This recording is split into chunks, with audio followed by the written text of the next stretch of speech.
Come gather around me, space travelers surround me. Hark now to the ballad of Rocket Robin Hood. I may well confound you, astound you, spellbound you with heroes and villains, the bad and the good. Watch now as our rockets race here from afar, for now with our Robin we live on a star. 3, 2, 1, blast off! Band of brothers marching together, heads held high in all kinds of weather. With fiery blast, our roaring rockets rise beyond the earth, beyond the skies. At the side of Robotech you stand, with the gallant leader of the band. Send a joyous shout throughout the land for Robin, Robin Hood.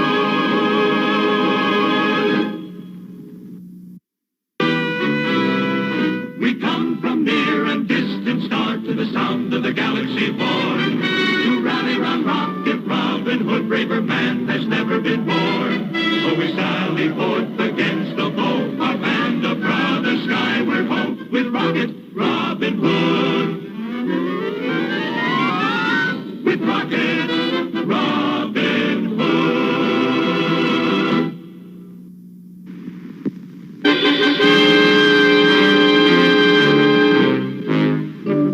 Rocket Robin and his band are working up appetites for a hearty meal. But what they're really going to get for lunch is a big helping of trouble. Green alert, green alert. UFO approaching Sherwood asteroid. UFO approaching Sherwood asteroid. Unidentified object coming this way. Sound warning.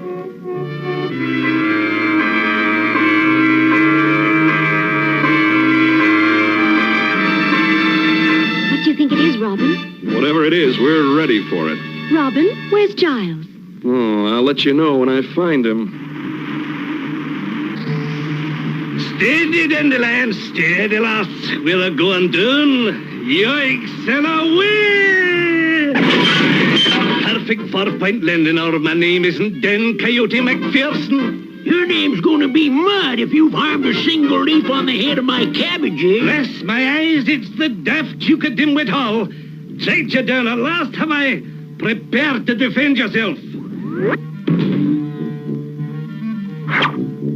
Bleach my bones. It's the dauntless dragon of Dune. Fainted dead away from fear at the sight of me. Well, I'll be a Martian's mustache. Ha! 2 against 1, is it? You'll find that small odds for my laser gun. Psst, Giles, humor him. You humor him. He could get lucky with that laser. 3 against 1 now, is it? Ha ha! Odds worthy of my steel. Why, bless my eyes, if it isn't the great knight Dan Coyote McPherson. Aye, it is. But who be you? Why do you not ken your old friend Robbie McHood? Robbie McHood. Aye, the Comet Kildare. And you've done in the dauntless dragon of doom. Oh, a small thing. A small thing, he says. Why, it calls for celebration. And you, Dan Coyote McPherson, will be the guest of honor. Giles, prepare the feast. I will if he takes his foot off it. To Dan Coyote McPherson, who has slain the dauntless dragon of Doon and rid Sherwood of the most ferocious killer that ever stalked its forest.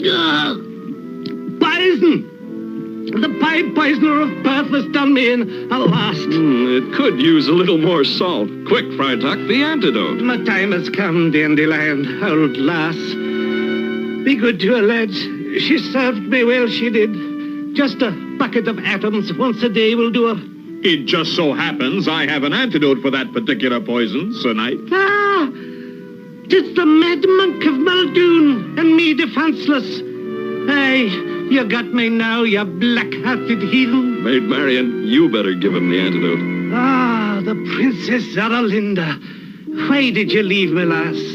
It was for love of you I went on my quest. Princess, I think you and me, the mad monk, and the pied poison have a little conference. Either he goes or I go. The pied poisoner of Perth. My own mother gave me the recipe for that soup. I think he's cute. I kind of like the old boy myself. Don't anybody move. I've got the forest surrounded. Any attempt to escape will be met with instant death. That's Prince John's voice. Battle stations. I repeat, any attempt to escape, to escape, to escape, to escape. Oh, no. Relax, everybody. Where be you? Come out and fight like a man, if man you be. He's gotten hold of the imitator. I said it before and I'll say it again. Either that addle-pated nut in knight's armor goes, or I go. Patience, Giles. See, my friend, it's only a toy. Something we pass the time with on rainy days. A toy? We call it the imitator. Here, I'll show you how it works. Now, turn the voice indicator to the person you want to imitate and speak into it in your own voice. No ornery, four-footed, horn-headed, screw-tailed, blue-plate special is going to get the best of me. No ornery, four-footed, horn-headed, screw-tailed, blue-plate special is going to get the best of me. Very funny. Did you say you were on a quest? Aye, to slay the baleful beast of Brouhaha. Well, you don't want him to get a big head start, do you? Giles, before you go, I want to make you an honorary member of Sherwood for bravery above and beyond the call of duty. Aye, Dandelion, it's time. Fare ye well, Robbie McHood. I'll not soon forget you. I'll not soon forget you either, but I'm going to try. Ah, Dandelion, yoicks and a wah!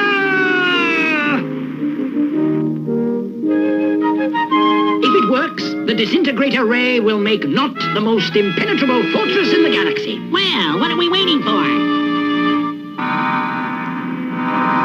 It works! It works! I've done it again! Correction, I've done it again. I invented it. Bless my eyes, Dandelion, there it is at last. The baleful beast of Brouhaha. Yoicks and away! Dan Coyote McPherson, you say? You mean spy for Rocket Robin? Snooping around to see what we're up to, eh? Well, something tells me, Cog, that we are going to get a chance to try my disintegrating ray. My disintegrating ray. Our disintegrating ray, sooner than we expected. What sinister plan does the Sheriff of Knot have up his sleeve for Rocket Robin now? The countdown started, trouble brews, but have no fear, we cannot lose with Rocket Robin Hood. Soaring through the far reaches of outer planetary space is new Sherwood Forest asteroid. Fantastic headquarters of that swashbuckling cosmic highwayman of the 30th century, Rocket Robin Hood. Yes, here comes the one and only Rocket Robin Hood, gliding through galaxies in his search for star-shattering adventure. The interplanetary villains quiver in their space boots when they hear the merry ring of his laughter and feel the blast of his mighty electro quarterstaff. Rocket Robin Hood, fun-loving astral adventurer in the astonishing years to come. Rocket Robin Hood, the happy outlaw of outer planetary space, is a direct descendant of Robin Hood of old. He's fast, with a joyful laugh, a ready jest, and a quiver full of futuristic arrows. Robin robs from the cosmic rich to give to the astral poor.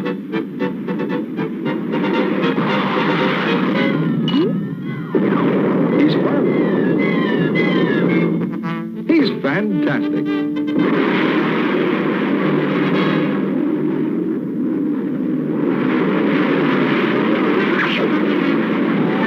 Robin Hood, merriest of the merry men in the astounding year 3000.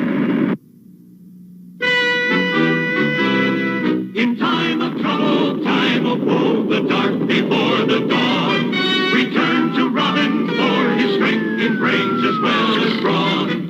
So though the villain holds his sway, there come our dawn, will come our day, with Rocket Robin Hood. With Rocket Robin Hood. Robin's newfound friend, Dan Coyote McPherson, has fallen into the hands of the Sheriff of Knot, who plans to use him to bait a trap for Rocket Robin.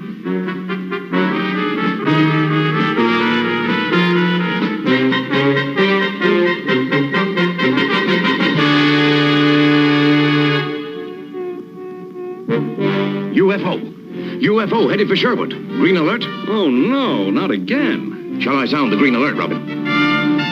What do you think?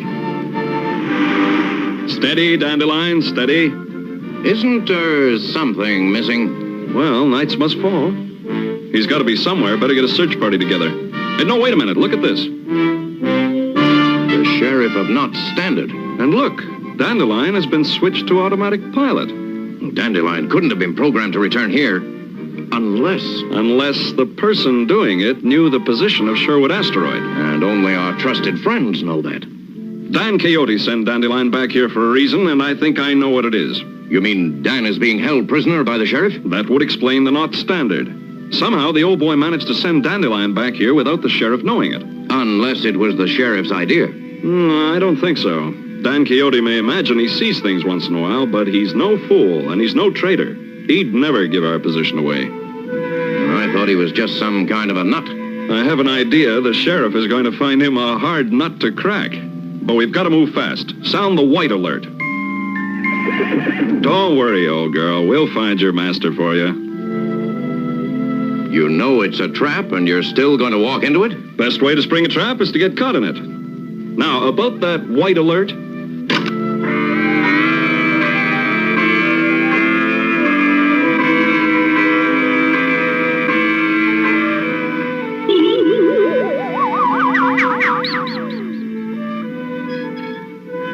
Now, Cog, point it up. You turn yours on and I'll turn mine on. I want to make certain the disintegrating rays cross. Now, one final test. Let's see, we'll need something to disintegrate. Just the thing. I'm sure you won't mind if I borrow this. In perfect working order. That helmet has been in the McPherson family for 300 years. You won't need it where you're going, my addle-pated friend. I know you now for who you are, you black-hearted fiend in human form. I, Moon Ned Mackenzie, the Sheriff of Snow. I thought my granddaddy put an end to you in 66. We'll see who's going to put an end to who, you old coot. You want to know what's going to happen to your friend Rocket Robin? It's my plan, I'll tell him. You saw what happened to that bucket just now. Well, that's exactly what's going to happen to Rocket Robin Hood's spaceship when it passes through these disintegrator rays. You're as daft as you ever were. Robbie McHood has better sense than to do a fool thing like that. What reason would he have for coming here at all? What better reason than to rescue a member of his own band? I wear the tartan of no clan but my own. The proud clan of McPherson. You wear the gold oak leaf of Rocket Robin. He gives that to no man who is not a trusted friend. And you know how sentimental Robin is about his friends. If you build a better mousetrap, the world will beat a path to your door. Rocket Robin is my mouse, the disintegrating rays are my trap, and you, I'm afraid, are my cheese.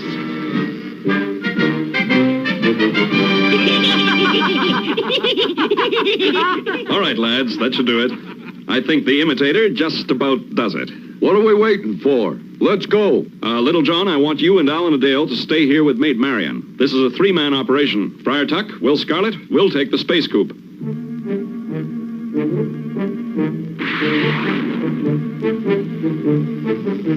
Dan Coyote McPherson, an alias if ever I heard one. Well, whoever you are, I would say Rocket Robin has had just about enough time to think of a plan to rescue you. If my hands were free, I'd teach you to trifle with the man who took on the 5 brawny brothers of Brett with his bare knuckles. After Rocket Robin has been, shall we say, eliminated, I have all sorts of interesting ideas for what to do with you.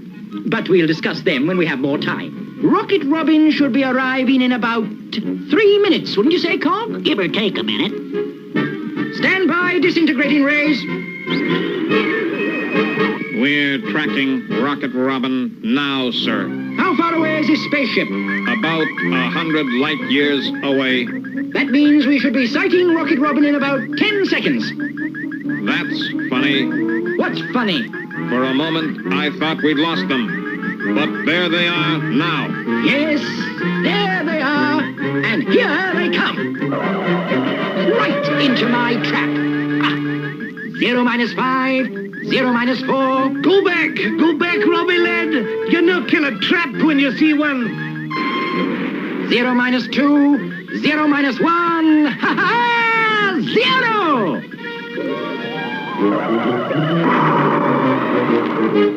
Has the Sheriff of Knot finally succeeded in his evil scheme to get rid of Rocket Robin Hood? How could anybody, even Robin, survive the disintegrating ray? No danger looms through outer space. No villain stands up face to face with Rocket Robin Hood.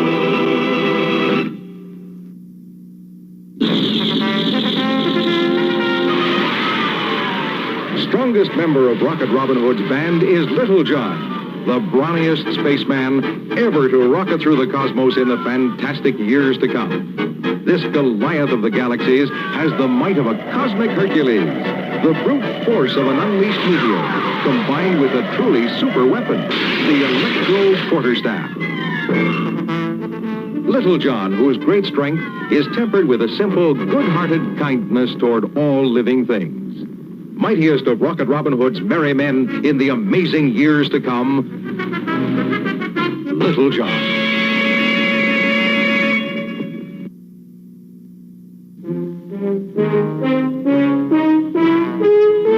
When the problems of Rocket Robin Hood call for heavy thinking, then it's time for the one and only Friar Tuck to come to the rescue.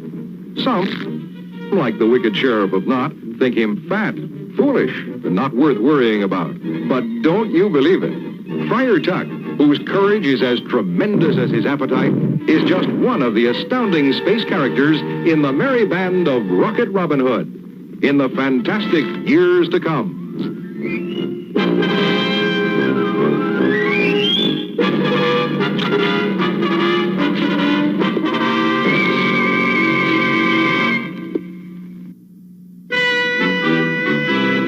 In time of trouble, time of woe, the dark before the dawn, return to Robin for his strength in brains as well as brawn. So though the villain holds his sway, there come our dawn, will come our day with Rocket Robin Hood. With Rocket Robin Hood.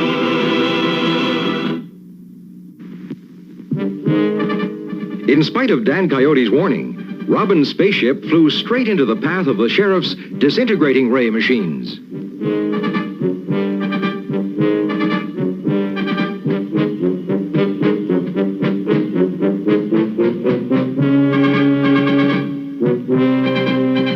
You saw it, Cog. You saw it with your own eyes.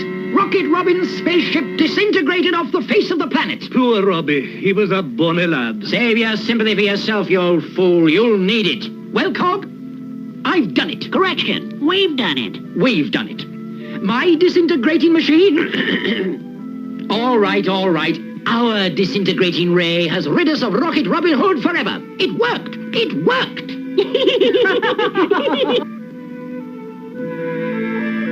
It worked. Putting the spaceship on automatic pilot beamed at Knot headquarters was good thinking. It was worth losing a space coup to find out what friend Sheriff is up to. Now that he thinks we're disintegrated, we can get on with phase number 2 of our original plan. Friar Tuck, the imitator, if you please. Up to full volume, Friar Tuck. Let's see how the Sheriff feels when the laugh's on him. Now, what shall we do about you, eh? I was planning a simple orbicution. But execution by orbiting is over so soon. It's really not much fun, is it? I've decided your exit from the planet should be a little more lingering, a little more, shall we say, painful. Any suggestions, Cog? We could put him in the Moonite Maiden. Ah, that's a possibility. Do you know what happens to a person inside the Moonite Maiden? The temperature is gradually raised until the victim is literally melted. Actually melted. That amuses you, does it? Oh, then you've really got a laugh coming out of the atomic boot. One on each foot. Then the victim is automatically tickled on the soles of his feet. Oh, it's unbearable. You'll die laughing.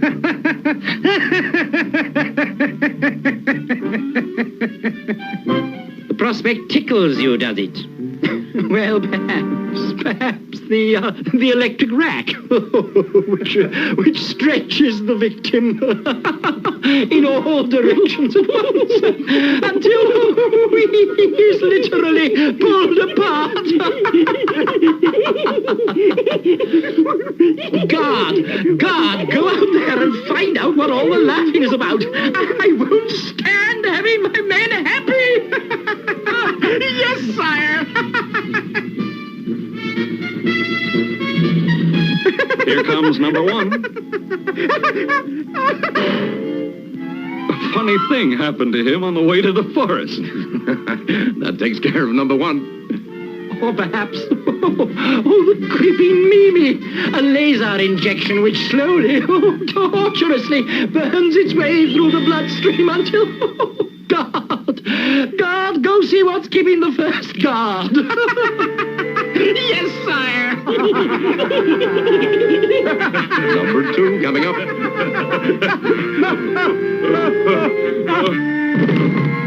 One more nut guard and we're on our way.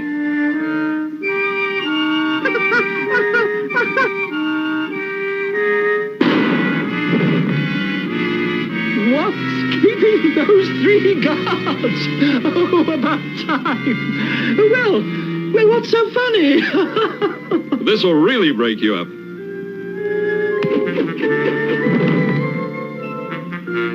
Going somewhere? Robbie, lad, you're alive. I'm glad I can say the same for you, old friend. Let's get out of here. Attention all guards. 3 men coming out with prisoner. Prepare to open main gate. So far, so good. Attention sentries. Open gate. Activate drawbridge reactors. Prepare to lower drawbridge. Cross your fingers, men. Lower drawbridge. This is it. Drawbridge. The track is stuck, lads. Make a run for it. Drawbridge. This way, Dan Quixote. Drawbridge. No, Dan, this way. Toward the drawbridge. What? Where? And for bravery in battle, an acorn cluster. Robbie, you've touched me to my quick. You earned it. Well, I must be off on my quest. The baleful beasts of Brouhaha awaits. My only regret is that I will not have my faithful beastie Dandelion. I should never have sent her off alone. Dandelion, is it really you, lass? How can I thank you, lads, for all you've done for an old knight? Just catch the baleful beast of Brouhaha in the name of Robbie McHood. That will be thanks enough. Oh, incidentally, the beast went that way. This is from me. You are right, you know. Robbie is the better man. Ah, well, I must be off. Come, Dandelion. Yoicks and away!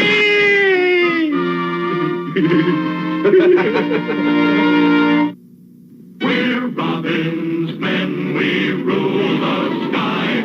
So raise your voices, raise them high. For Rocket Robin Hood.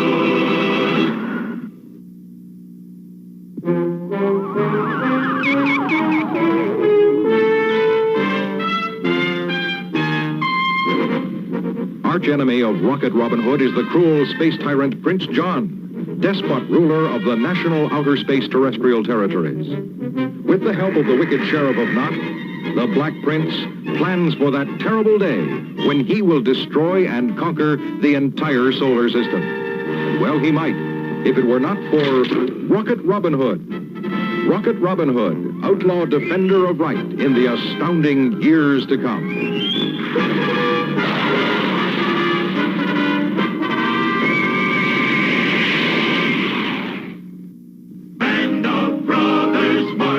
Together, heads held high in all kinds of weather. With fiery blast, our roaring rockets rise. Beyond the earth, beyond the skies, at the side of Robin, take your stand. With the gallant leader of our band, send a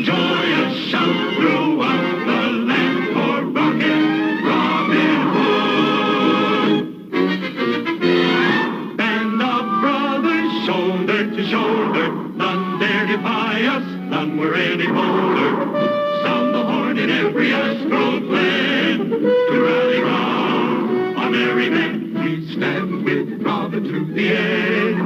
The joys of freedom to defend. Here's the place to be on the side of the free with Rocket Robin Hood. This Saturday morning marked the first time that no cartoons aired on an American broadcast channel. The last channel still showing cartoons pulled the plug. Cartoons were the dominant. Good morning. It's 8 a.m.-ish Eastern Standard Time. It's Saturday. You know what that means. It's time for Saturday Morning Serials. As always, I'm your host, the Captain, bringing you the platoon, the best cartoons from years gone by. So, as you can see, the sun is still behind me. I'm sitting on the stool and not the chair. I'm filming this at a completely different time. I gave everybody a heads up last night. I'll give you guys a heads up today.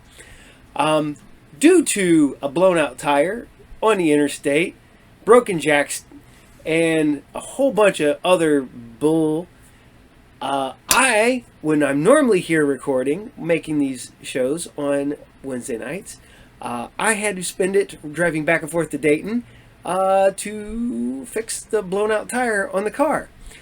And what should have took us 20 minutes took almost 4 hours. So, that being said, I am filming at a completely different time, in a completely different way, and everything's back to normal, slightly. So, on that note, yeah, craziness, man. Just absolute craziness. I'm a firm believer in the fact that I have probably one of the worst road rages you will ever see outside of somebody actually shooting somebody with a gun. I get really angry in the car. This does not help either. So, driving to Dayton, got stuck in stop traffic on my way to go help my wife. Trying to get down there. It's late and it's dark. It's in the middle of nowhere. I'm trying to get my wife. Traffic's dead stop. I am punching the steering wheel, yelling at everybody around me has to hear me. So, everything had turned out fine. I calmed down. I'm one of the people, I have to get it out. So if I don't get it out, Tina's like, well, it's nothing. It's okay. It's fine. Yeah. No. If I do that, no. So, but everything's good. We are back, and I am always going to bring you cartoons. I thought about, man, I don't know if I can do this. I thought I could not do this. And then I smacked myself in the face and was like, you're a liar. You can do this. So, it's Saturday, and here's cartoons. So, I did this. So, as always, hope you dug Rocket Robin Hood. I hope you guys like RU Game, the best comic book, the collectible, video game, magic, toy, role-playing, and more store located at 124 North Sunset Drive, Pick, Ohio, 45356. And you can find RU Game on Facebook. You can find the Captain on Facebook, Twitter, and Instagram. You just got to know where to look. You just look up Paul, me, Lee, yeah. Or you look up Captain Cartoon. There we are. Always having fun, doing stupid stuff. Brought back Talk and Roll. A show from the road. Live interview with a band at the venue. We all got to hang out. Great bunch of people. Check out Reign of Athena. Awesome. Great stories. They like, we don't have any great stories. Some of the best stories came from the people who tell you they don't have good stories. Which is probably pretty good, because I have a lot of really good stories where I think I do, so they're probably really not the best stories. I think they're great, but they're probably not. So, I hope you guys had fun last weekend. I snuck the little Muppet monsters in there at the end. I was talking to the Tina. The Tina remembers it. I do not. But I did not give a bonus this week, so I put another episode of the Little Muppet Monsters there at the end, so you get to enjoy that. But we're starting out this week with some Archie and Sabrina, because why not? It's Archie and Sabrina, man. You can't go wrong. I slept on Archie and Sabrina for way too long, and I am not doing that again. I'm digging what Archie's putting out right now. A lot of it. Don't get me wrong, some of the digests and stuff are just goofy kid stuff. I get it. Man, I still like the Chilling Adventures stuff. Love that. I like the classic stuff too because it's wholesome and fun. Yeah. So, here you guys go. Archie and Sabrina, the episode Moving Experience. Enjoy.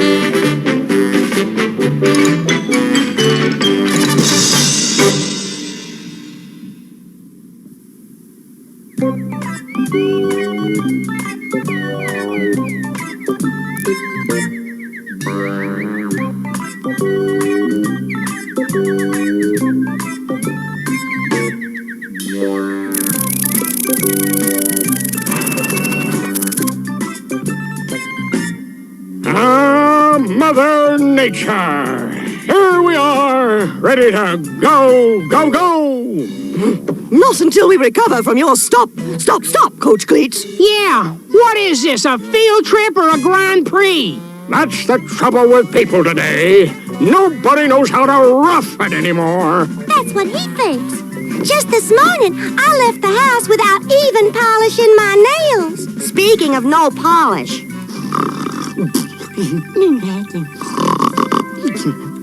As a handsome prince, all I have to do is kiss Snow White to rescue her from sleep. Yeah, kiss Snow White, Prince. I'm ready. Kissy, kissy, kissy. I could wake him up, but I say, let sleeping dogs lie. Beautiful Snow White. Did you leave a wake-up call with a prince? Yes, handsome prince. Now, the kiss. Be interesting to see which one of them turns into a frog. Now, waken, Snow White. Waken for your handsome...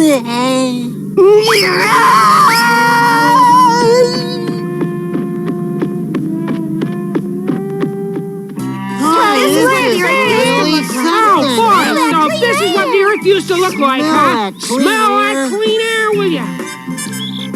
Yes, this is the way that tree saw all this hundreds, perhaps thousands of years ago. The tree is 5,426 years old and 3 days, actually. Trust the brain trust here. Now, how can you tell how old a tree is from looking in your lunchbox? This is my carbon dating beam analyzer. Just press the button, and one can tell the age of anything it hits. The coach here is... All right, come along, my boy. They all know I'm 39. But you can't be. The electrostatic frag optics are perfectly adjusted, and it says you are 45. Ooh, that seems to me to be a terribly dangerous machine. Not for you, Miss Grundy. You'll always stay young. Yeah, not you. Oh, thank you. Today, I think you're right. I feel young and alive. And as if I could go right on forever. Watch this, dollface. The king of practical jokes is about to be made emperor. Watch it, Miss Grundy. That big tree, it's falling. Where?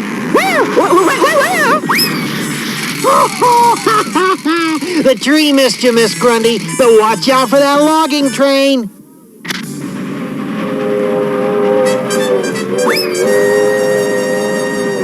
Boy, did you see her face? You're about as funny as a snagged stocking. Yeah, lay off, Reggie. I hope I don't have to teach Reggie a lesson. As long as you promise nothing like that will happen again, you're forgiven. We promise, Miss Grundy, we promise. Hey, Reg. She gone. Big Ethel, you seen her around? Don't worry, Jughead, I'll hide you from her. But you gotta do what I tell you. Perfect. And now, the mustache. I don't want to do this, Reg. I look silly. No, wait. Let me call Big Ethel. Okay, I'll do it. But remember, a Mountie always gets his man. And I'll get you, Fedez. Just listen. The northern red-breasted whipperfleek has migrated south. Stop where you are. Oh, sorry, madam. Too dangerous to go any further. Dangerous? Bigfoot. Big, hairy, and scary. And there have been several sightings. Bigfoot? Oh, why, that's ridiculous. There's never been any real proof of a Bigfoot. I'm not so sure, ma'am. I hear it's the second scariest thing in the world. Oh? What's the first? Big Apple. What was that? Take care, everyone. Bigfoot might be anywheres. Bigfoot? Anywhere? Yes, well, yes, I say it's a lot of hooey. That voice was familiar. If Bigfoot's around here, then I'm Santa Claus.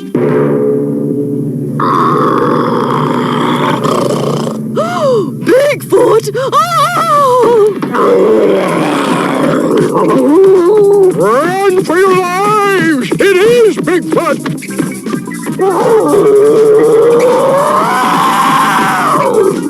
All right, put me down! Down! I tell you, put me... Oh, no! If you try to get a pet license, this will go against you, I tell you! Oh, no! I think he likes you, Coach. I'd play along with him if I were you. It's probably your only way out. Oh, all right.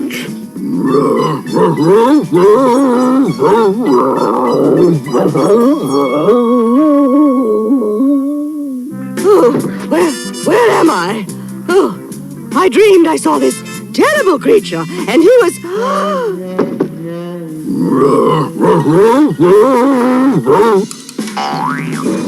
Hey, everybody. Bigfoot's feet don't look so big, but I think we can call him Big Zipper. Moose! Hi, Archie. Hi, Coach Cleat. Why, you?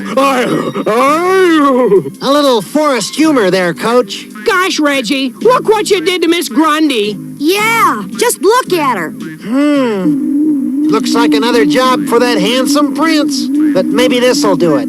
Hey, Miss Grundy, watch out for the train.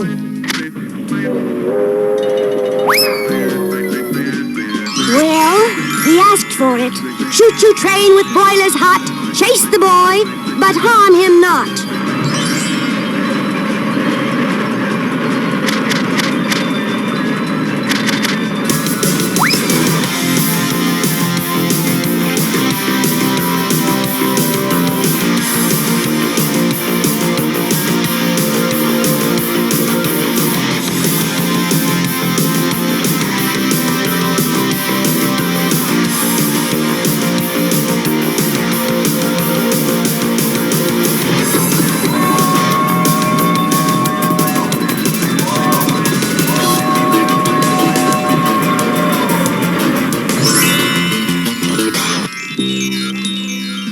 To do it.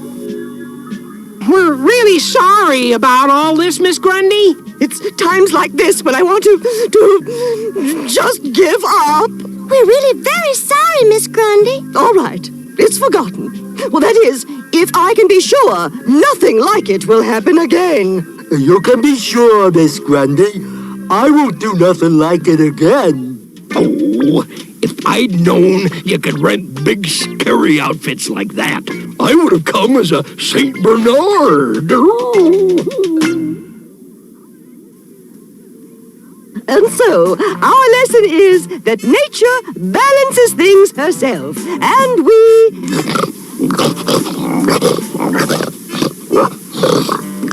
I have tried to be a friend and a good teacher. I can see that I have failed. You've reached my limit. I tell you, it wasn't me. Sure, Moose. Well, whichever one of you it was dropped his club. And it was all your fault. I'm innocent. It had to be one of you in that second Bigfoot suit. Good morning, Miss Grundy. Good morning. I'm Miss Whipple. Now take out your books and turn to page. Gosh, she did quit. Miss Grundy quit. And all because of us.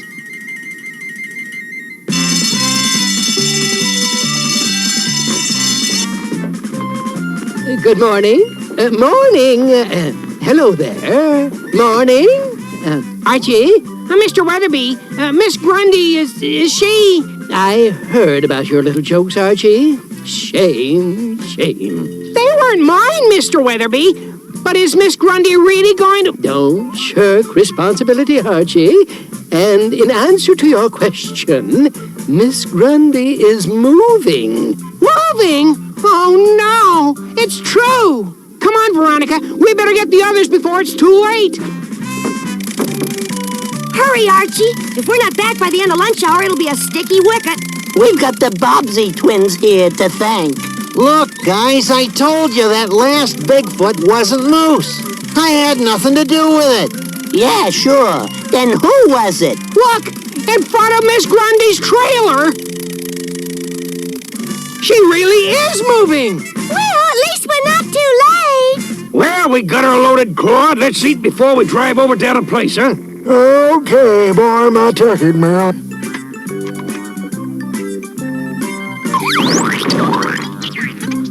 Well, I guess that's everything. And it's off to my wonderful new trailer house.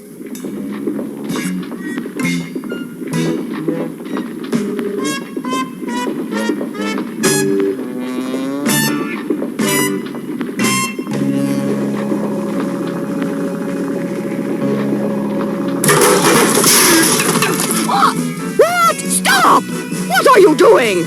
You can't do it, Miss Grundy. We won't let you, Miss Grundy. We're proving we can. You're proving you're all crazy. Take my things back to that truck. I'm moving, and you can't stop me. It's for your own good, Miss Grundy. By tomorrow, you'll think leaving was a bad idea.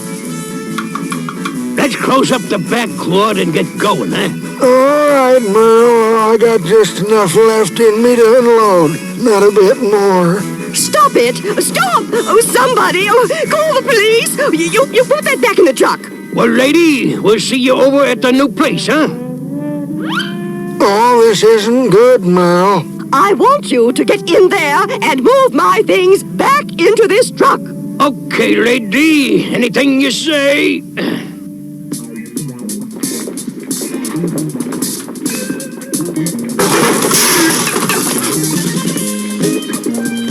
No! Take it back!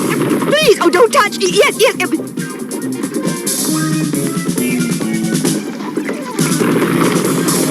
Take it back! No! Don't touch that! Oh, yes, no! Sorry, lady, but Claude here... Merle here... has a real bad back. So, we quit. Now, see what you've done? Why?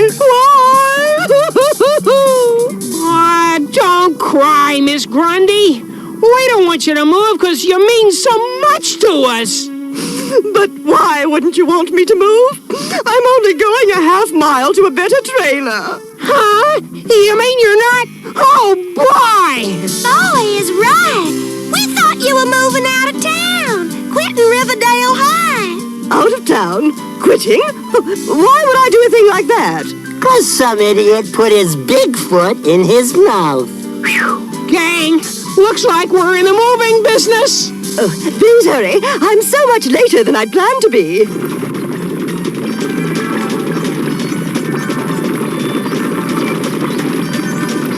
I'll ride up front with Archie to show him the way. And we'll ride back here with the furniture.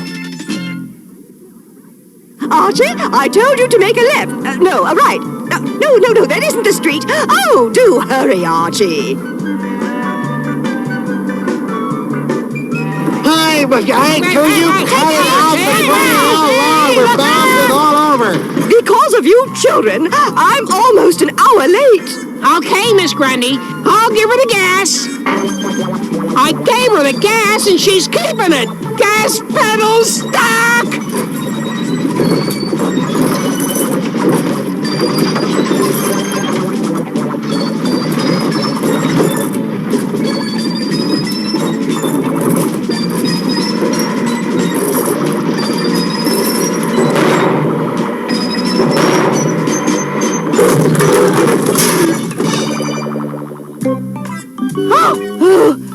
Where am I? Oh, my! We're at my new house. But what? What? Ah! My furniture! And when last seen, the runaway van was reported to be... Oh, my furniture. Everything I own. Gee, I'm really sorry, Miss Grundy. Oh, hello, Miss Grundy. I'd given you up. You said you'd be here by 12:30, so I let some other people have the trailer. Real sorry about that. Sorry? Well, I hope all of you are satisfied with your latest little practical joke. I have nowhere to live. Honest, Miss Grundy, we weren't playing a joke. Yeah. No, Miss Grundy. It isn't like that, Miss Grundy, at all. No, really? You were.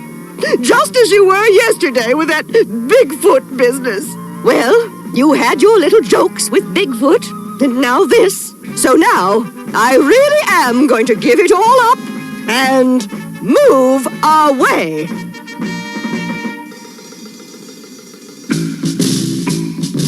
Oh, one of my best teachers is leaving because of your practical jokes. And not really, Mr. Weatherby. Now, don't interrupt me. I was saying I hate practical jokes. I am going to write out what you must do by the time school starts tomorrow morning. No, it's that pen I slipped on his desk 2 weeks ago. I want you to get Miss Grundy to agree to stay and... Oh, another one of your little practical jokes. But, sir, it's from 2 weeks ago. I mean, I didn't mean for it to happen now. Oh, Mr. Weatherby, here, let me help wipe that off. Stop it! Get out of here, all of you, before I quit and move away myself. And I warn you, you better change Miss Grundy's mind, or the next Bigfoot you see will be mine. It's no use. Miss Grundy won't even talk to us. Aha, there you are. Reggie, something is bothering me. Did you rent this primitive club along with the Bigfoot suit? I didn't rent a club. One of you guys who had the other Bigfoot suit did. Fascinating.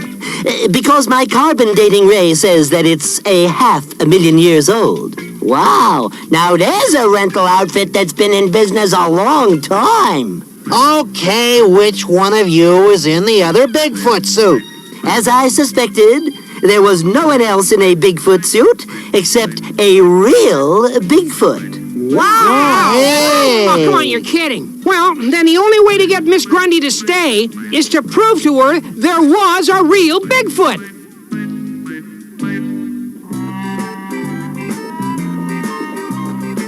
Bigfoot!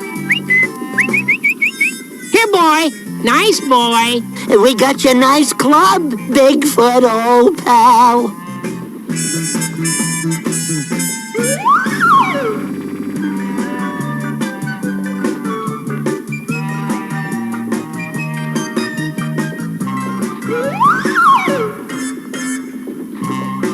Ah, the heck with it.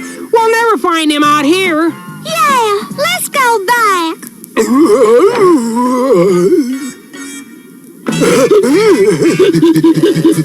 Well, anyway, Bigfoot, old kid, we promised to get you back to the forest sometime after school today.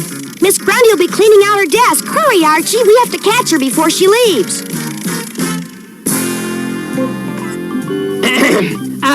Miss Grundy? Yes, Archie? Miss Grundy, we have somebody for you to meet. Not now, Archie. I'm about to leave. Please, Miss Grundy, just take the time to meet Bigfoot. Very funny, Archie. You're all very cruel to play practical jokes right to the end. Come on in, Bigfoot. Get him out of here. How dare you? Moose? Reggie? Whoever you are in that silly fursuit, get out of here. My purse! You bad, bad boy. Stop that. Let's see who you are, and I'll have you expelled. It's Reggie, isn't it? We'll see who this jokester really is. We'll unmask this. You can't fool my. Certainly have that on there. Honest, Miss Grundy, he's real. He's the same one you saw in the forest. It's really Bigfoot.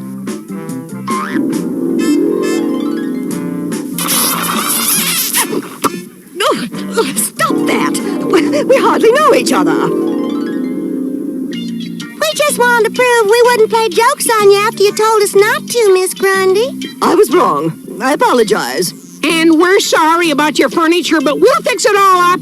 Will you stay, Miss Grundy? Well, I'd like to, but now I have nowhere to live. My old trailer is rented. Good news, Miss Grundy. The manager of the new trailer park called, and he has an even better trailer for you to move into. Hooray! And we're all agreed there will be no more practical jokes. Agreed! That's right. No more practical jokes. Then we'll shake on it. I've decided to fight fire with fire. Here, smell my carnation.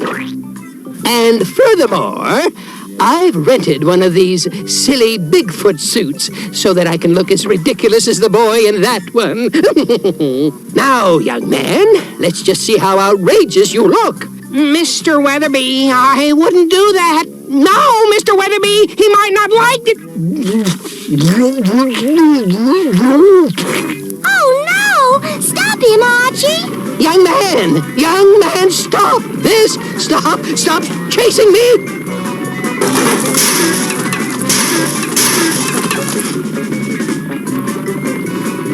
I just hope they find happiness together. I just hope they find Mr. Weatherby before dark. Yeah.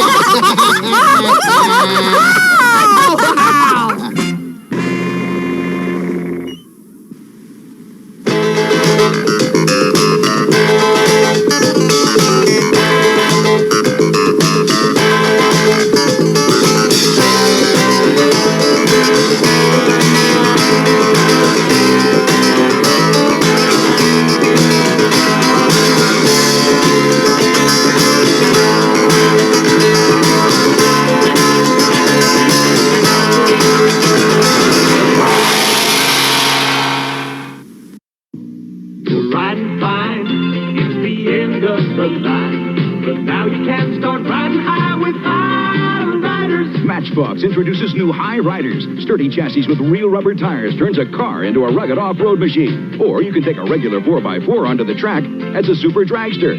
Each sold separately. Now you can start riding high with High Riders. New High Riders. Each pack comes with a Matchbox car and a High Rider chassis. Each sold separately. New from Matchbox.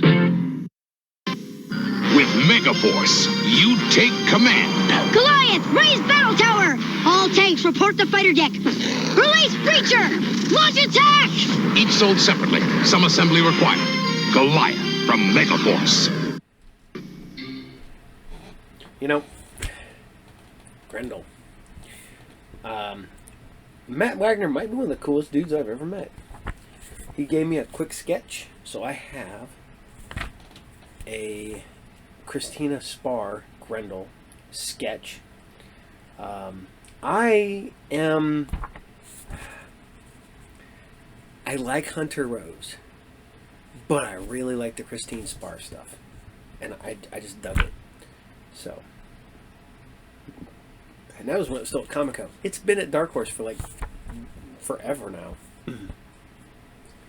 So, I hope you guys had fun with some Archie and Sabrina, because we are going directly into Space Sentinels. Not much left to go. This is episode 12 of 13. 12 of 13, man. This is depressing. It's so weird. You either got a Filmation cartoon who had like just a metric ton of episodes, or you get 13 episodes like this one. Really, dog?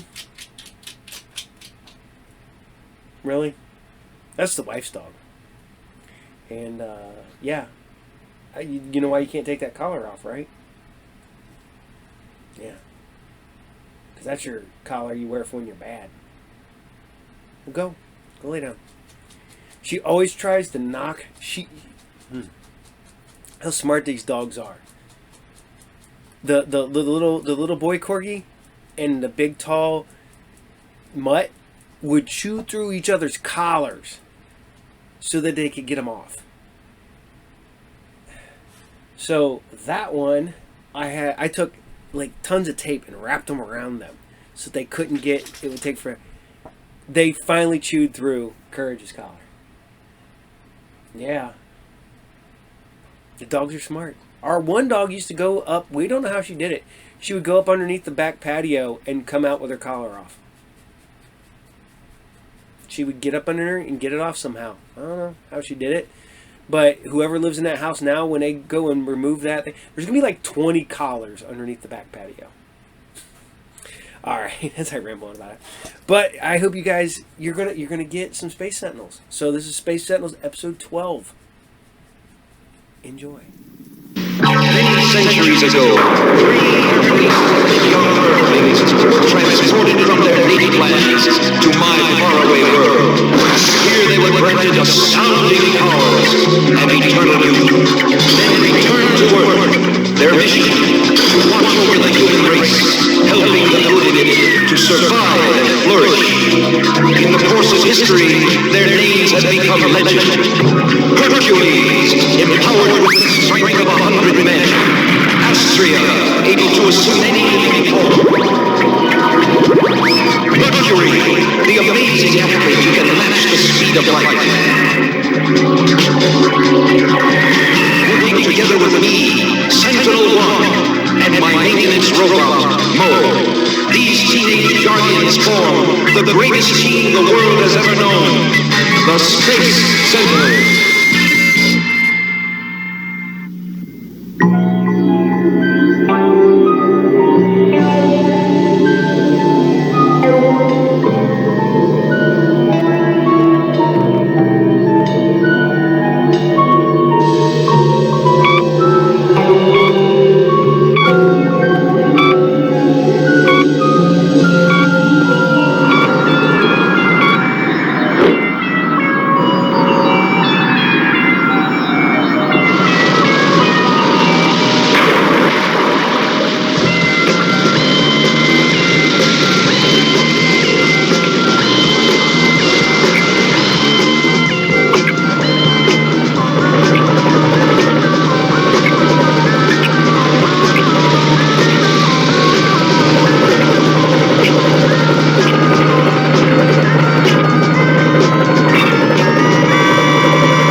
After a round trip of 800 billion miles, the Jupiter probe is finally home. Now for our first look at soil from Jupiter.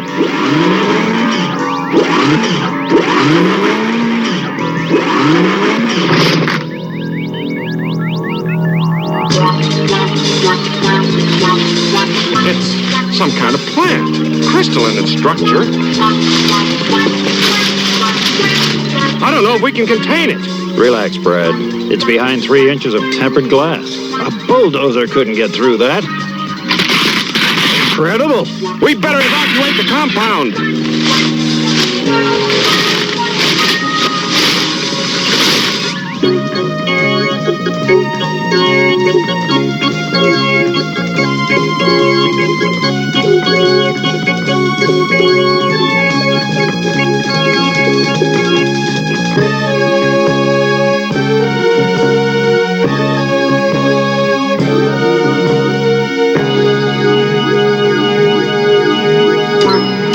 Ready, Mo?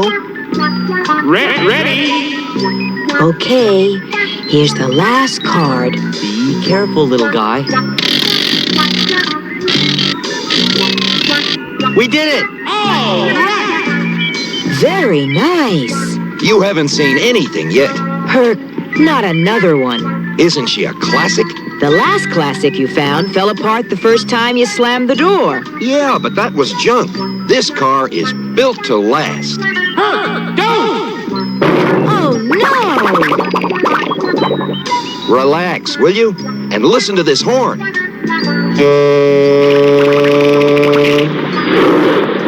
Well, Herc, you certainly blew it. That was nothing. Wait till I make a little adjustment here. Now listen.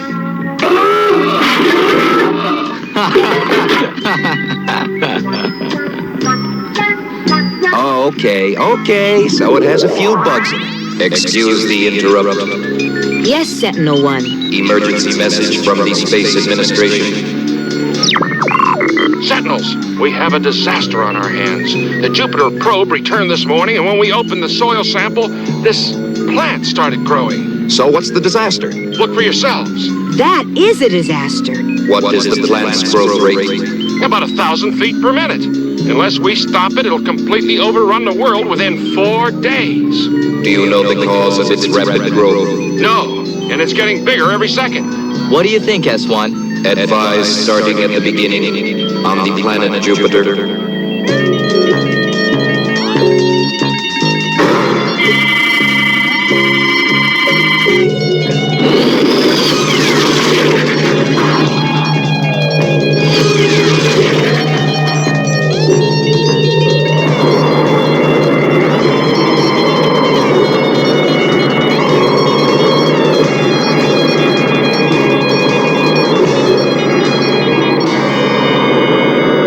Monitoring life form on Ganymede, largest of Jupiter's moons.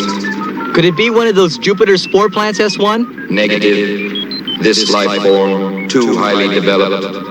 Sensors also detect presence of sophisticated electronic activity. Sounds like someone is living down there. Someone or something. Well, whoever they are, maybe they know enough about Jupiter to help us. It's worth a try. Acknowledged. Changing course for Ganymede.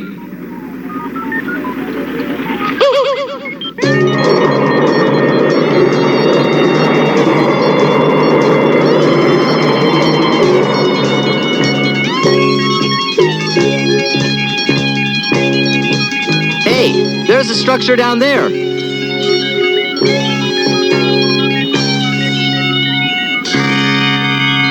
Greetings. We're the young Sentinels. We've come as friends. Our planet Earth is in danger and we need help. Please respond.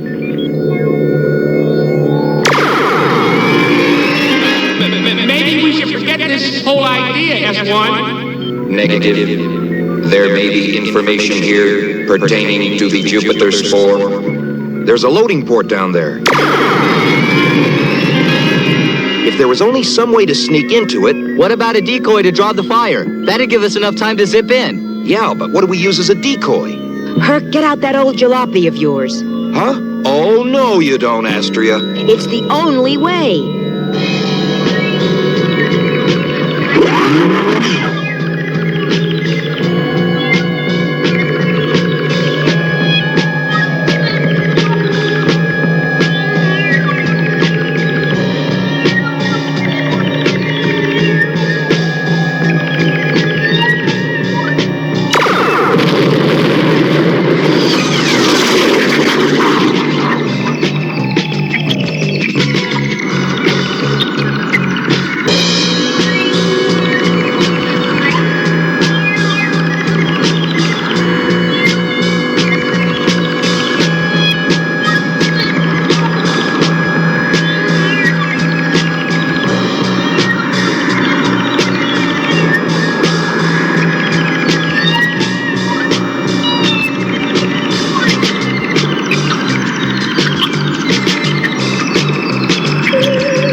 We couldn't have done it without your help, Mo. Status report, Sentinel One. We are in an automatic loading dock. Atmosphere safe to breathe. Now what? Subsonic subsonic vibrations. They'll shake the whole ship apart. Not if I can help it.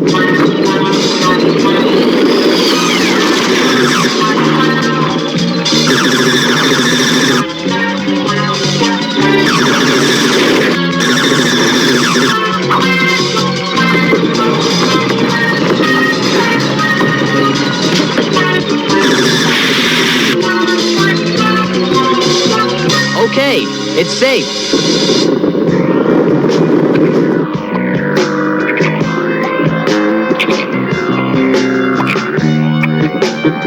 The source of those subsonic waves is somewhere beyond that door, but it won't open. The ship can't hold together much longer. We have to find whoever's behind this. So let's go find it.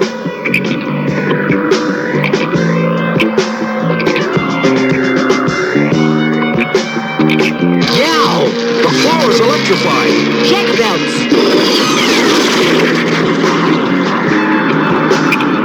Looks like the end of the line, guys. All right, you have come far enough. Now turn back. Wait, you don't understand. Oh, but I do. I'm quite impressed by your resourcefulness, but you don't stand a chance against Rover 7.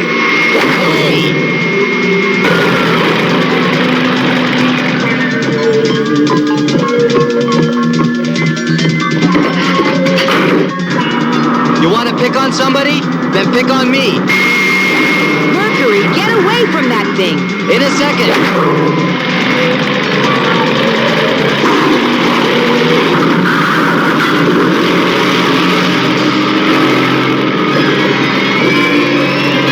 Sorry to barge in like this, but you didn't give us much choice. We're the young Sentinels, and we've come to seek your help.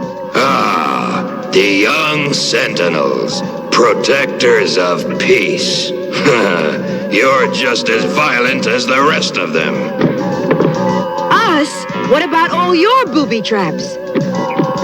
Merely to ensure my privacy, which you have now invaded. The fate of Earth is at stake. We need your help. I wish no involvement in the affairs of civilization. It was the war of another civilization that left me like this. You're obviously a man of great wisdom. Yeah, but unless you share it, it does no one any good. Never mind, guys. We can't force him to help us. Let's go. Wait, I've lived alone so long that I find it hard to believe anyone might need me. We do need you. I realize that now, and I'll do all I can to help.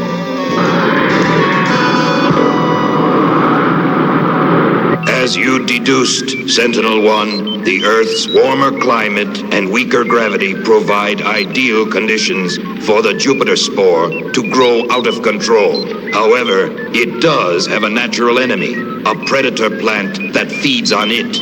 But wouldn't the predator plant overrun Earth too? No. Once it consumes the Jupiter spore, the predator perishes quickly without food. A complete description of the predator plant is recorded on this cassette.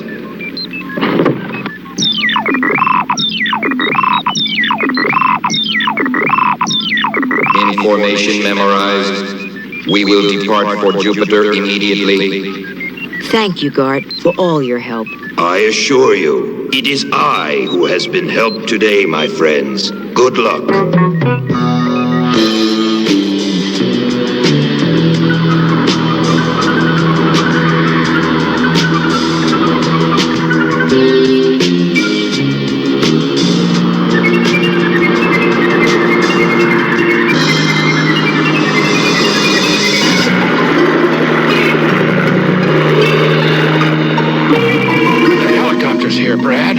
Okay, I'm nearly ready. Sentinels, the Jupiter spore has made us ill. You must avoid direct exposure to it. I hope we're not too late to save them.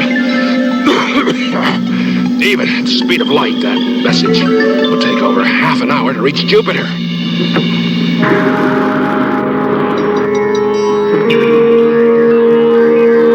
Be careful, guys. Don't worry, Astria. This'll be as easy as picking flowers. Right, Mo? Right!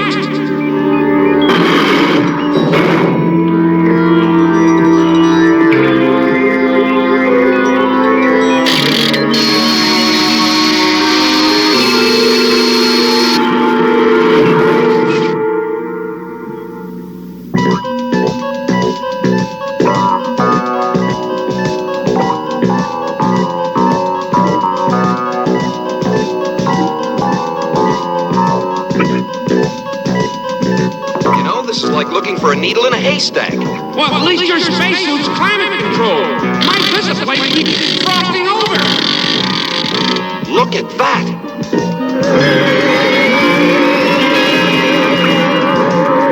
Hey, that green cloud. It's coming down on us.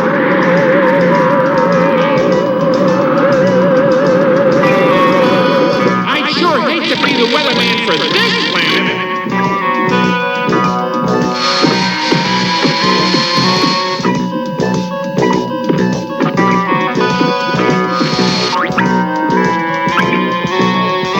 I think we found it. Over there. We need a scan. Scanning. Scan verifies black substance predator plant. Okay, Mo. Get to work. One predator plant coming up. Boy, the sooner we get this plant back to Earth, the happier I'll be. Plant? Oh, what plant? Come on! You know darn well what plant. No, I feel... You okay, Herc? Where are we? Almost back to the ship. The ship? It's attacking!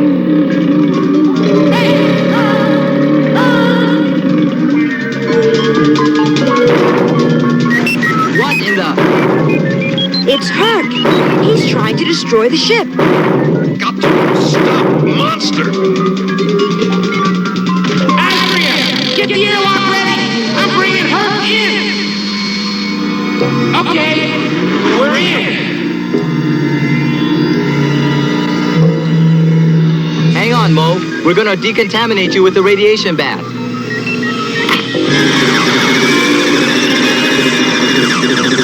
S1, what's happened to Herc? Message has arrived from Earth. People exposed to Jupiter spore have contracted identical illness. Illness? How serious is it? Unknown. Processing medical data now. Damage report. Ship is not space-worthy. We must call on Gart's assistance once more. Of course I will help, Sentinel-1. Prepare for liftoff. I'll tow you to my compound with a tractor beam.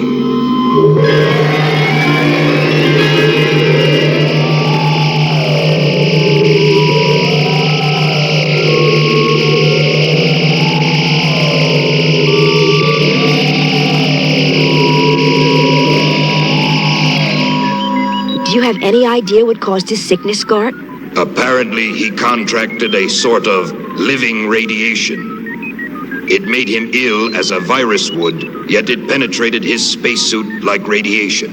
Is he gonna be all right? Only Sentinel-1 can answer that. I have computed a cure. Sentinel-1, this can't be right. My results are correct. But you've prescribed ordinary penicillin. It is ironic, I admit. It is also correct. That's good enough for me. Mo? I'll prepare the dosage. Hear that, big guy? You're gonna be all right. All right.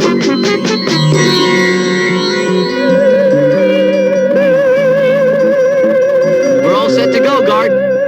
Hey, Herc, how are you feeling? Like I just fell off the Empire State Building. You'll be feeling fine shortly. The people of Earth owe you their eternal thanks, Gart. I only wish you'd share your great knowledge with the galaxy once again. I'm an old man, Astria. I've been out of touch for so long. I don't know if I could rejoin my people now, but I might try. Farewell, Sentinel. Goodbye. Goodbye.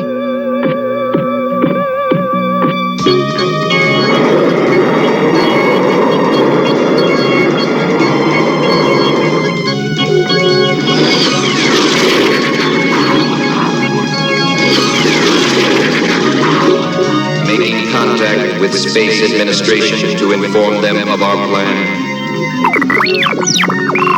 Sentinels, you're just in time to see the Jupiter spore destroyed. Destroyed? How? With a heat bomb dropped on the plant's core.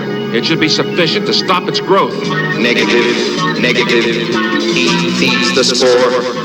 That bomb will increase the plant's growth rate enormously. Oh no! Air control! What's the status of that bomber? Too late. The bomb was just dropped.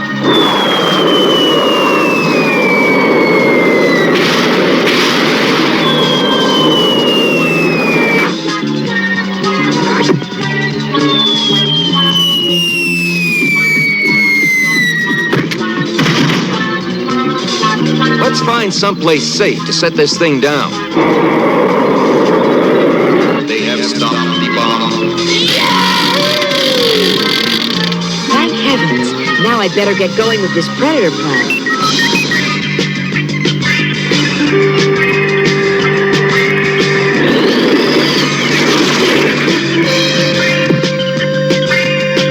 Reaching the core of this thing is not going to be easy.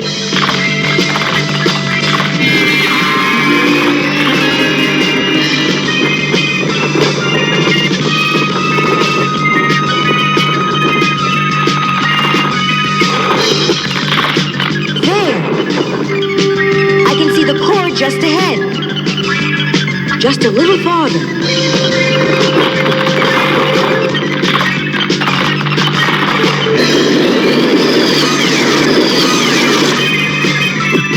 I don't see any sign of her. Astria, are you okay? Over that way, Bert. Hey! Oh! Hey! This stuff's tougher than steel! You're telling me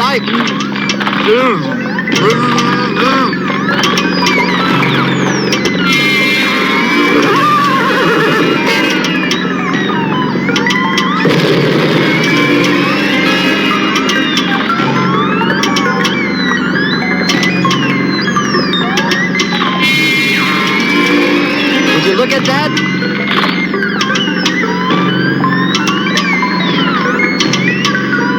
Astria did it!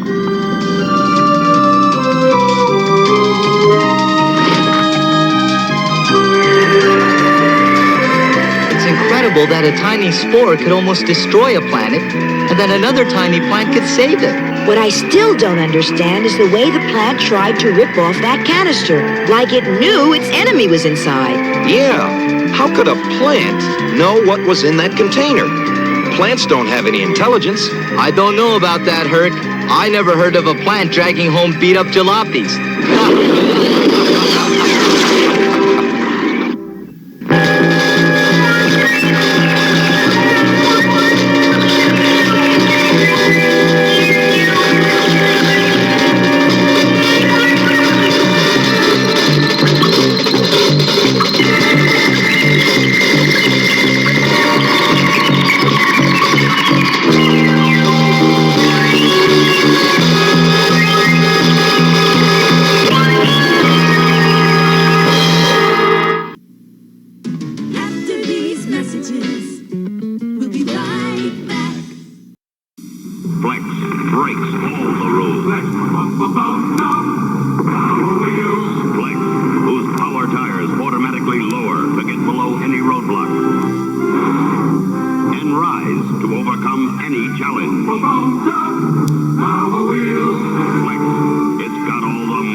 They'll fry. It's Nomad and Gripper. Say goodbye, Turbo.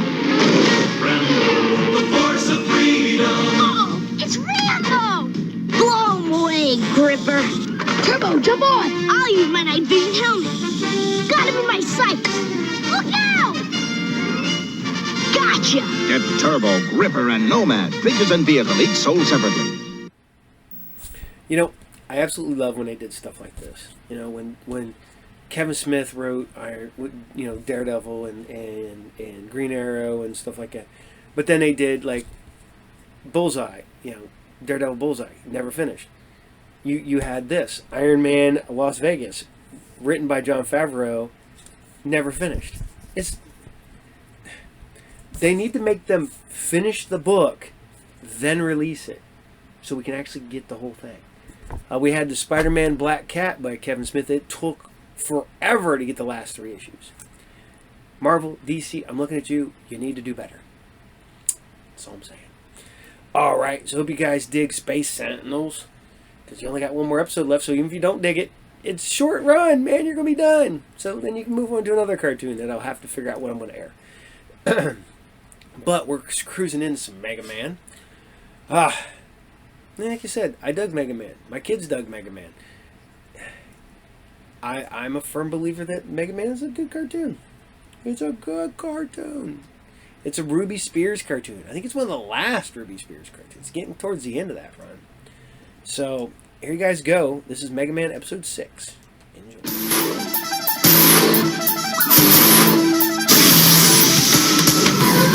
Super fighting robot, MegaMan. Super fighting robot, MegaMan. Super fighting robot, MegaMan.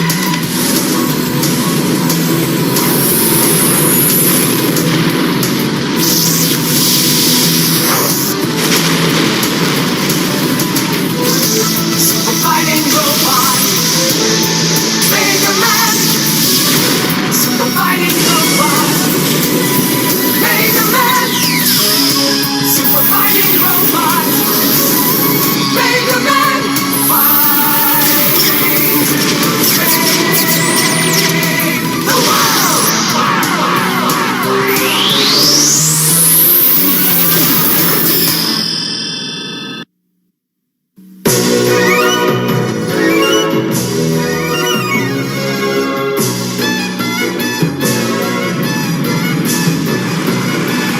T-minus 5 and counting. All astronauts to the shuttle gantry. Isn't this exciting, Mega? It's my father's first shuttle flight. I'm sure he'll be a first-rate shuttle captain. He was a fine student. I was sad when he left robotics and joined the space program. He should be coming by any minute.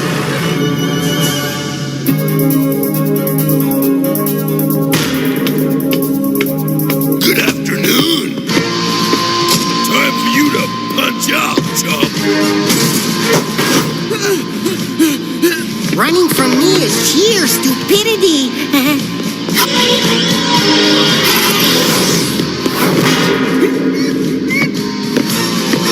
All set. Good. Gutsman, time to ship out. Whatever you say, Crystal Man.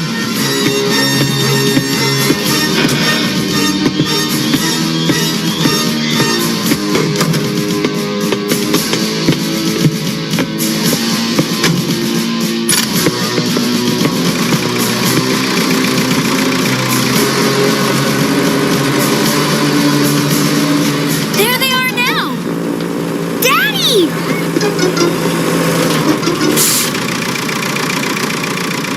Good luck. Don't forget to call me from the moon. Daddy?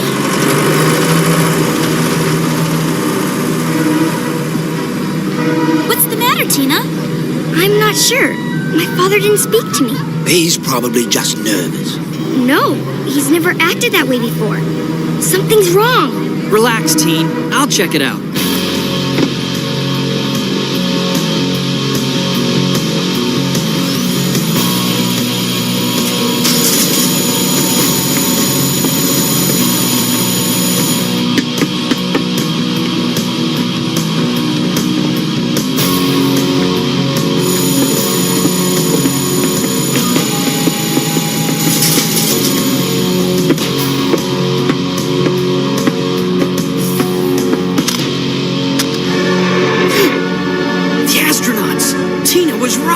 T-minus 1 and counting. All personnel clear the launch area.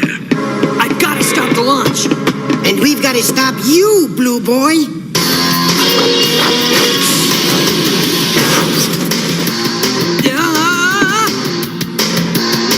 MegaMan minus 4 seconds and counting. 3, 2, 1.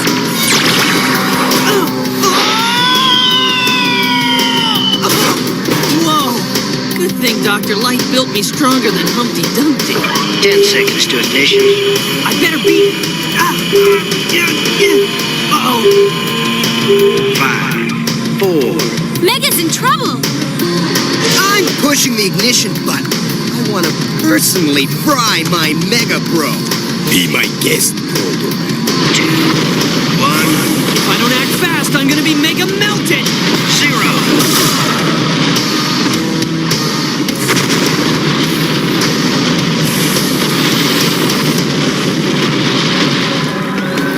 Are you all right? Yeah, but Dr. Wily's bots have got Tina's dad and the other astronaut tied up in the shuttle hold. Hey, where is Tina? She was here a moment ago. There's no time to find her. We've got to get to mission control. Hurry!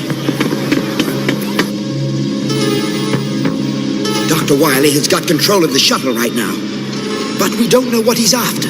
I'm afraid I do, Dr. Light.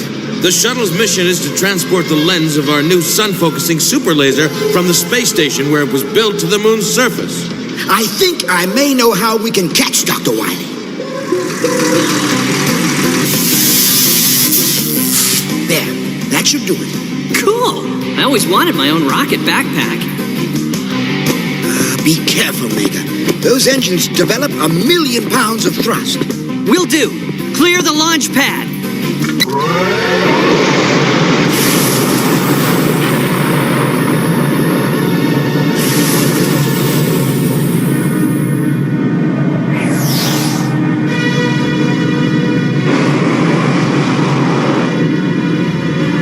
We'll be arriving at the space station in 5 minutes. Take the controls. I'll brief the others.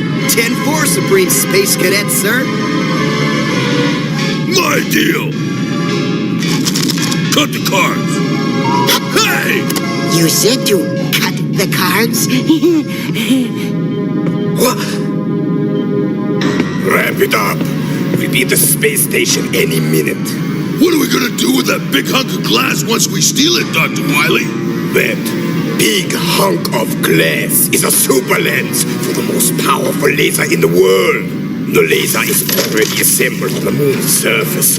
Once we install the lens, I'll be in a position to make the nations of Earth an offer they can't refuse. We'll be docking at the space station any moment. Prepare for battle. This is Mission Control to Space Station 1. Do you read me? This is Space Station 1. Go ahead, Mission Control. Dr. Wily has hijacked the space shuttle. He's on his way to you now. We suspect he's after the solar laser lens. Copy, Mission Control. We'll be ready for him. This is the station commander. All hands, battle stations. This is not a drill.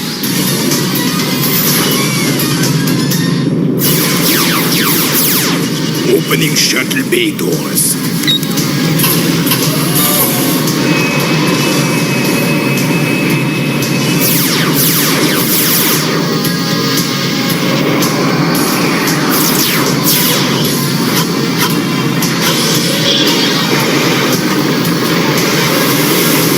Hey, space bots! Ready or not, here I come! Hey, this is Wily's space station now! He wants you cats off his catwalk! All right, everyone evacuate this space station now. Perhaps I didn't make myself crystal clear.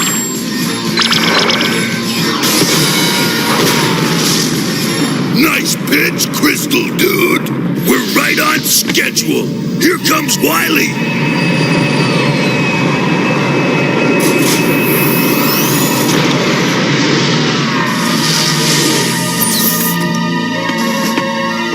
Follow me.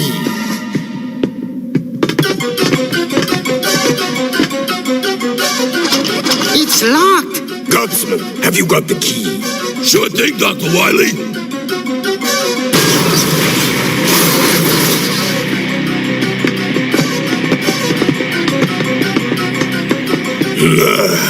Feast your eyes on the solar focusing lens. Once I get it to the moon and into the super laser, the world will bow down at my command. Don't go away. We'll be right back after these messages. We now return to MegaMan.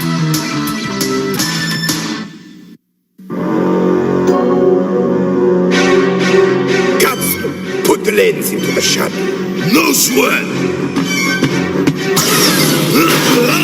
Hey! What hit me? It's protected by a force field. And controlled by this computer. It's designed to destroy the lens if shut off without the proper code. Guess you blew it this time, Wily. I don't think so, Proto Man. Captain, bring me the astronauts. Nuts! Wily's already inside. We're not too late. Hurry, Tina. I'll have you free in a minute, Daddy. All right, you two, this way.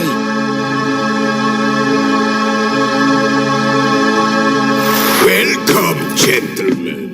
I need the force field locking codes. You need your head examined if you think you'll get them from us. Oh, I think I will. Gutsman, make them talk. My pleasure. MegaMan!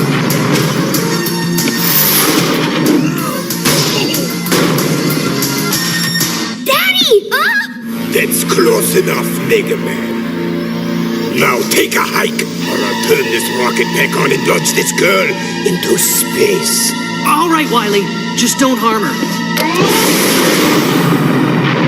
Unlock the force field.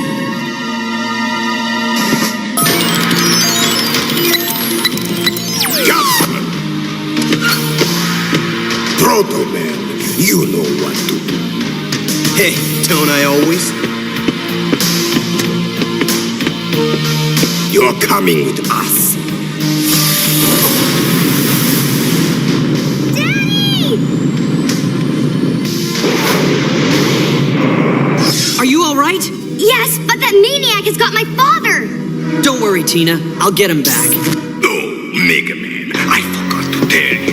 Before I left, I planted a little bomb. Nothing fancy. Just big enough to destroy the entire space station. You've got 1 hour to find it. This is all my fault. If I hadn't stowed away, Dr. Wily would have never been able to get that lens. There's no time to worry about who's to blame. We've got to find that bomb.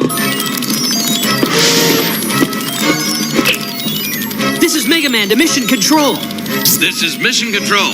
Dr. Light, Wily planted a bomb on the space station. It'll blow in less than an hour if we don't find it. We don't have any bomb scanning equipment here. Yes, we do. Rush's nose. She's right. I programmed Rush's nose to be able to sniff out anything. But how can we get him to the space station? There's an experimental rocket on Pad 9. If you don't mind risking your neck, it'll get you there in less than an hour. I'll take that risk. Come on, Rush.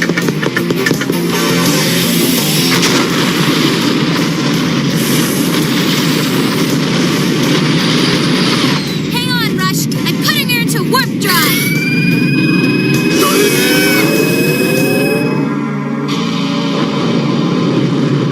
All base crew into your stations. Prepare for arrival of hostile intruders.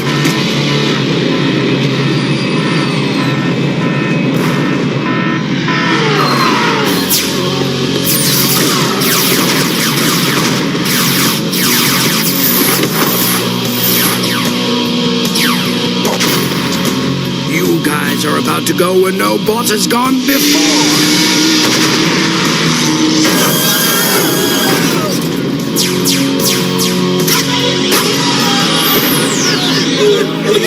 You can dish it out, but you can't take it, huh?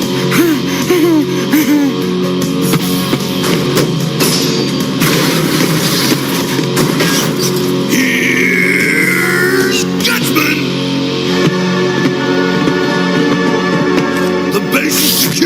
Wily? Excellent. Phase 1 of my plan is almost complete. Get the lens. Sure thing, Doc. Once the lens is in place, I'll control the most powerful laser in the world. Nothing here. We've got less than 3 minutes before the bomb blows. I hope Roll and Rush get here in time. We're almost there, Rush. Rush? Why didn't you tell me you get space sick?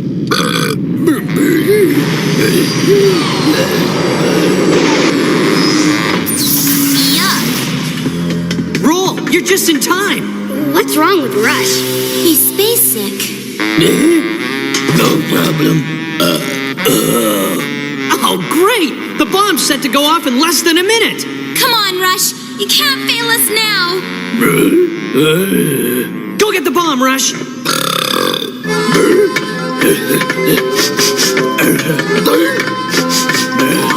Oh, he'll never do it. We're goners.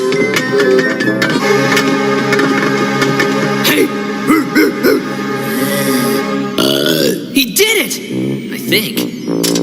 There it is! It's about to blow! There's no time to defuse it!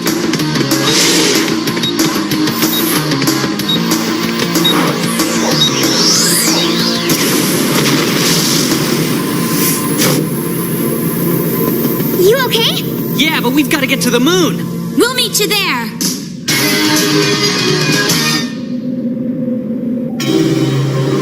The laser's ready, Dr. Wily. Good. Now to give my friends at the United Nations a call.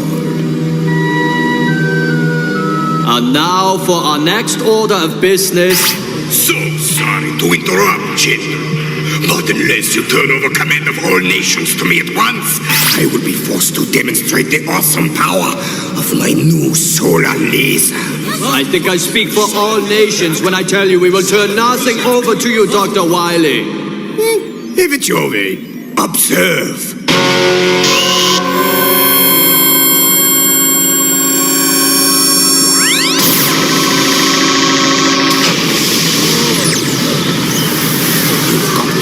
To the side for Platoon.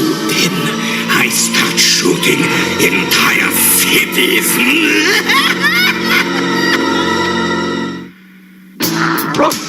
Mega! Right back! Messages! We now return to MegaMan.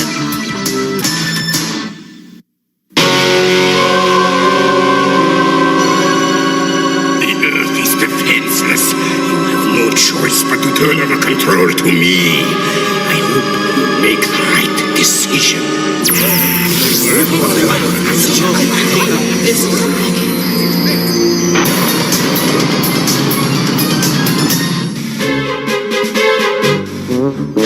Dr. Wily, I just spotted MegaMan and another ship on the moon base radar. They'll be here any minute. Well, what are you waiting for?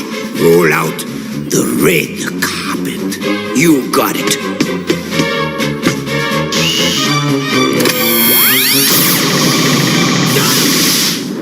Mega! Ah!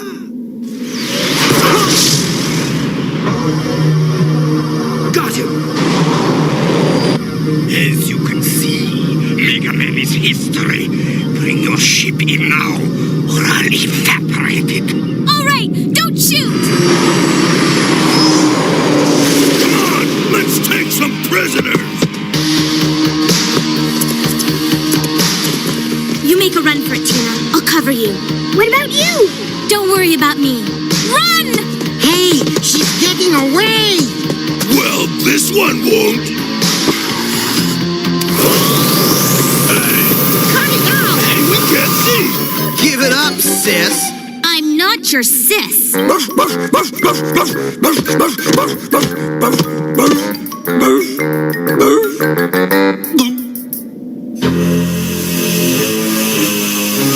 That'll keep you out of trouble.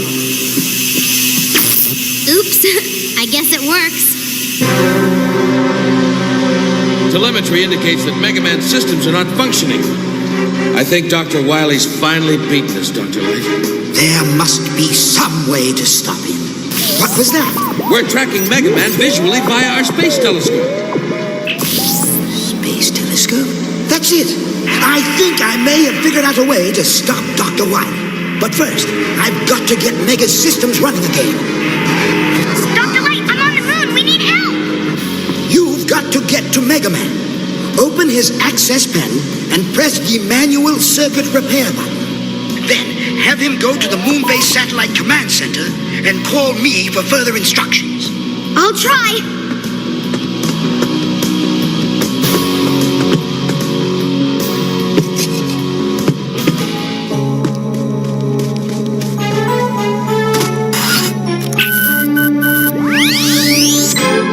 Thanks. I was having a nightmare. We've got to get back to the satellite command center. Dr. Light has figured out a way to stop Wily. You're stopping no one. Now it's my turn. Ah! Gotcha. And I gotcha powers. I'm going to stop you.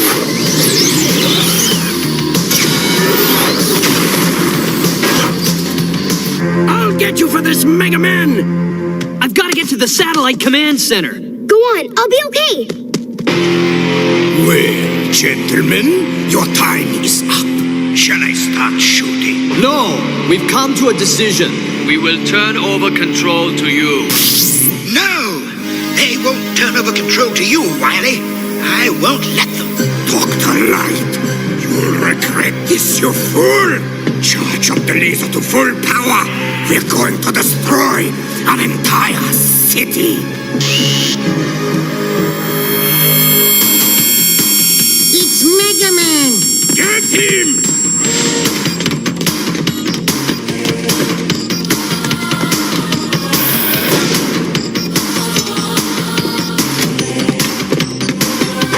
He's bolted it.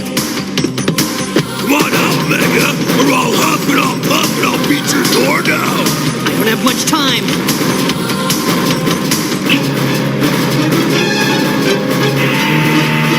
I'm in the satellite control room, Doc. What do I do now? You've got to lock the space telescope onto Wily's laser aiming signal. This will cause the telescope to turn its reflecting mirror toward the moon and reflect the laser beam back at Wily. Will do. Hope this works.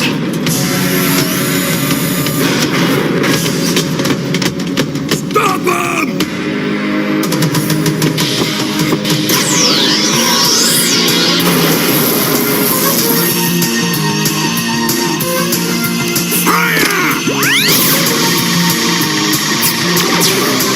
They've reflected the laser back at us!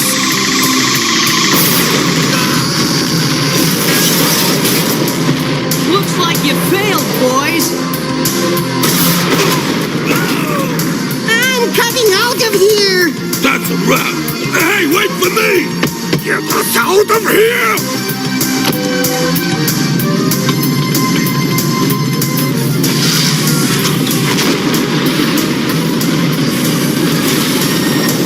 So long, fellas. Don't forget to write. Daddy, I'm so sorry. Don't worry about it, baby. I couldn't have stopped Wily without your help, Tina. And we would have been space debris without your help, Mega. My pleasure.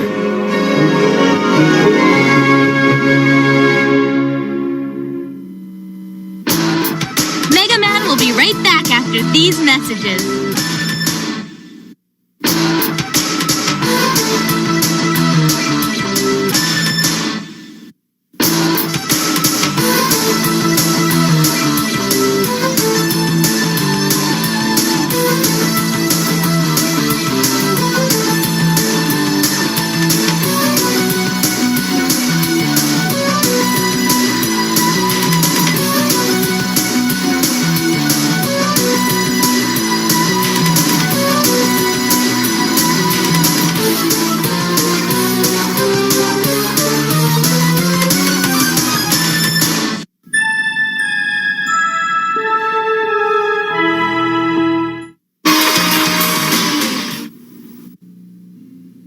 after these messages. We'll be right back. You have been chosen to be the ultimate laser warrior. First, choose wisely. Choose the only laser that really works. It scores on the helmet, scores between phasers, and module. When going into battle, don't get tagged. Be the ultimate laser warrior. Only Photon really works together. You have chosen wisely. Photon, only from Entertech. Police Academy! This is Jones. Numbskull's robbing the bank. Each sold separately. Come in, Mahoney. Cops! I'm out of here. Hi-ya! Sorry, Tackleberry. You're under arrest. And under... So, I'm not gonna lie. I am getting... Man, I'm getting old. The captain is getting up there in years. What's really funny is, this year, I'm a half a century old. The Joe is a quarter of a century year old. Yes, for those who do not know, I have 4 children. I have the Trevor, the Brandon, the Joe, and the Vince. 3 of them are adults, and then the Vince. Which is weird, you know, realizing that in a very short amount of time, less than 4 years, because Vince's birthday was just the other day. Joe's birthday is tomorrow.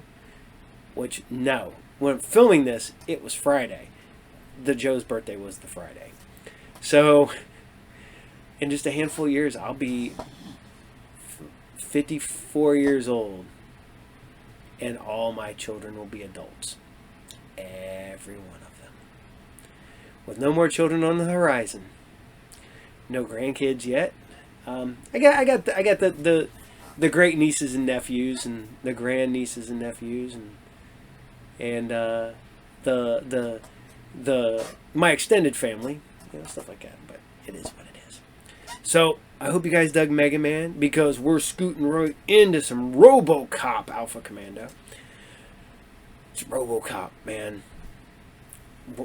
Literally one of the best movies ever.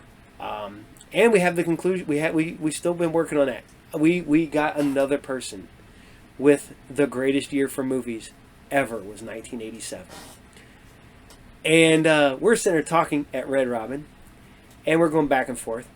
Even the waiter goes, "That's not right." And we start naming off movies, and the waiter's like, "Wow, that might be the best year for movies." I'm like, "Do you think we were just pulling your leg?" It's the best year for movies ever. I mean, simply, it's got Predator, RoboCop, and Masters of the Universe in 1 year. And Monster Squad, Nightmare on Elm Street 3, and Full Metal Jacket and Lost Boys in 1 year. So I'm just saying, it's got to be an awesome year. And that's the tip of the iceberg. Go Google it. I don't want to sit here and read off all that, because it will take you forever. So here you guys go. RoboCop. This is way early because it is the Christmas episode, and it's way late technically because it's not a Christmas in July, because that would have been months ago, and it's not Christmas in actual December. But if I keep it in order, you're getting a Christmas episode now. So here you go. It's Oh Tannenbaum, Whoa Tannenbaum. Enjoy.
He even cleans up. He's your kitchen pot buddy. He slices, he dices, he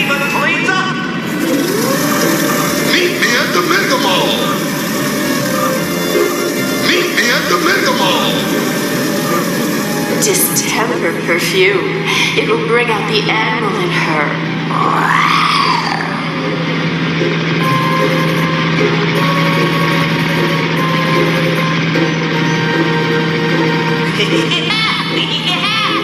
I'm Giggles the Elf. Buy me at Undoor's department store. I'm Giggles the Elf. Buy me at Undoor's department store. Somebody move a car up there, or I'll come up and move it for you! How big a deal can it be to get a gift? Try shopping early for a change! Just like you did this year? That's not the point. We had to work. Those flying ads are driving me nuts! At least we have the rest of the holidays off. Come on. Half the precinct has shopping detail. How hard could that be? Hi, I'm Giggles the Elf. Buy me at Undoor's department store. That Giggles the Elf is mine! Oh, give it to me! No way! I had it first! I'm so sorry, Sergeant, but it's like I told you. It's a war zone. The elevators have gone crazy, and half the customers claim to have been robbed. I tell you, my wallet was stolen. So get out of line! My bags! Hey, get out of here! Who took my bags? Why are you looking at me?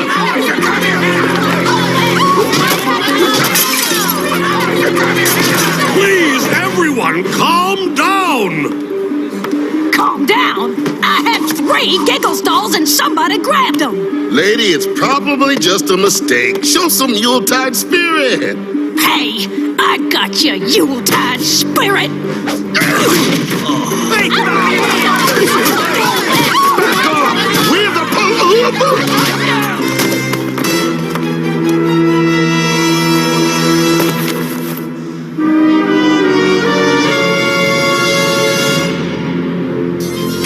Don't move.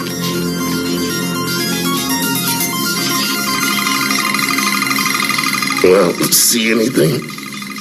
A cracked rib, dislocated kneecap, and some severely bruised dignity. Happy holidays, Sergeant. Here's my bill. Funny. Everyone you arrested said they had been robbed. All over town. Wallets, gifts they just bought, gone without a trace. So they were in a fine mood when we showed up. The only connection is they'd all been shopping in major department stores like Huntingdorf's. What about store security?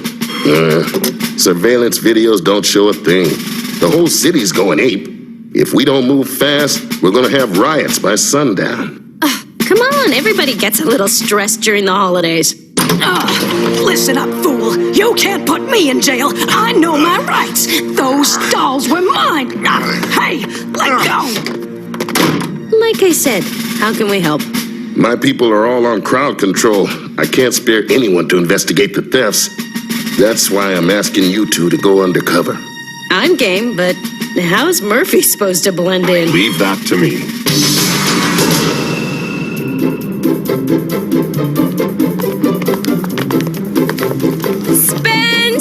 Spend, and no way to carry it all. I should never go shopping without my butler.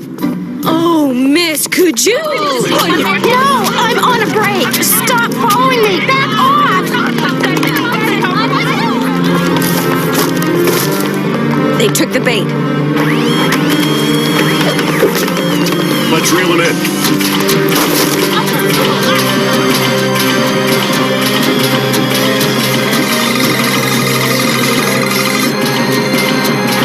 Hand it over, you grandmother.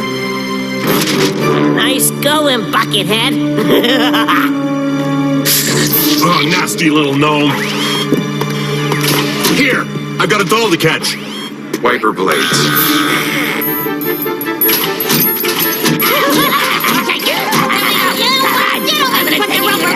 Okay, boys, get him! Put the rope around him! Hey, stop that! Hands off!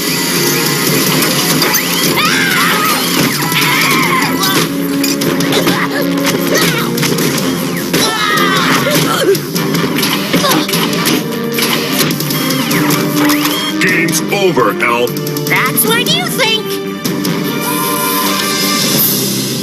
Mommy, what's RoboCop doing to Giggles? It's so cruel to hurt a little dolly.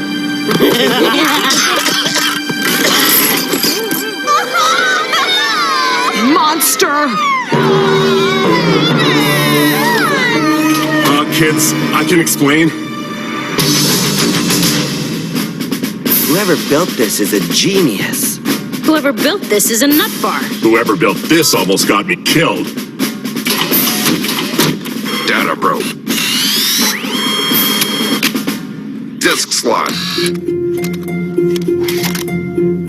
Interesting. The store's surveillance data has been edited. That's impossible. The whole system's triple encrypted. Watch. Sections of clean video have been inserted to replace wherever a theft took place.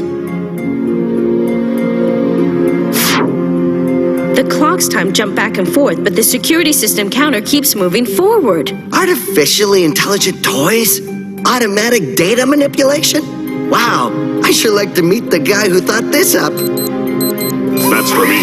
RoboCop, I need you and Miner back at Huntingdorf pronto.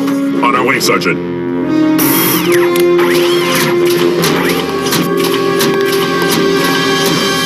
What is that? Who cares? I never get presents. Yeah. Oh, this thing weighs a ton. Yeah. Whew. Maybe it's a really big fruitcake. Nail me! Charlotta. I'm back, and I'm yours.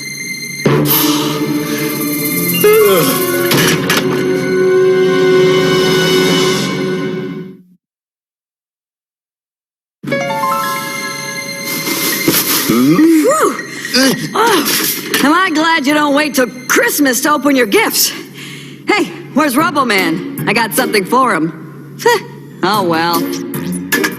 Now come to Mama, you big lap hunk. Charlotta? Shouldn't you be in prison? No, you big silly. I got an early release for good behavior. Want a demonstration? So, I guess prison wasn't all that bad? Well, if you don't mind the inedible food, the tedious work, and the gray clothes, I hate gray! No, it was fine. Really. I'm glad. You did say you'd wait for me. I want to make it worth your while. But you tried to kill us before. Oh, new me. I wouldn't hurt a fly.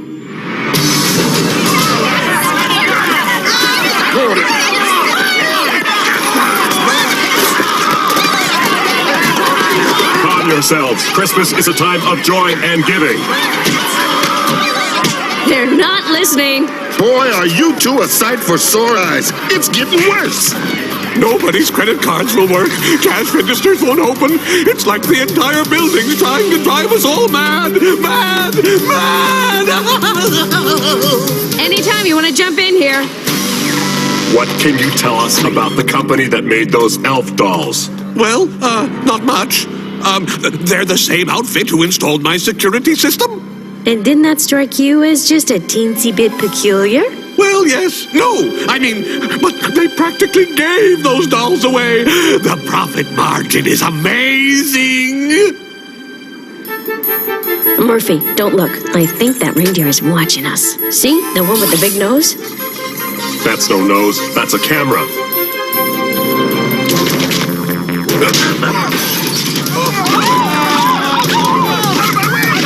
Too many people. Back to my new job, RoboCop, public destroyer of Christmas. Traveling hook.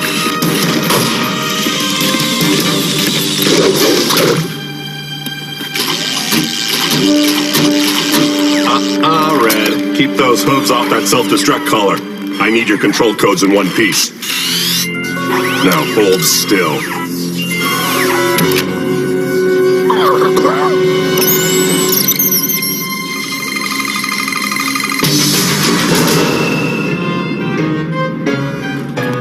Charlotta, maybe we should think about this. No, Numi, don't think. Feel. Yes, let your senses reel. Now, what are you reeling? Feeling? I think it's the sauerkraut I had for lunch. Oh, don't tease me, Numi. You know what I want. I do? Yes, I want a snack. Yeah, some hot cocoa, maybe. Oh, okay. It might take a minute. Well, like, duh.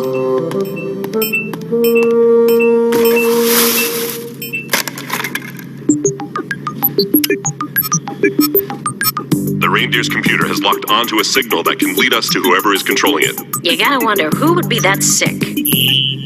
Oh, I knew they'd be trouble. I will not let them mess things up for me again. I'll be ready. Hot cocoa coming right up. Oh, what? No marshmallows? Marshmallows, right. I'll check.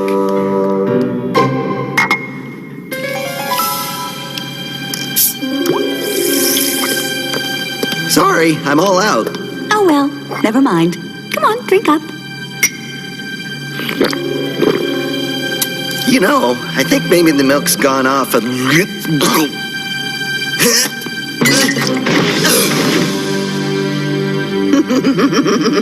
Sweet dreams, Nerd Meyer. Why couldn't that idiot creation of yours be here like the delivery man said he was? Oh, what good's a bomb without a target?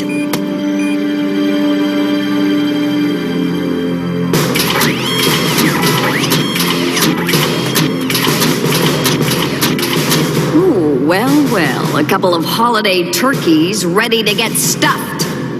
Say, how come you guys are so small? It's Newmeyer, and he's drugged.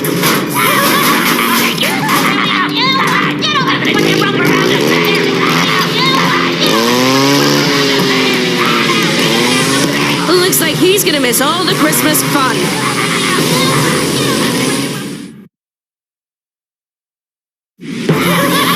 So, coppers, hey, say goodbye and season beatings! Whoa, Char, you're missing a big chance here. This is where you get to gloat about how clever you are. Oh, cool. See, like, I'm kind of new at this villain thing. Start recording. Already on it. Charlotta Tannenbaum, confession, take 1. Actually, it was really pretty easy. See, first I used the prison's computers to contact a bunch of online merchants. I thought online shopping had finally died off. Well, duh. Anyway, so I made the online guys an offer. You would make in-store shopping a miserable experience, and they would get their old customers back. People are half crazy around the holidays to start with. My mannequins and toys just pushed them over the edge. All I had to do was make sure you morons didn't stop me. Charlotta, I understand wanting revenge against us, but why ruin Christmas for an entire city? Why? Why? Because I hate Christmas, that's why. The whole rotten ho-ho-ho, peace on earth package. Oh, every year the same lame-o jokes. Oh, Tannenbaum, whoa, Tannenbaum, I see your sap is leaking. Let me play with your ornaments. I mean, like it's my fault Tannenbaum is German for Christmas tree. And the whole world is gonna pay for it, starting with you. I think that's our cue. Blaster!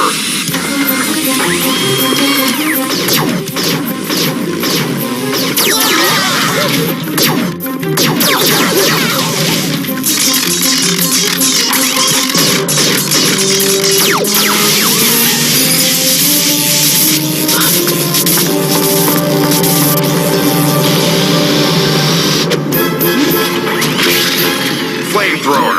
A symbol of holiday joy should not launch explosives.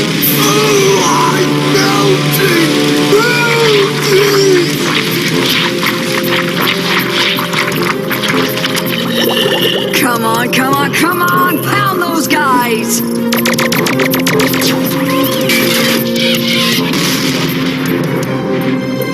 Exploding my son's not here to see this. You have nowhere to run, Charlotta! Don't be too sure! Ugh.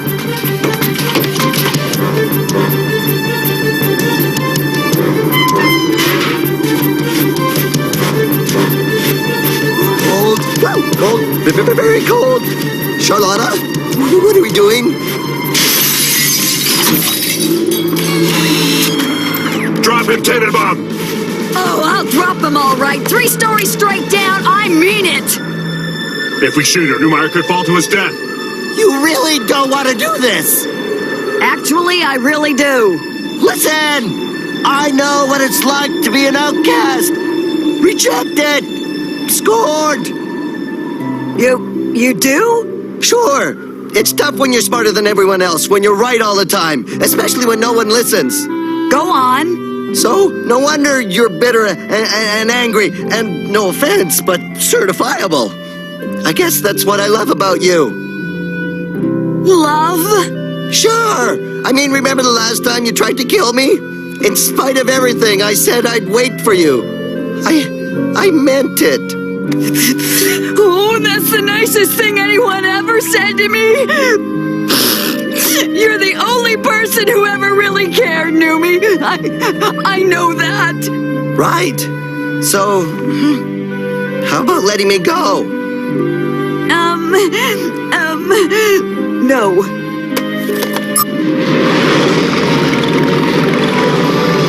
Charlotta must have built those too. No wonder they're so annoying.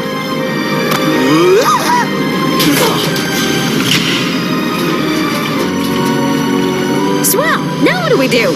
If we shoot it down, Newmeyer goes down with it.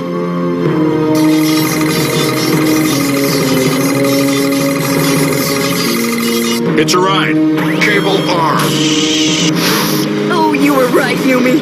We're meant for each other. Why didn't I see it before? Blinded by love? I know. We'll get a house in the suburbs. Yeah. Build ourselves a dog. Clone a couple of kids. Then we'll take over the world. Good. Yeah, so long as you're keeping everything in perspective.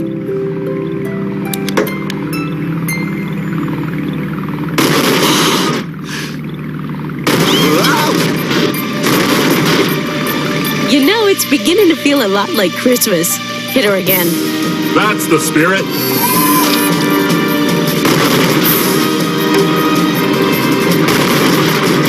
Get off my balloon, you fat holiday fraud!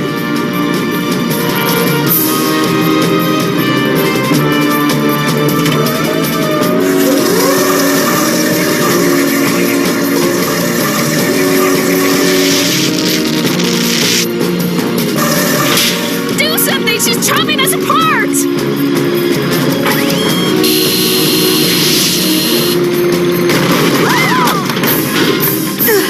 If we're going down, they're coming with us.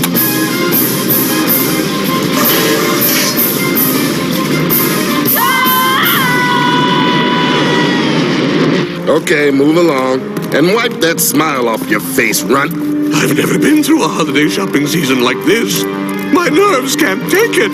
Well, at least it's finally over.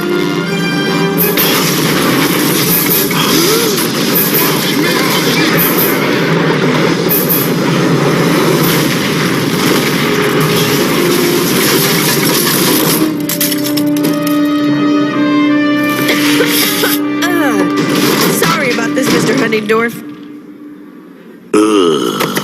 Where's Murphy? Over here, Sergeant. Upholding the loving spirit of the holiday season.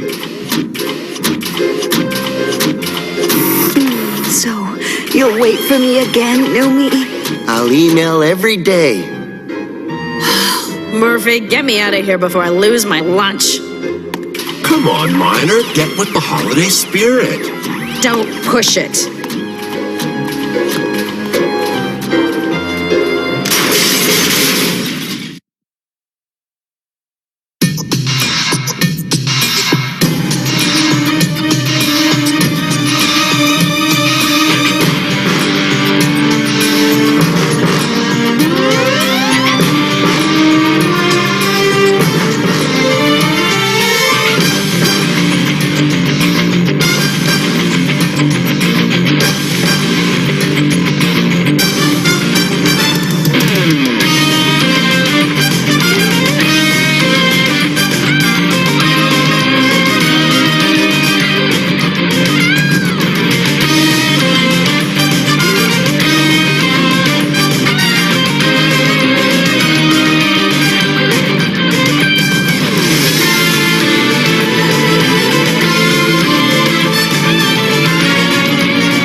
Out there! Someone needs Dr. Henry's emergency lessons for people. Dudley Spiffington is dazzling on the courts. Not with his game, with his whiter than whites. Some dazzling white tennis balls, please. Oh, my finger! Oh, my white! First, be calm and calm him down. Okay? Now, look at the blood. It's not so bad. It washes dirt out and helps heal the cut by clotting. This cut is bleeding quite a bit, so press down with a clean cloth, hold several minutes, and don't keep looking underneath. This is direct pressure and should stop the bleeding. Now, wash it gently and wrap it in a sterile dressing. If a cut keeps bleeding or is deep, keep up the pressure and get to a doctor right away. The Dudley, what a dud. Coming soon, Chester Wedding Bells Hockmeyer says... Centurion! Power Extreme! Evil hacker and strafer attack. Ace McCloud calls Skybolt. Energize. Fusillade. Pulsator. Stabilizer. Launch. Strafers behind. Fire. Energize to mode 9. Galactics. Missiles. Blasters. Attack. Centurion! Power Extreme! Mega Machine! Skybolt comes as shown. Figures sold separately. New from Kenner. Alright. Hope you guys dig RoboCop. Because, well, RoboCop. I even like the third movie. That god-awful horrible movie, but I love it. See, it's fun. I like RoboCop 3. It's hokey, it's goofy, it's weird, whatever. I enjoy it. Alien Covenant is just a bad movie. See, they're both bad movies. One is still endearing and fun. The other one is just...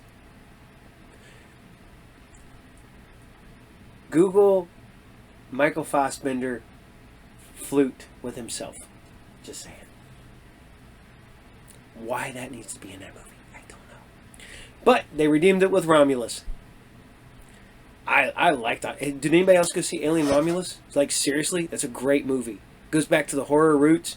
It's creepy as hell. Just saying. Alright. So, hope you guys dig RoboCop, because we're going straight on over to some Jayce and the Wheeled Warriors, because, you know, Jayce and the Wheeled Warriors. Oh, man. Love some Jayce. But this is actually part 3 of the Liberty Stone saga. And it's called Space Fighter. I know that in some areas, I think they did these in VHS form. So you got like the 5 episodes in like a 2-hour VHS. I got one of the VHSs, but it's in storage, and I do have my DVDs somewhere. So, because I have the box set, and then I have the movie. So, which is just episodes cut to make one movie. So, alright, here you guys go. This is Jayce and the Wheeled Warriors, episode 36, Liberty Stone, part 3, Space Fighter. Enjoy. Thundering across the stars to save the universe from the monster minds.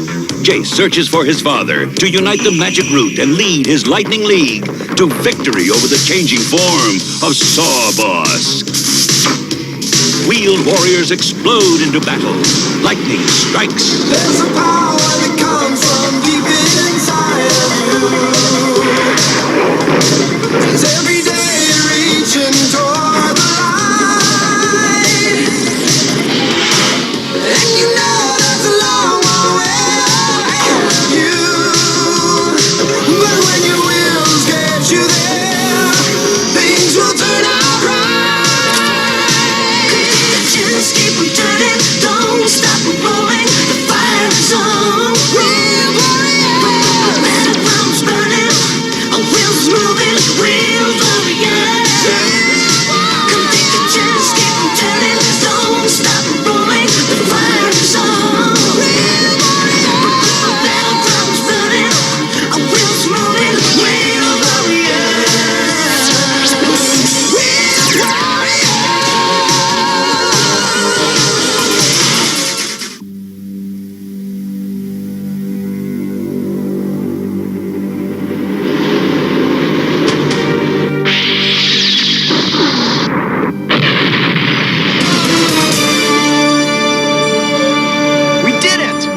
Yeah, those guys aren't gonna bother us again. Perhaps not. But there will be more before we find the Liberty Stone. I can't believe Flora slept through all that. Flora, you awake? Flora, you feeling better?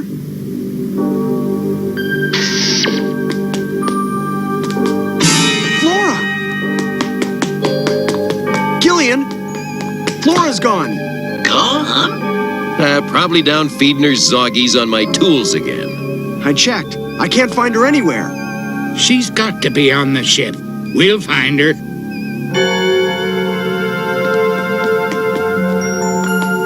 Flora? Flora, you in here? Flora! Flora! We need you! Come on, kid. Turn up and I'll never even yell at you again.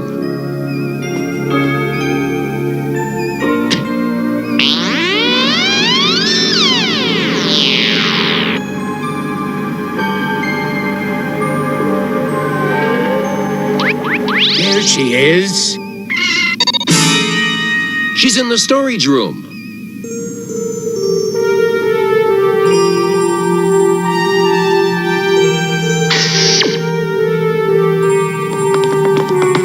Flora, you scared the daylights out of us.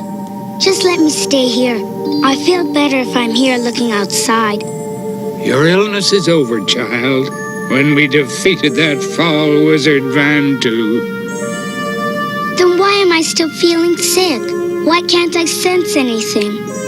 We're going to find that out.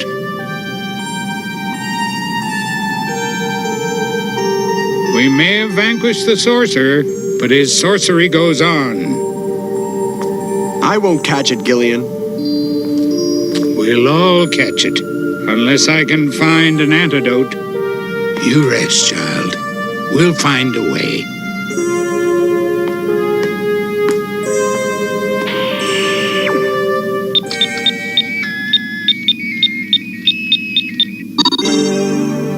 That's it. Planet Andaran. It's the nearest source of energy powerful enough to save her. And it's 1,000,000 miles away. 1,000,000 miles? Can she wait? We have to move as fast as we can.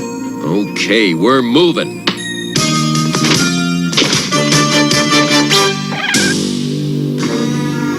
You promised me the Lightning League. To weaken them. And now, seeking strength again, they're flying right into my hands. You lend me 20 of your troopers under my command, and the universe will be yours. All right, you can have them. However, this will be your last chance.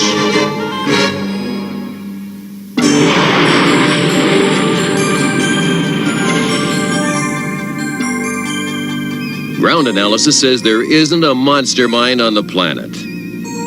I wish we had Flora's senses to tell us for sure. We will. Soon enough now.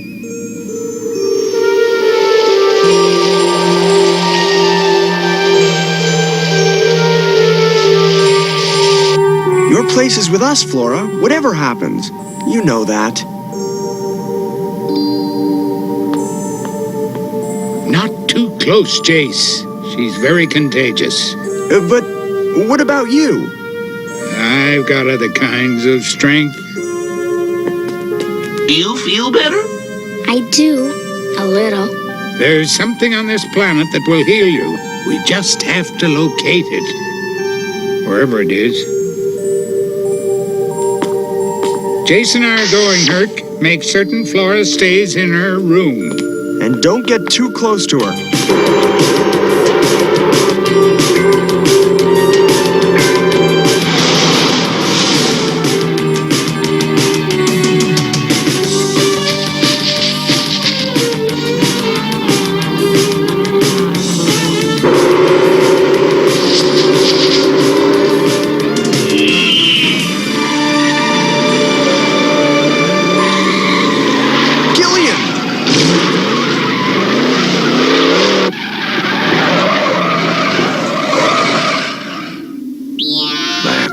will be far enough.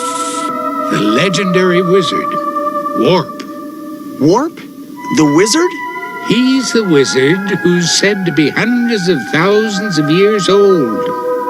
I've heard that Warp possesses the orb, which is the source of the magic of the universe.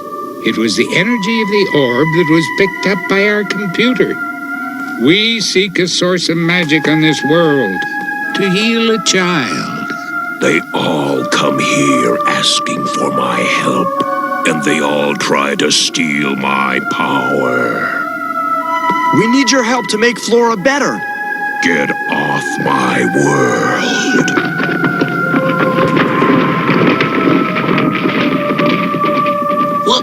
Where'd he go?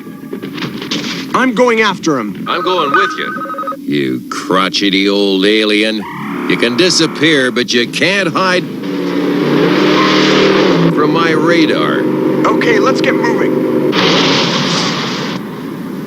Herc and I will take it from here. I'll go back and attend to Flora. Let nothing stand in your way.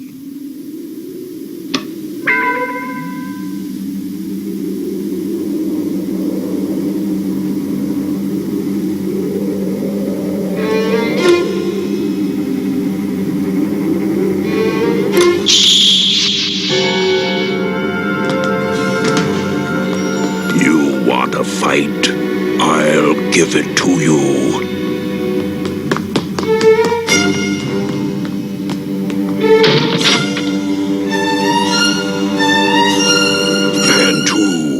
I've come for your magic. I sent you away a foolish young boy. You return a foolish man. I have learned much since you were my teacher. I am stronger than you are now. Not strong enough to take the orb.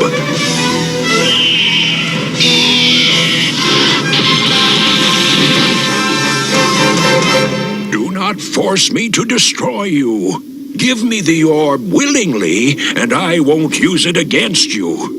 The orb is the life of this world, and this world is mine to protect. You stand in the way of something more important than your puny world. You had your chance.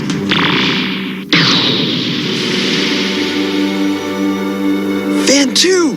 We've got to tell Gillian. I'll tell him for you, because I'm getting out of here. I thought you decided to help. I've got an old rule. I never fight a wizard. Now I got a new rule. 2 wizards. You got any sense, you'll come with me. I know you feel better, but you're going to stay in bed until you are better. Gillian, I'm fine. Are your senses working? Well... That, my child, is that.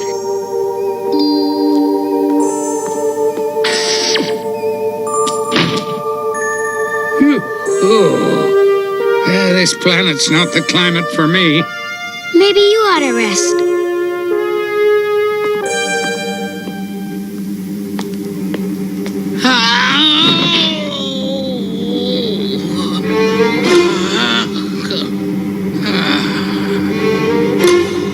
You will not take her, Bantu.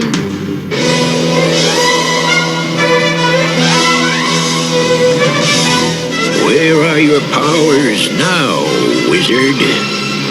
Soon there will be none of you to stand in my way.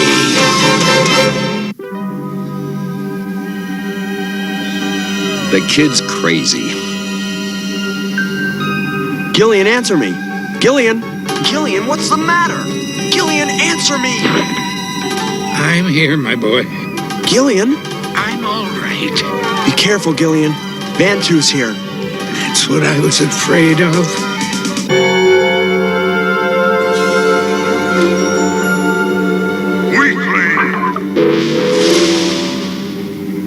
You promised me the lightning league. And I'll get them. You had your chance, and you let the old one walk away alive. And now the lightning league will fight you for it. This time, I'll have the strength to win. Let's go for Flora's sake. Yes, Master. Okay, do what you want.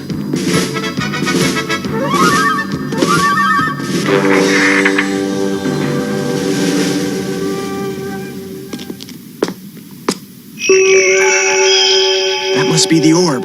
Go away. We need your help. It's not just Flora now, it's Gillian too.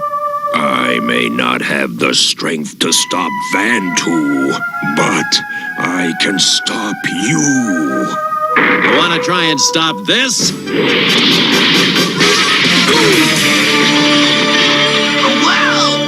We need the power of that orb, please! Never. No one will ever take it from me. It's time I took what I came for. Hey, it's... Who's doing this? Stop it.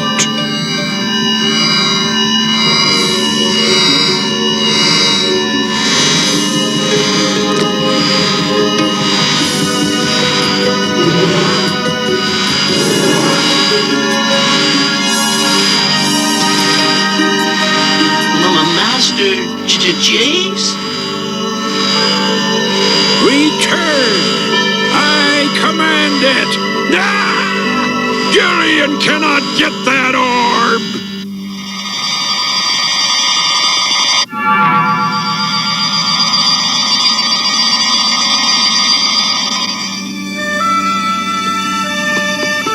Gillian, did you do that?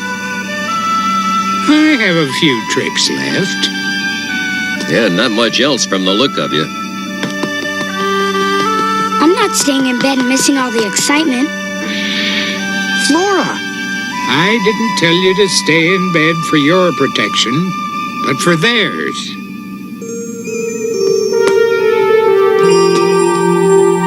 This is my fight. I'll save my own world. No, this is the battle of free people everywhere, against the monster minds. Where's Zoon? And where's the orb? If Vantu got it, They've got it, Gillian.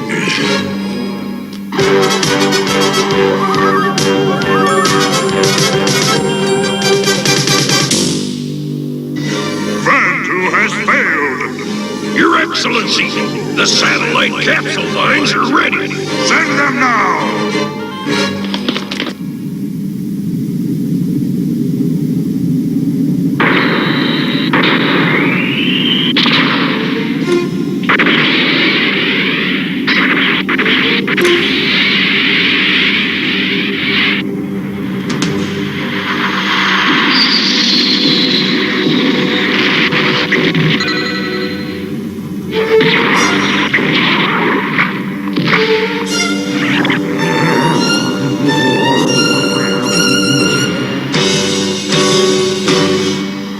The only thing left now is somebody starts shooting at us.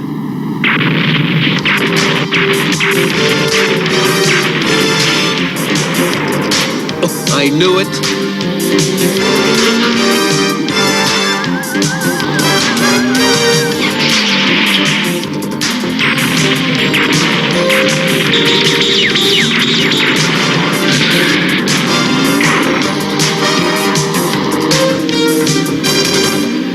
I thought you were a magician. I am. Then start magicking.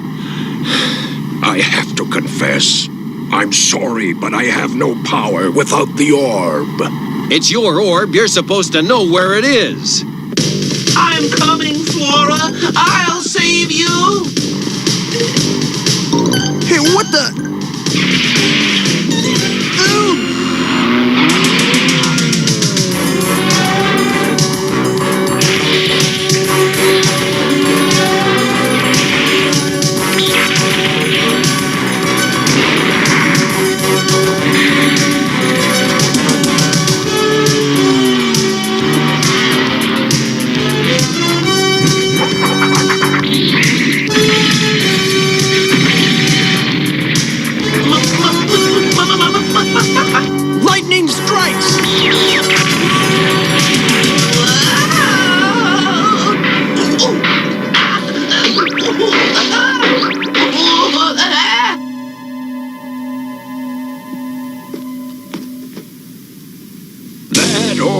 is mine.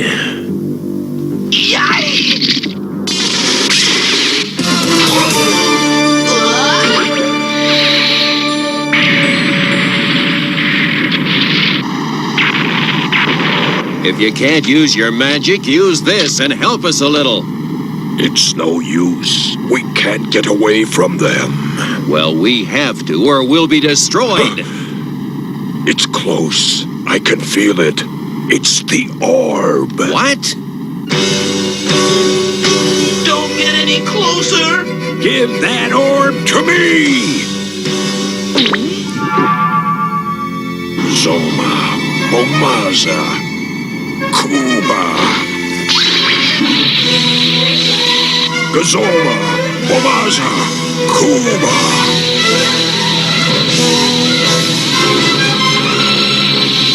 Gazoma, Bomaza, Kuba.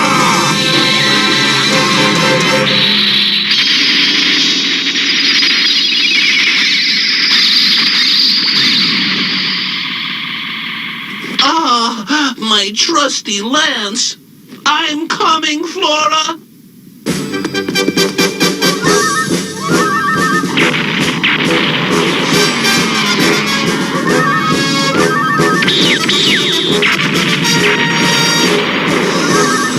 Jayce, can you hear me? Gillian, how are you? My power is coming back. There'll be no more interference from Van 2. All right. Jayce, protect the orb. But where is it? Oon has it. Oon?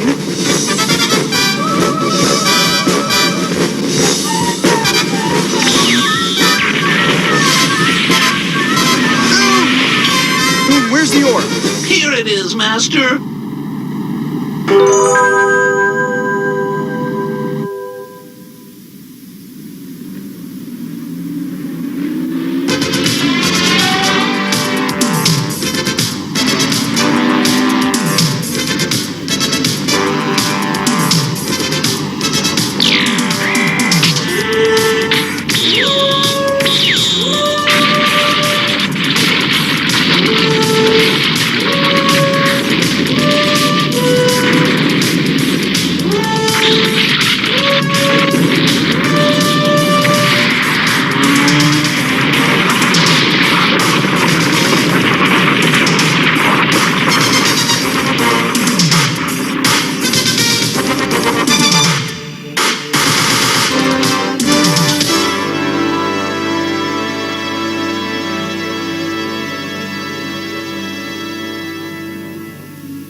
I guess I've got to thank you for teaching me that there are some people I can trust.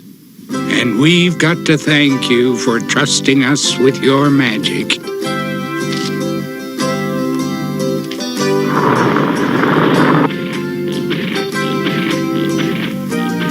Well, we're gonna get off of this planet now, aren't we? Come on. There's got to be some more trouble we can get into. I'm giving you just 10 seconds to get on board or you're gonna be left here.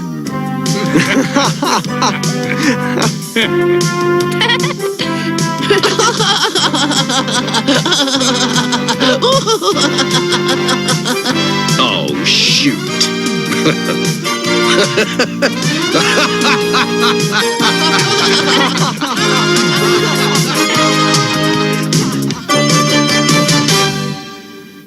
Next time on Jayce and the Wheeled Warriors, lightning strikes as our heroes battle magic and the monster minds for control of the universe. It takes all of Gillian's magic and all of Jayce's daring to survive the hostile battle among the stars. But Sawboss is there too and has Jayce right where he wants him. Soar with us into high adventure next time on Jayce and the Wheeled Warriors.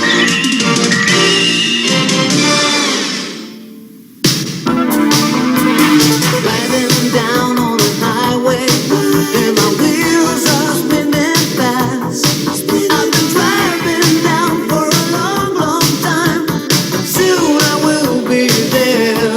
Keep on rolling, keep on rolling. There's no turning back. We're going home.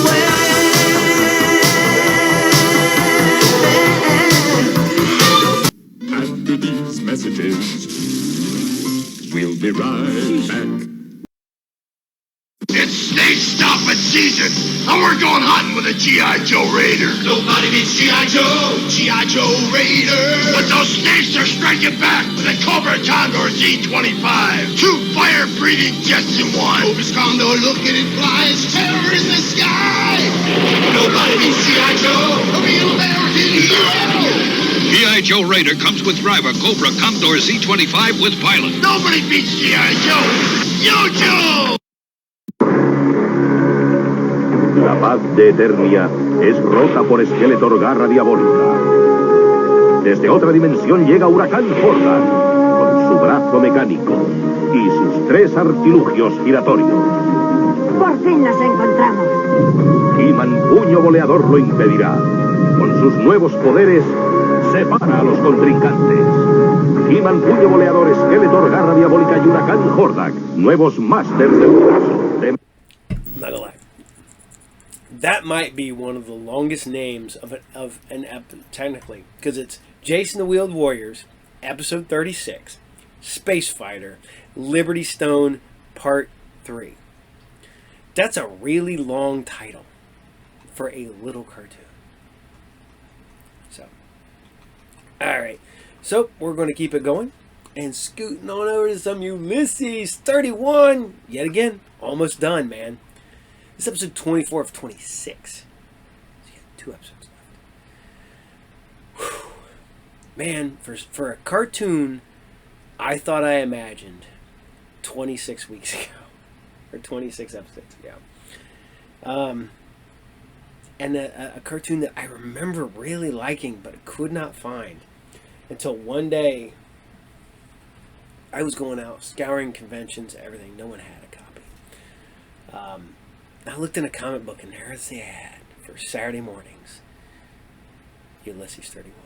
I'm like, oh, I didn't imagine it. And then a friend of mine goes, I got all the episodes. And he gave me a copy years ago. Bad copy. And it was so bad quality. It was probably like 4th or 5th VHS generation. Put the DVD. Almost unwatchable. And then one day, I found the revisited, remastered versions. And I was like, and that's how we got where we're at now. So here you guys go. Ulysses 31, episode 24. Enjoy. Ulysses, Ulysses, soaring through all the galaxies, in search of Earth, flying into the night. Ulysses, no one else can do the things you do. Ulysses,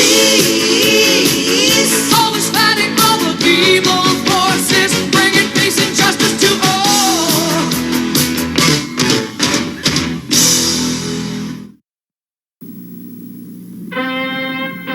Team America. You can make them go through water, or climb, or jump. It's Team America and the Super Stunt Dirt Bike. The Super Stunt Dirt Bike is designed with knobby wheels, so you can make them do high jumping stunts.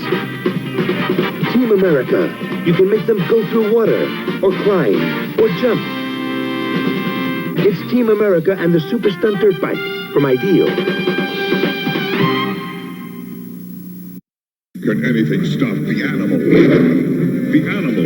It's a big, powerful 4x4. But when the going gets tough, it bares its claws to climb over anything that gets in its way. The animal. The animal. Can anything stop the animal? The animal. The animal. Clawing its way to the top. The animal. Each sold separately. Batteries not included. New from Galoob. So, has anybody seen The Thing from the new Fantastic Four movie? He looks like The Thing in practical costume. And I'm like, yes! But I have to ask everybody. Does anybody a fan of She-Hulk as the 4th member more than the Hulk? Or more than The Thing? I love She-Hulk's run. but the Thing's classic. He's literally one of my favorite Marvel characters of all time. I was a big fan of... Ironically enough, I was more of a fan of Marvel 2-in-1 than Fantastic Four, except for the Byrne run, which doesn't count.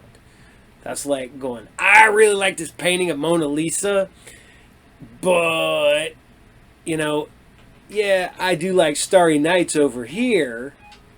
So, you know, here you guys go. So, I hope you guys digged Ulysses 31. It's a great cartoon, and it's almost over.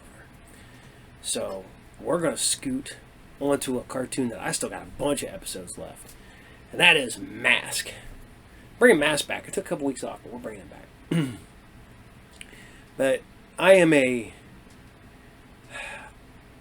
I am a firm believer that Mask would have been up there with Transformers and G.I. Joe if they would have made Mask in scale to G.I. Joe.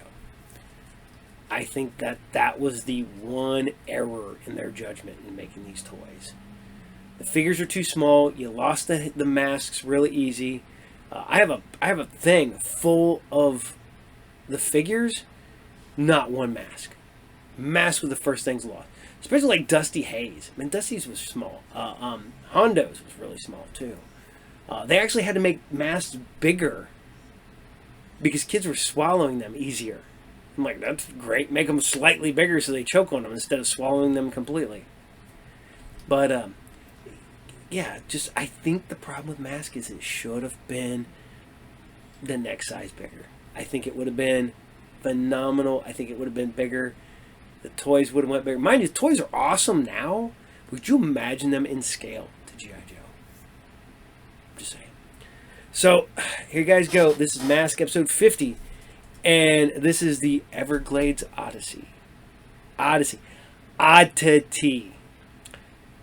Boy, that'd be... I want to buy a Honda Oddity. Did you say Odyssey? No, I did not. I want a Honda Oddity. I would own a Honda Oddity. I've never owned a Honda in my life, but I would own a Honda Oddity. So, there you guys go. Enjoy.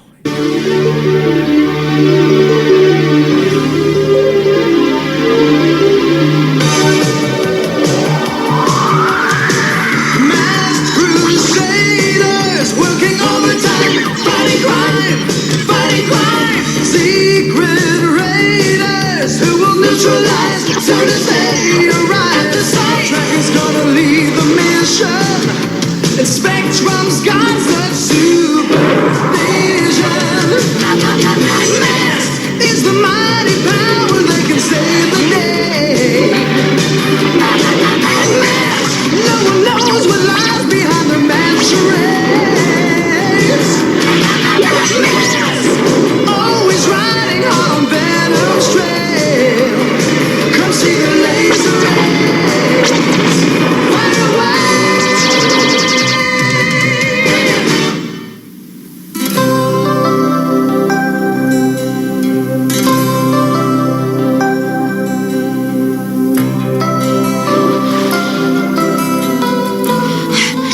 What do you think this is? A taxi? Taxi? I could swim faster.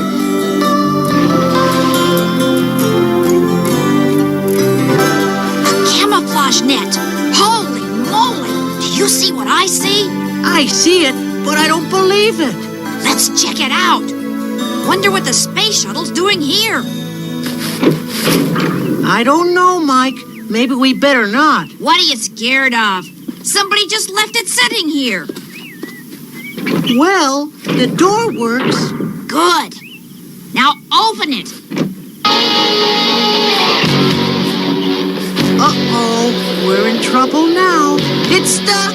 The door won't move. Help! Do something! Get me out! I'm trying. Mr. Sector! Please, Mr. Sector, you've got to come. Mike's trapped in there. Sounds like a pretty incredible story, Osk. I know, but... But it's not an impossible one. Cape Canaveral isn't that far away. We'll use my airboat. Come on.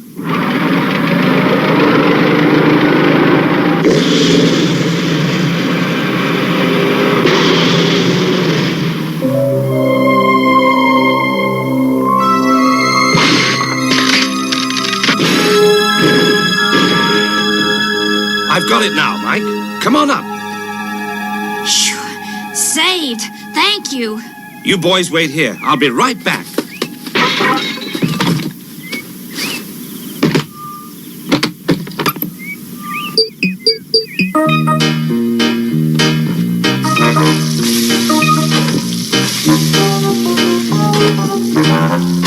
Cooking with T-Bob. Ah, I can see it now. My own gourmet cooking show.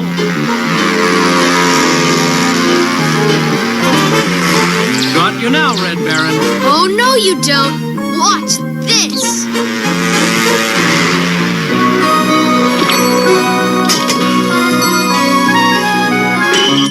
T-Bob, wait! That's my plane!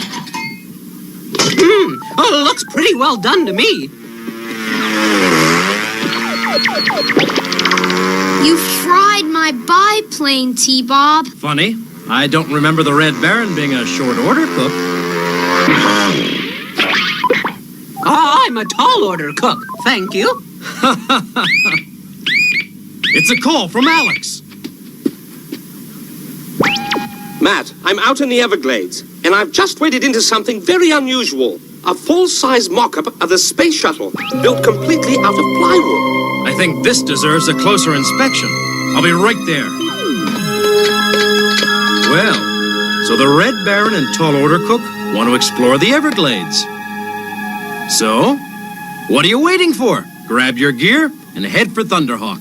All right! It's a complete fake, Matt.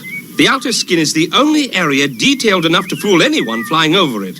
But why build a mock-up of the space shuttle and then dump it in the middle of the Everglades? A shuttle in the Everglades? Do you know what they're talking about? Mike and I found it. Later on, when the grown-ups are done fooling with it, we'll check it out.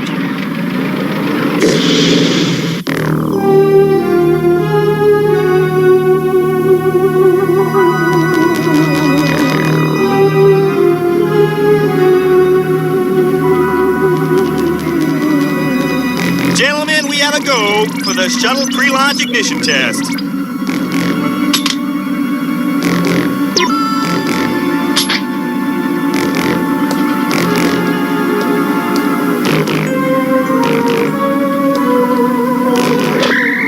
Lockdown is released. Security system has been deactivated. Confirm. Confirmed, Shadow. You've done your part. Now we'll do ours. You're right, Alex. It's just like you said. A complete fake, like a space-age Trojan horse. Outside, quick! What the? Huh? Duck!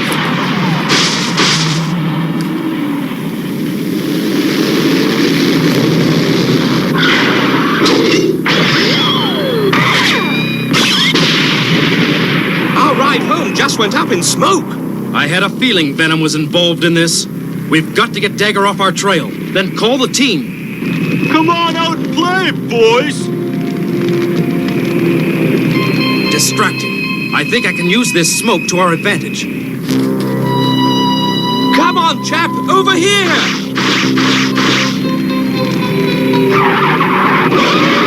Thought I saw something move. Can't see a darn thing.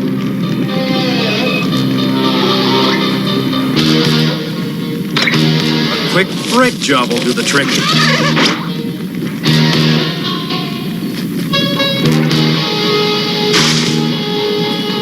Have a nice trip, Dagger. Looks like something over there.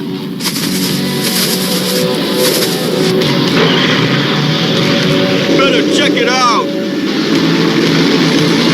What's going on here? I can't stop.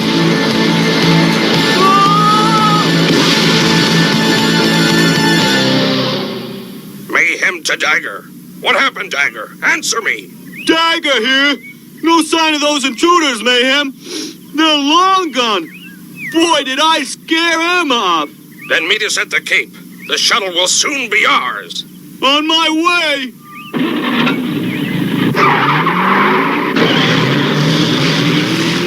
So, Venom's after the real shuttle. Blighters must have an inside man at the Cape. We've got to warn somebody quick.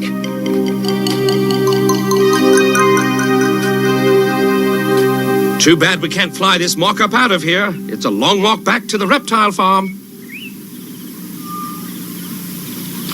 Come on, Scott. We've got lots of neat junk back here.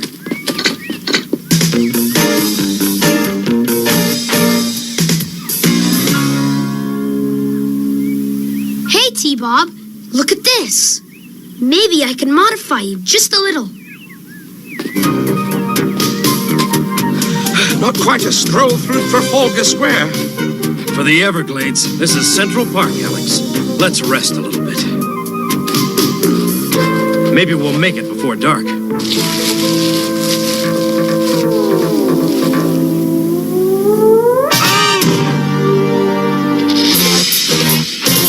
Snake! Darn thing bit me! Just stay calm and don't move. Not too tight. That should slow the spread of poison. Boy, that hurt. Alex, was that snake lethal? Yes. We don't have much time. Anywhere from 20 minutes to 2 hours. And the snakebite kit was in the airboat. Then we'd better get moving. I'm already feeling a little dizzy.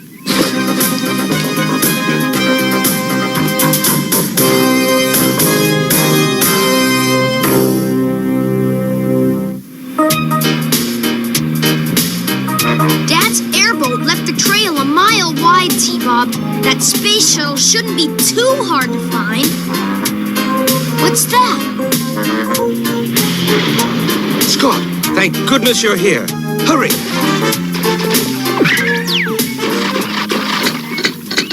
Dad! I can't go any further, Alex. Awful fever. There's not much time, Scott. Your dad's been bitten by a poisonous snake. I need you two to get back to the reptile farm as fast as you can. We need the antitoxin. Better yet, T-Bob could carry him back. He's too weak to hold on, Scott. My arm. Can't feel my arm. Then use my radio and call ahead for the serum. Okay. This is Alex Sector, code 1229. Thunderhawk computer, activate. Ready to receive. Go ahead. Route this through your loudspeaker. Attention, Oscar and Mike. Emergency. Please respond. This is Mike. We read you. Over. Mike, go to the medicine cabinet and get the snakebite kit with a vial of snake serum. Scott and T-Bob will pick it up and lead your airboat back here. I know exactly where it is, Mr. Sector. We'll be ready. Thunderhawk computer, code 1330. Computer, recommend personnel best suited for this mission. Dr. Julio Lopez, essential to monitor team leader tracker. Vehicle code name Firefly.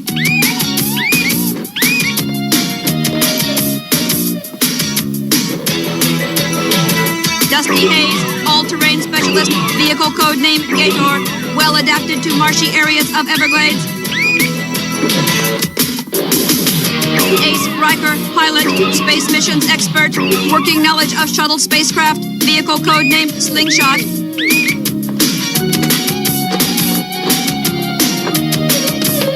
Alex Sector, pre-selected, will replace Matt Tracker as mission leader. Vehicle code name Rhino. Personnel approved. Assemble Mobile Armored Strike Command.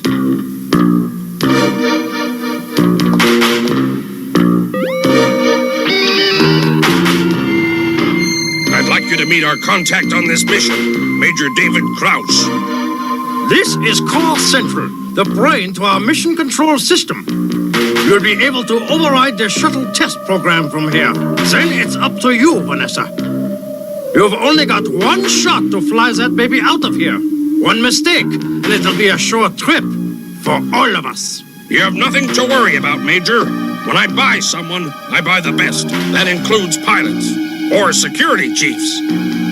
I'm about to steal the most powerful flying fortress ever created. With it, no one will be able to stop me. Not even Mask.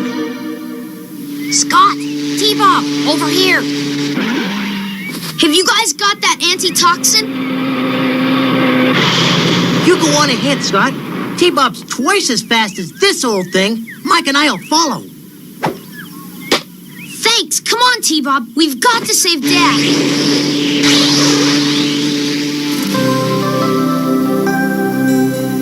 That shot should do the trick, Matt. Just try to relax. Just what I needed. Nurse T-Bob. Maybe this'll cool down that fever a little. Hey, Alex, I think that shot's working.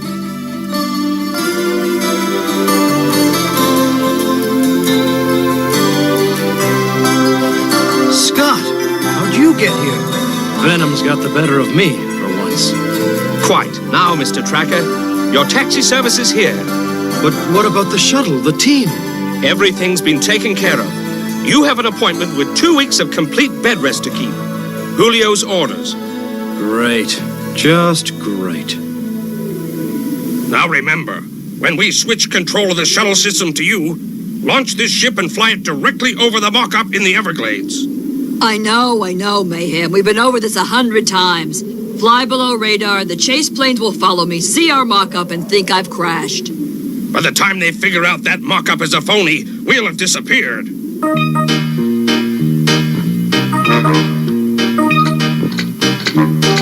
I thought you might want another pillow, Matt. T-Bob, look out! Whoa! I think this cure is more dangerous to my health than the snake bite. Need to get to Cape Canaveral and meet the team. Oh, no, you don't. You're suffering double vision, partial paralysis, and fever. Matt, you'd be a danger to yourself and to the mission. The answer is no. Well, if I can't play, I'll coach, Julio. Come in, Alex.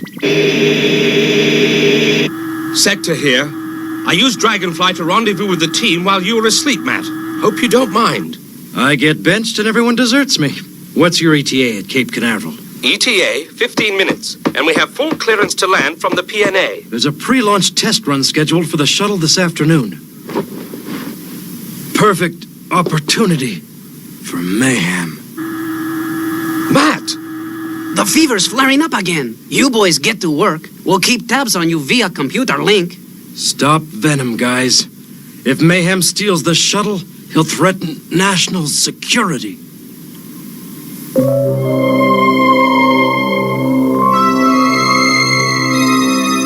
All right, Rex, now!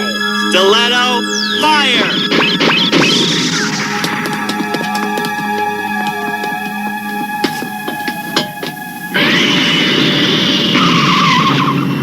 This is Cape Canaveral. General Wilson promises you full support. If you need anything, just ask. But I have to tell you guys, security has checked this base thoroughly, and we found nothing.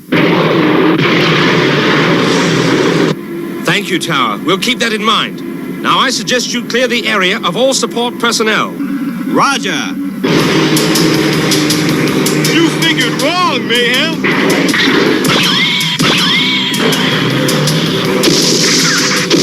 We're under fire. Defense mode.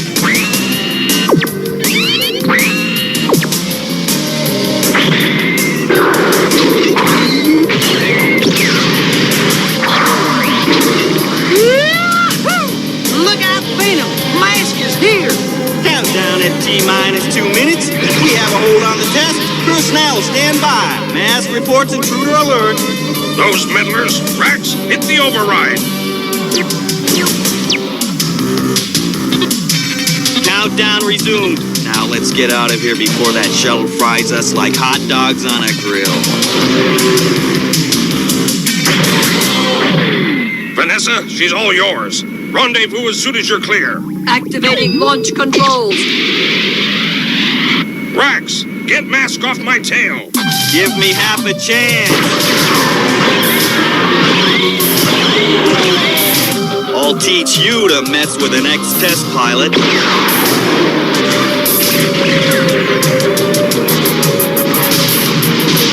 Where'd he come from?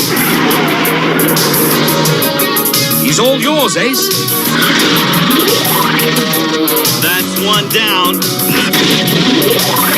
All personnel, emergency evacuation. Shuttle is launching. Repeat, shuttle is launching. I think I'm a little late to collar this Bronco. Hang on, Dusty.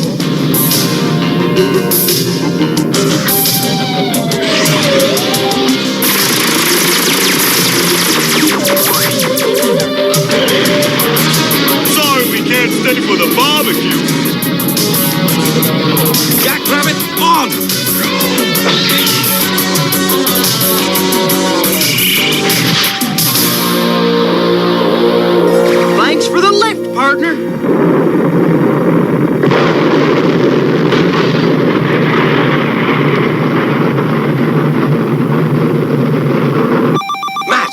Please respond. Venom has taken the shuttle and is headed for the Everglades. We'll never catch him in time. He's gone, and so's T-Bob. Where'd they go? There's your answer. But who is flying it? We'll stop Venom, T-Bob. Shuttle should be coming in our sights. But I can't fly this thing. I'll show you. Activate the laser controls. Whoa! Wrong button, T-Bob. Fire controls on your right.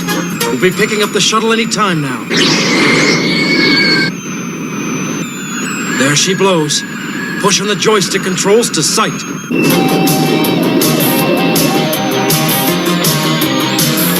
We're locked on the booster rockets, I think.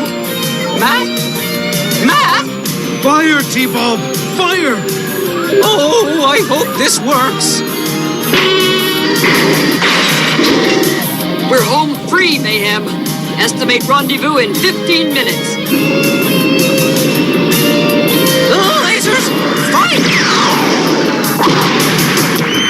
What was that? Mayhem, I've been hit.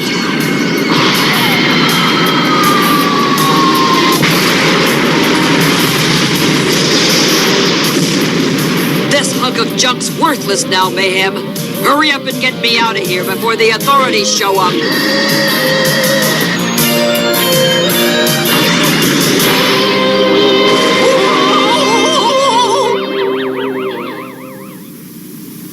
Darn craziest thing he's ever done. Will he be all right? Pretty steep dive they took.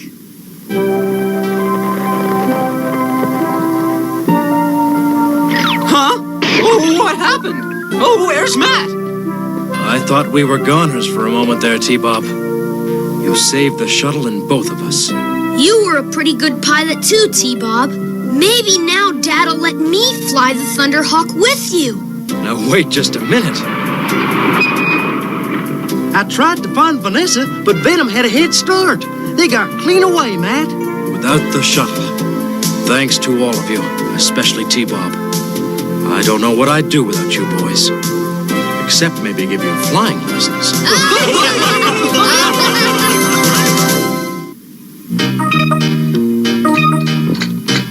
T-Bob, look out for the puddle!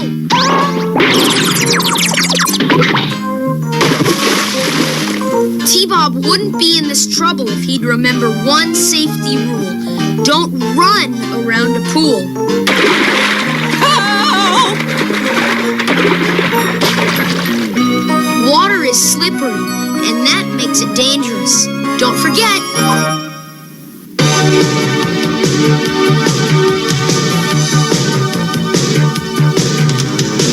Secret raiders who will neutralize soon as they arrive to sight. Tracker's gonna lead the mission. And Spectrum's got such supervision. Mask is the mighty power that can save the day. Mask, no one knows what lies behind the mad charades. Mask, always riding hard on Venom's trail. Come see the laser rays fly away.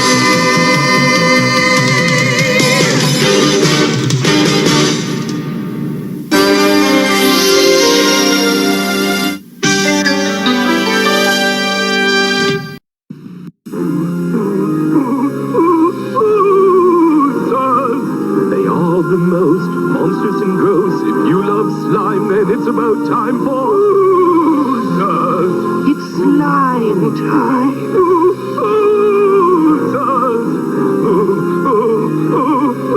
Oozers. Oozing with fun, try squeezing one. They're oozers. Monstrous fun, each sold separately. Our lords, extraterrestrial warriors. I am Lord Power, leader of the Lords. Riptog and Roygoth are attacking. We must help Psyduck defend Balkan Rock. Our lords. Riptog has 4 fists. Psyduck is finished. It's Lord Power. He's out Riptog's head. But Arcus has Psyduck. Prowl, Sadat, Griptog, and Arcus are each sold separately from the Power Lords collection, new from Ravel.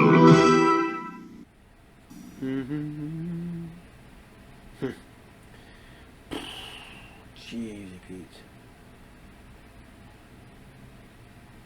I need to go back to 1986 and just buy a bunch of these first appearances of stuff that I can afford. Amazing Fantasy 15, $240. Fantastic Four #1, $280. Oh, you can get a really expensive high-end one for like $825. X-Men #1, $95 to $285. Jeez. The worst part about it is I've held an X-Men #1 in my hands, for $1,000. I did not have the money at the time, but I was broke, young, and I spent it all probably on alcohol because I was young.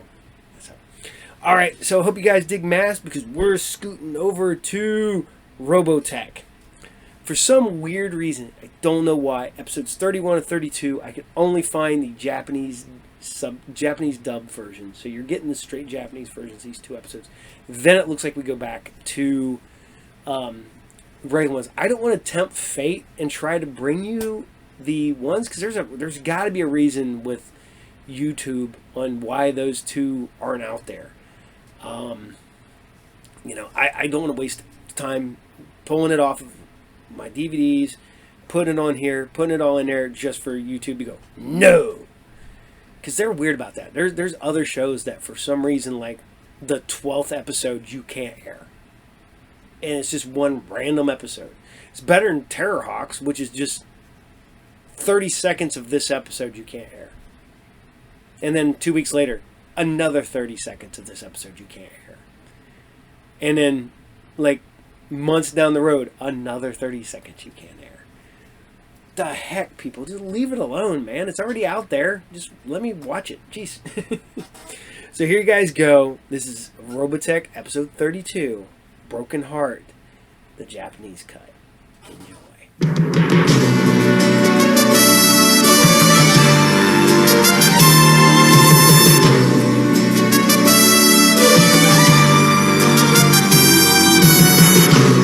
マクロの空を貫いて地球を撃った雷は我ら幼い人類に目覚めてくれと放たれたマクロスマクロス惜しくたった若者は愛する人をかばいつつ旅立つ日々を戦い開く Will you love me tomorrow 闇を切り裂き飛びゆく先は遠く輝く青い星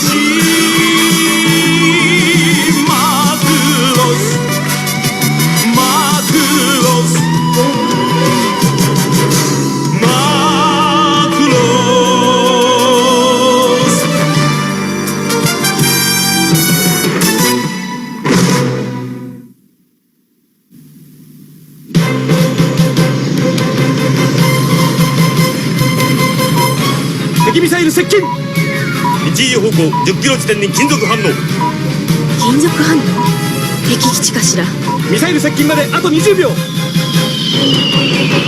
敵ミサイル接近スカル567番機は直ちに迎撃スカルリーダーへミサイル発射地点に金属反応データをインプット攻撃せよ了解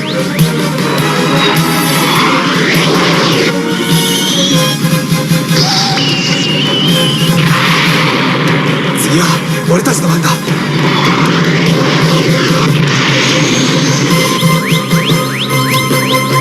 アタッ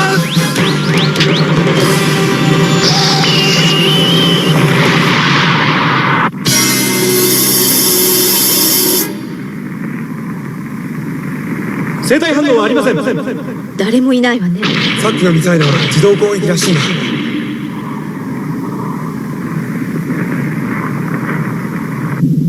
連中も相当当てたようだ。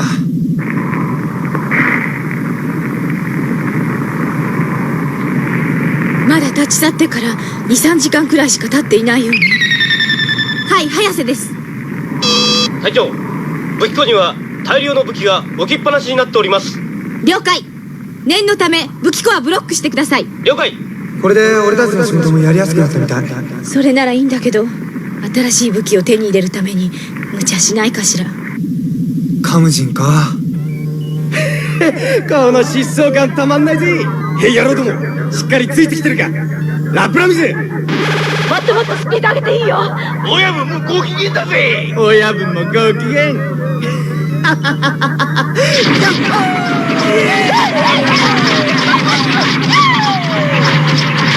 あいつに惚れてるって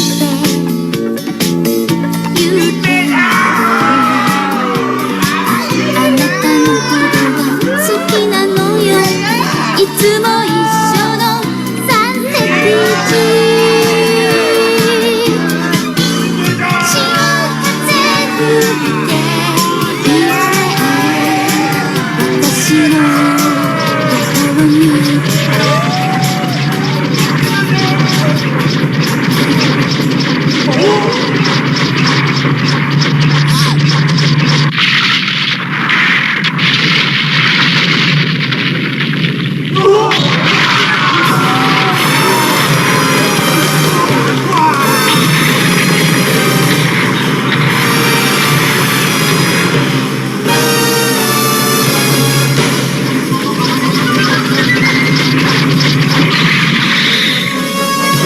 早く逃げるんだ。リンメ、こ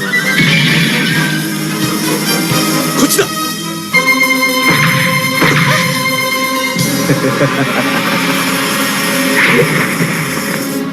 何をするんだ。おとなしくしてなよ。貴様、ミンメイちゃんをどうする気だ。おい。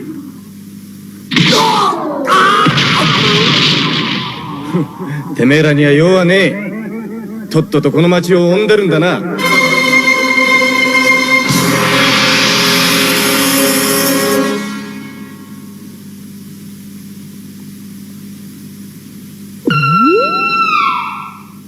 久しぶりだな、グローバルのおっさんよ。元気だったか。元気だが、一体何の用だね。これを見てもらおうか。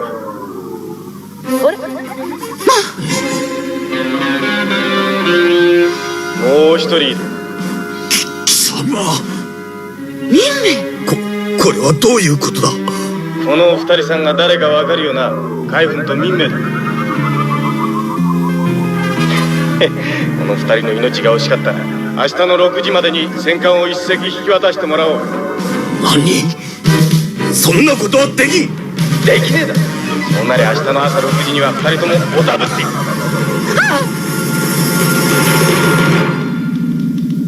驚いた。ざま見ろ。ダメだ。こんな連中に戦艦を渡しては。黙っていな。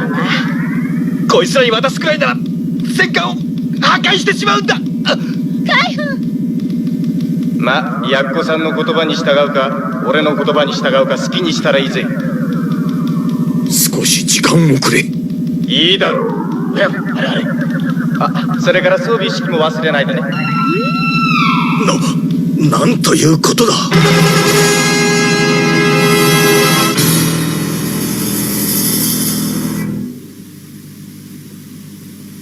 しかし親分も偉えな。この二人を捕虜にして戦艦と交換するなんて。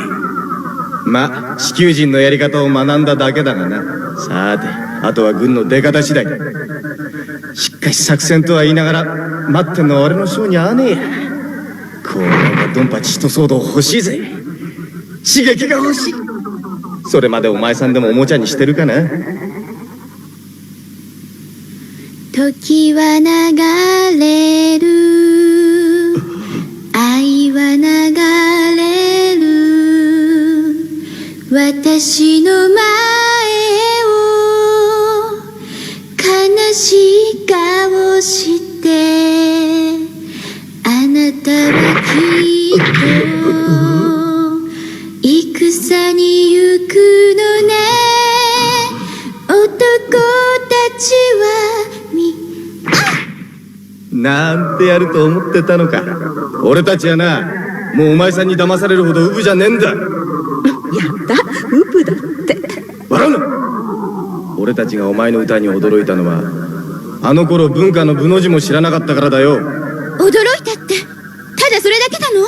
そうよ。だいたいお前の歌に人を感動させる力があると思ってたのか。単に物珍しかっただけさ。それなのにあのバカ者どもやれ文化だなんだと騒ぎやがった。貴様のおかげで奴らはふぬけになっちまったんだぞ。ああ、人質おっとっと、そうだった。こいつ死んじゃいねえだろうな。大事な人質だってことを忘れてたぜ。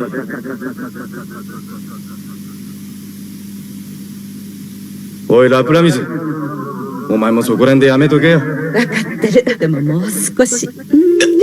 やめろ。なかなか文化的な遊びだなこれは。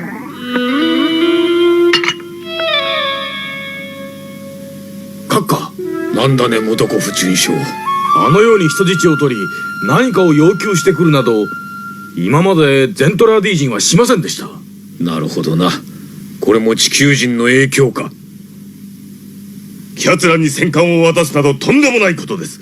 後々のためにも断固撃破すべきです。一応人質の2人は有名人ですから、もし要求を無視して殺されでもしますとマスコミが。まだ体制が固まっていない政府だから民衆の動揺は避けなければならん。明日の6時まで時間は十分にある。撃つべき手も1つや2つ出てくるだろう。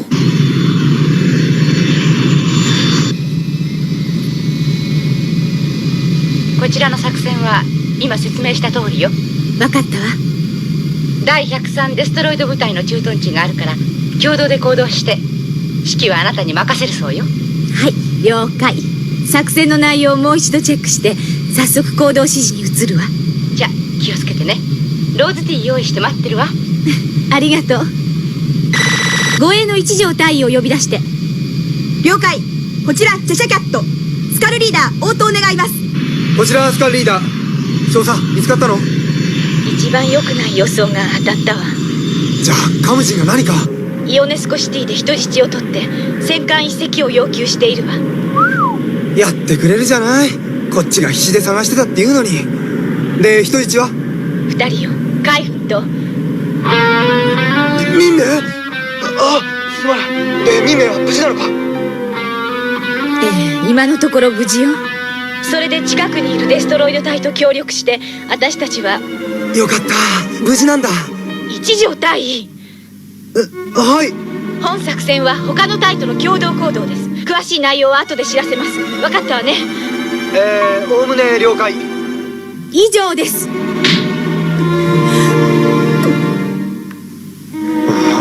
あいつ何怒ってんだろう。それにしても民名を人質に取るなんて。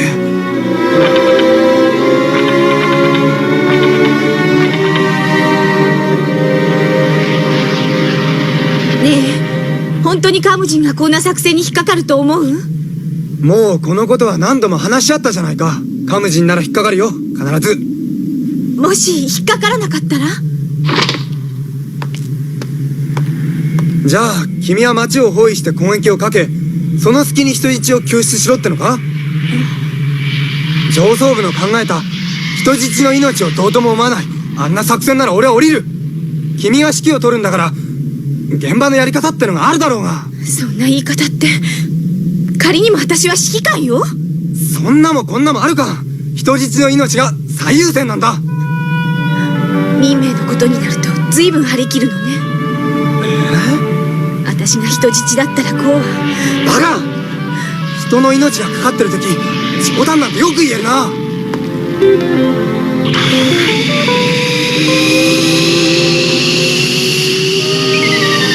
隊長、作戦指示願います。バルキリー隊出撃、合流ポイントへ。デストロイド隊出撃スタンバイ。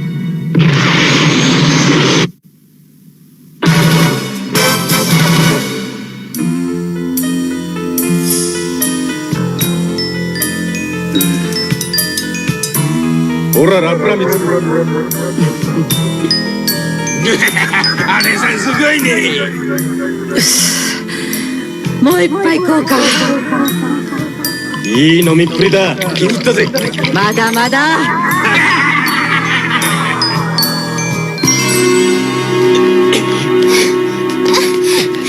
ダメよ、びくともしないわ。まったくなんてバカ力で突き刺したんだ。私たち助かるのかしら。わからん。僕たちのために軍部が戦艦をよこすとは考えられない。下手すると見殺しかもしれない。嫌よ、そんなの。嫌って言ったってしょうがない。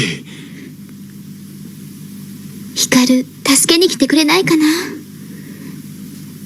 よし、彼らを説得してみよう。やめて、そんな無駄なこと。無駄なものか。彼らも僕たちと同じ人間だぞ。どこまで行ってもあなたは口先だけなのね。皆さん、戦艦を手に入れてどうするのです。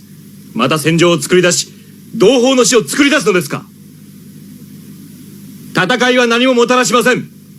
あなた方も戦いの虚しさはよくご存知でしょう。あなた方は一度文化に触れたではないですか。その文化を、平和をなぜ捨てるのです。もう一度文化的な生活に戻ってください。ただ単に破壊的要求に従って生きるなんて。文化とうるせえやつだな。俺たちは文化の仕方ぐらい知ってる。文化の仕方。そうよ。おいラプラミス。なんだ。いいか、文化ってのはな、こうやるんだ。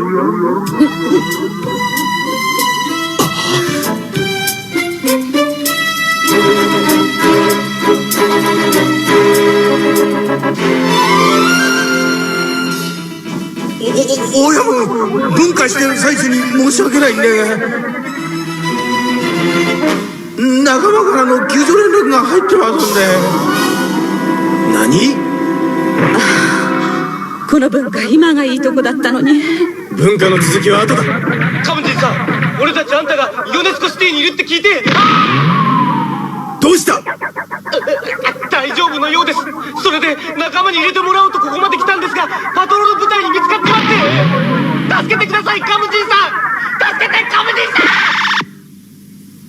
さん。助けてやる。なんとか持ちこたえてろ。よーし、野郎ども出撃だ。日頃の分たっぷり晴らしてやる。こんなもんでどうかな、おい。まあまあだね。やるよ。お、ありがとうさ。今日も文化がうまい。こ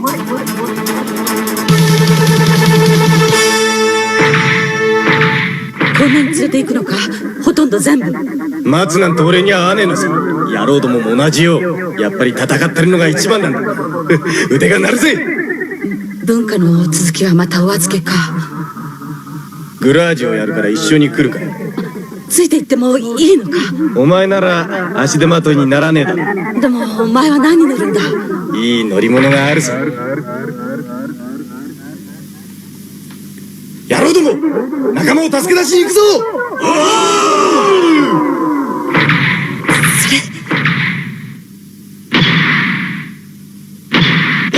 横っ腹全身だったっけ？いいじゃなかったか？どっちでもいいじゃないか。早く動かさないと親分に。全身だバカ野郎。オロミの全身じゃないか。口で言った方が分かりやすいのにな。前に見た西部劇の真似でもしたいんだろ。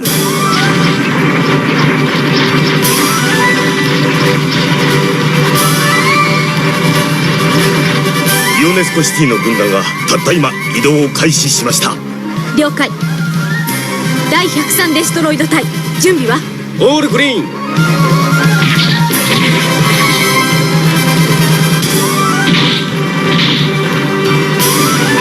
助けに来たぞ。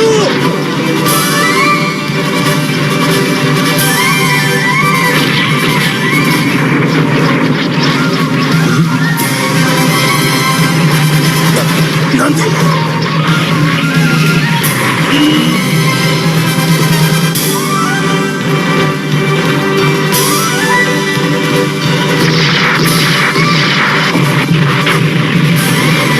くそー、罠か。やってくれるじゃねえか。まとめて叩きついでいい。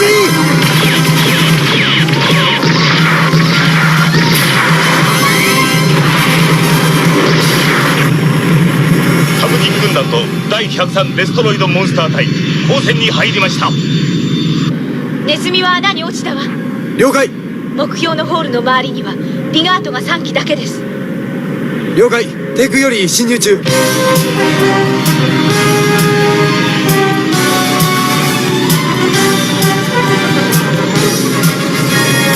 ミンメ、君を絶対無傷で助けてやる。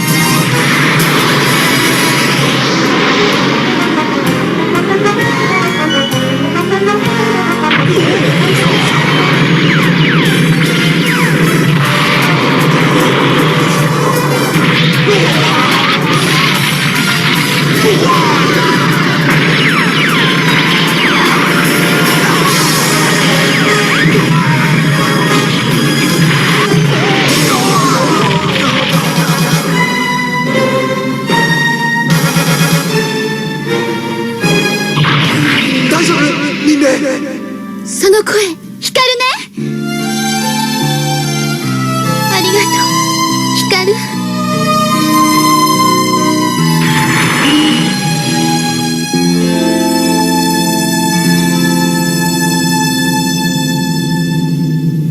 なぜこんな危険な方法で救出に来たんだ。他のやり方もあるだろうに。私たちは最善と思われる行動を取りました。人質の命は最優先させたつもりです。最優先が聞いてあきれる。大体君たち軍人は。やめなさいよ。光たちは一生懸命私たちを助けてくれたのよ、海軍。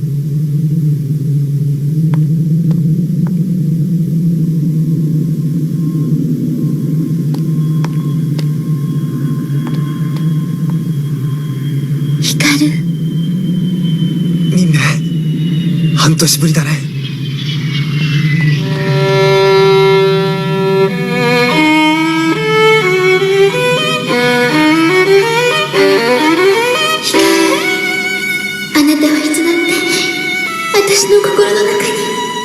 ミンメ、いつも君は眩しくて。ミンメ。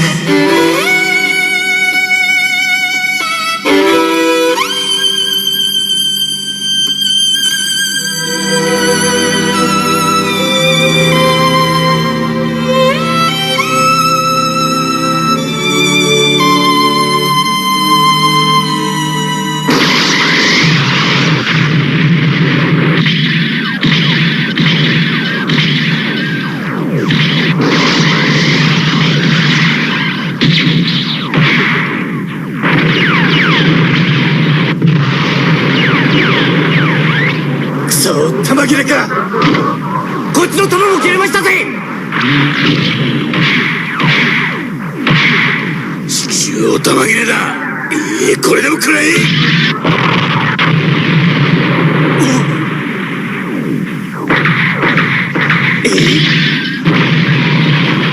ラプラメス大丈夫か。大丈夫さ。無理するな。ここまでだな。弾も尽きちまったし、野郎ども退却だ。退却。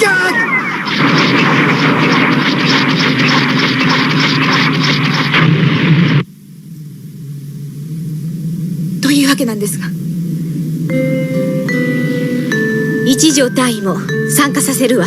しかしいいのよ、イチャついてる暇があるんだから。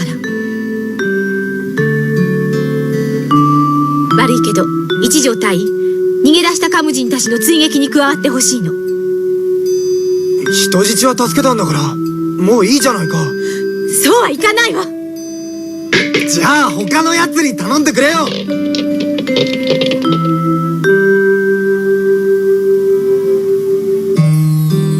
あなた中隊長じゃなかったの？ああ、分かったよ。行きゃいいんだろ。行きゃ。急いでね。分かってる。ごめんよ、せっかく久しぶりで会えたのに。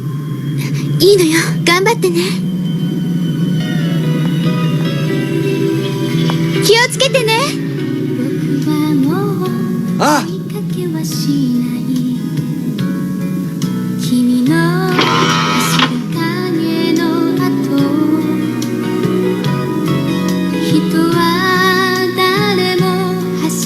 今なら私きっとそ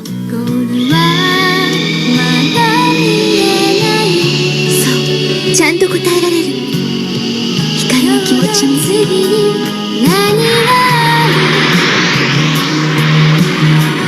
明日の先に何がある？遥か彼方の光に向けて僕は今も走り続け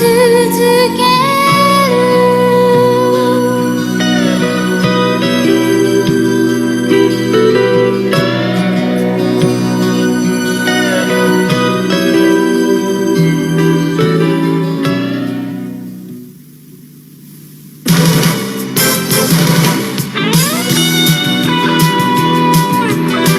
素直になれない自分に思い悩むミサ。クローディアはそんなミサを気遣い、自らの体験を語って聞かせる。そこには若き日のフォッカーとクローディアの姿があった。次回、超時空要塞マクロスレイニーナイト。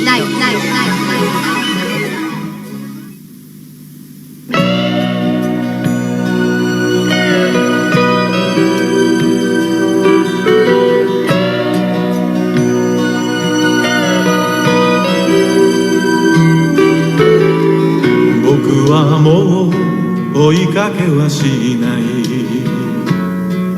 君の走る影の後、人は誰も走り続ける。ゴールはまだ見えない。今日の次に何がある？明日の先に何がある？遥か彼方の光に向けて僕は今も走り続ける。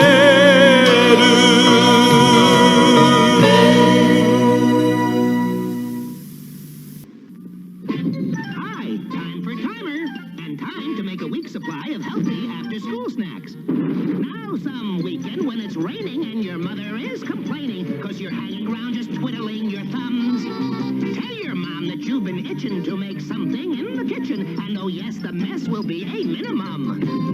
But the thing that's going to please her is you make it in the freezer, and nothing could be easier to fix.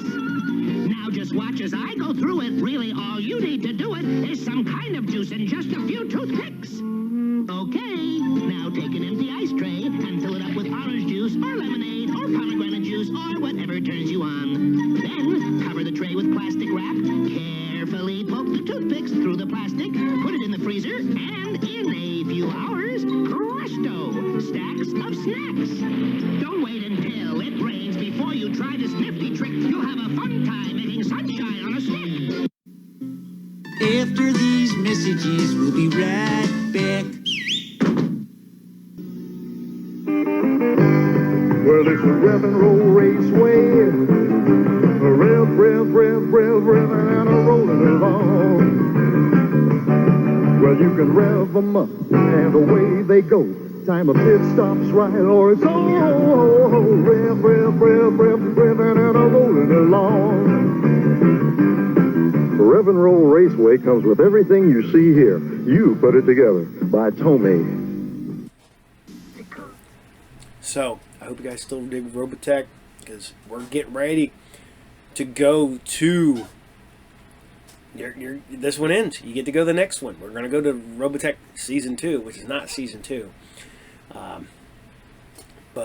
Yeah, you're getting ready to go to the next Robotech. So, on that note, thinking of robots-ish, we're going to Droids. Because this is the last episode of Droids. We're done. The 13 episodes of Droids. And why? Just why, oh why, did we only get 13 episodes of a Star Wars cartoon in 1985? I know people were fatigued out, but I don't know how. I don't know how you could be fatigued out. I was a little kid in 1985. I watch this every week. I watch Star Wars probably every day. I was not fatigued out. I'm still not fatigued out with all the stuff we got now. And people freak out because people don't like this, don't like that. I'm like, I got Star Wars! And that's why I'm happy. Yes, I'm not everyone's a knockout of the ballpark. I liked Andor. I liked The Mandalorian. I like Ahsoka. Book of Boba Fett was okay. You know, I didn't mind The Acolyte because I like that whole... They went to a different generation. They went way back. They went like 100 years before Episode 1. That's kind of cool to me. And yes, they introduced characters that people didn't like, but whatever. They always introduce characters. You're telling me you go back to Episode 1 and 3 and you're okay with Watto? Jar Jar Binks? No one liked Jar Jar Binks, but they didn't shut the entire series down because of Jar Jar Binks. I know people who hated Ewoks. I liked Ewoks. Still like the Ewoks. I don't know. Because, remember, in Space Vietnam, you start hearing the trees speaking Space Bear. You know you're in trouble. So, here you guys go. This is the Droids, episode 13. And this is the Frozen Citadel. Enjoy.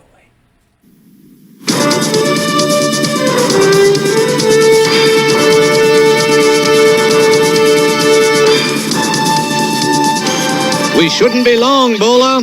Be careful, Oren. I will, Mother. Are you coming, Oren? Yes, Father. Nils, look after her.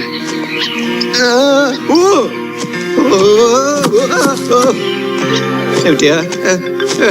Was this trip really necessary?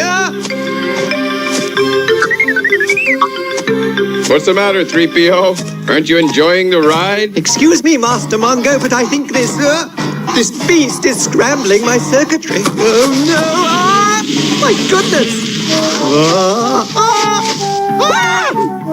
Oh no, what next?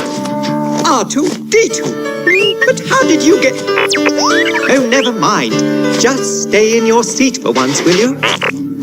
Well, here we are. The pinnacles of Felth. We'll get a good look at the Rune comets from this peak. Ow! Oh, it's so good to be on solid ground. There they are. In a few days, they'll complete their orbit of Rune and head off into deep space for another year. My goodness, we'll be stranded. I don't know if that little cloud craft we borrowed from our friend, Governor Kung, has the power to get us home to Manda.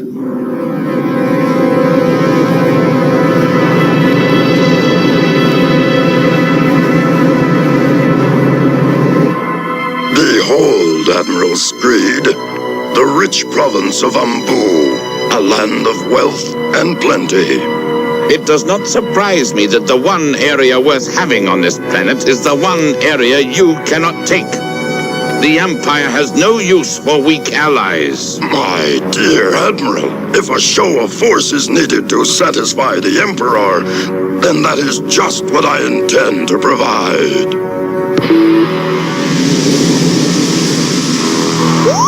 Look! That's one of Kung's ships. What's it spraying? Oh my. R2 sensors have detected germ contamination. Master Mungo, we must remain here until the cloud passes from the valley. But Mother's down there. We must help her. Oren, wait. 3PO's right.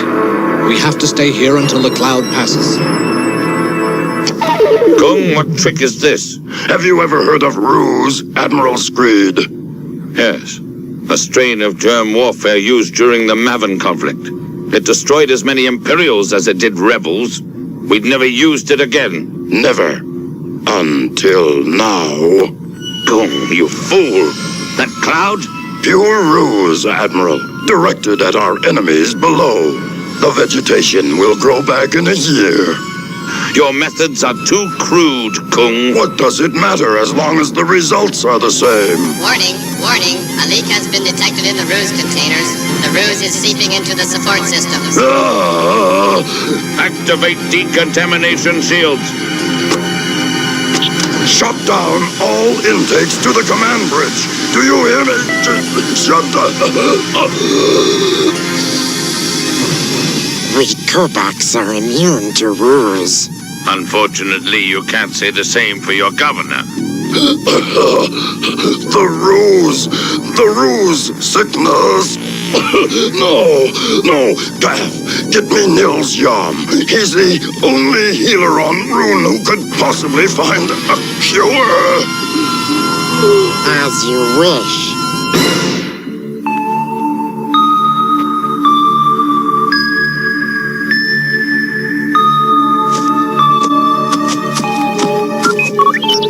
Mother? Bola, are you all right? No!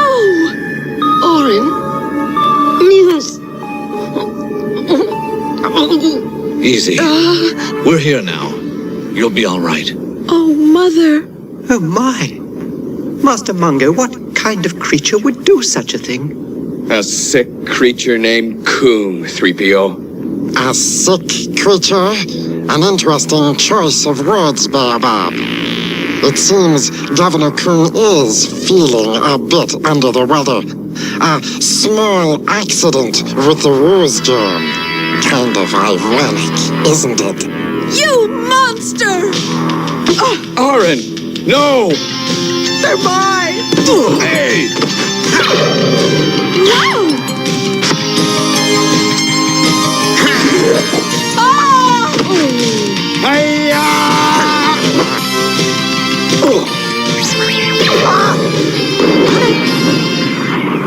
Back off, Baobab. We'll settle our score another time. Get your medical bag, old man. We're going to pay a house call on Governor Coon. And bring the girl, too. As insurance that Master Mungo doesn't try anything. Come on, move it. This will slow the ruse infection and let you sleep until I return. Be careful, my love. Don't read up, Baobab. R2 says the ruse will not spread as fast if the victim lies still and calm. That means we still have a chance to save Bola and the others. Yes, but a cure for the disease must be found within 3 days. After that, a victim fades away into nothing.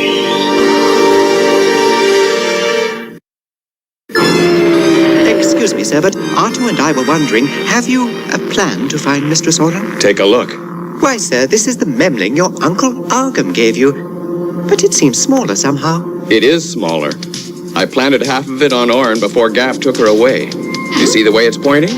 It'll lead us straight to its other half, and Orin. You're right about the seed gun, R2. It may come in handy where we're going. But this pyramid remains a mystery. I'm terribly sorry, sir, but I just can't decipher these carvings, though I have run them through all my data tapes. That's all right, 3PO. I know the carvings hold the key to the runestone fortune, but it's meaningless if we don't find Nils and Orin. I bet you guys never thought you'd hear me say that. It is somewhat of a change, sir. One of many I've noticed since you've gotten to know the people of Rune, and particularly Mistress Oran. She is special.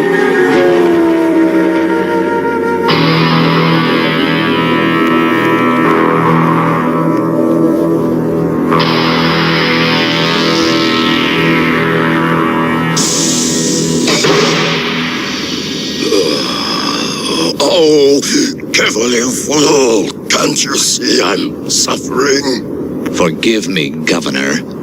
I've seen how painful the ruse sickness can be.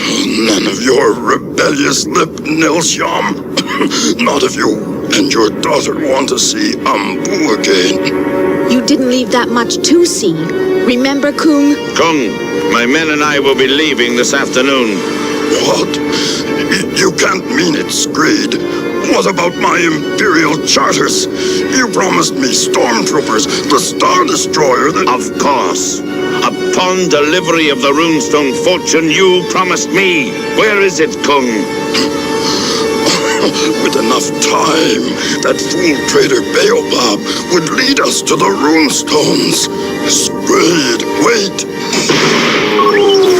Good work, R2.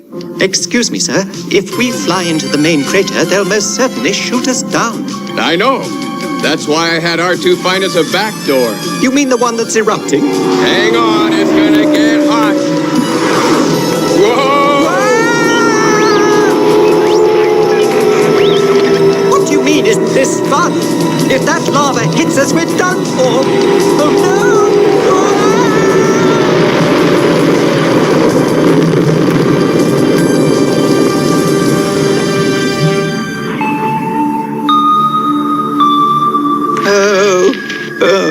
Oh dear, my poor legs. Oh. Ouch!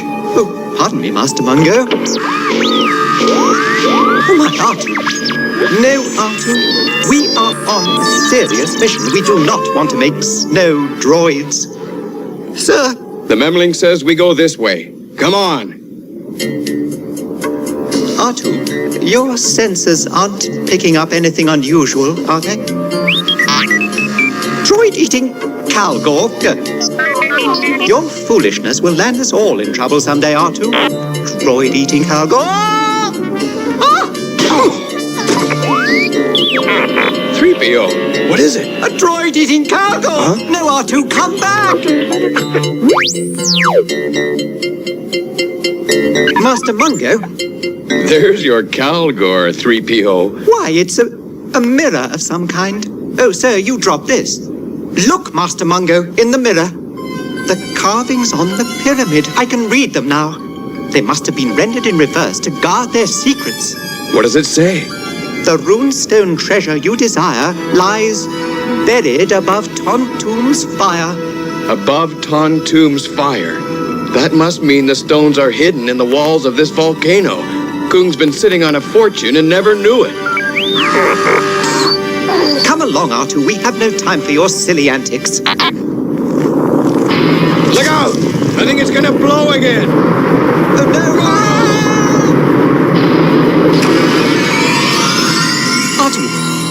Artu, where are you? No, don't touch that mirror. I think it's some kind of disintegrator. Artu, where are you?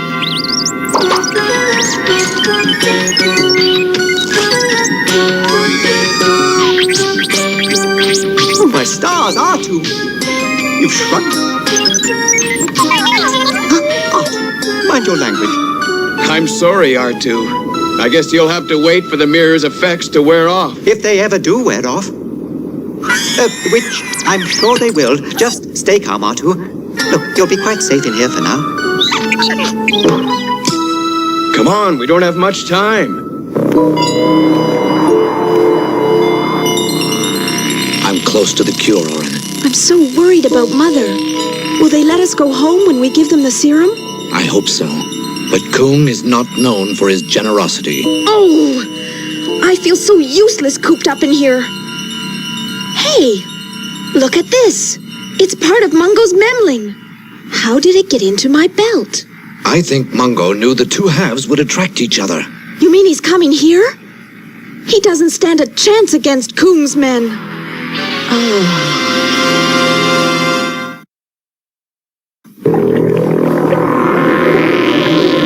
The fortress of Tontoom. Cozy little place. It's a long way up, sir. Let's go!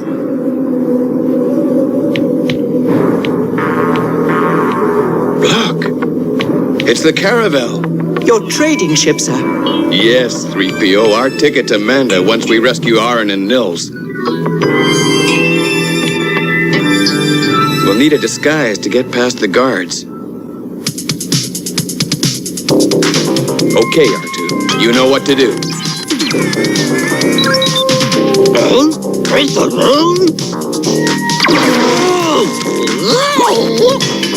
Thanks, fellas. Oh, what's your business here, merchants? Sir? For your dining enjoyment, sirs, we offer, Muppet pies, sir. Muppet pies. Move along. They're free. Yum. Yum.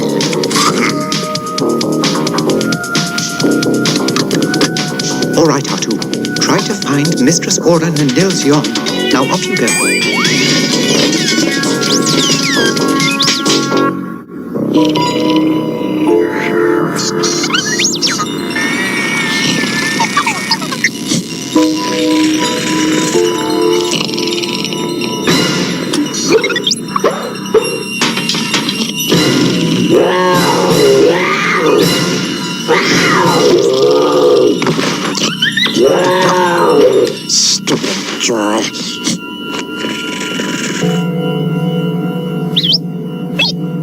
But look, a toy R2 unit. That's no toy. That's Mungo's droid. Poor R2. What happened to him? Molecular disruptor, most likely. I've heard Kung has set a few around as traps for nosy visitors. Is Mungo here? Is he safe? Look, he's growing. The effects must be wearing off. I've finished. This is the ruse cure for Governor Kung. And this I made secretly for Bola and our stricken neighbors. What is it, R2? I think he wants to help us escape. Is this what you want, R2?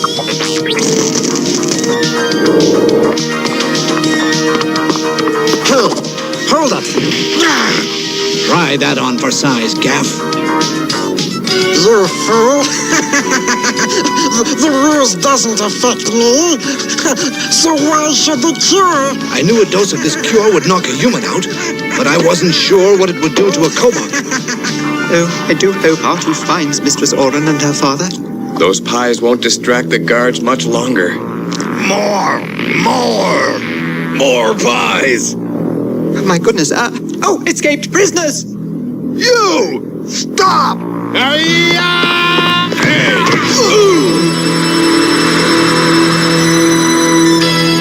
My word, R2, how you've grown. Mungo, thank goodness you found us. I'm glad you're all right. Admirals, greed. We had a bargain. Look, my aerial drilling platform is ready to search out the source of the runestones at your command. Another one of your treasure hunts, Governor? If I were you, I'd forget about rune stones. Look for a ruse cure instead.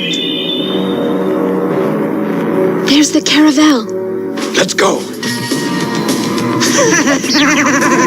Look out below! It's Baobab! He's escaping with the cure!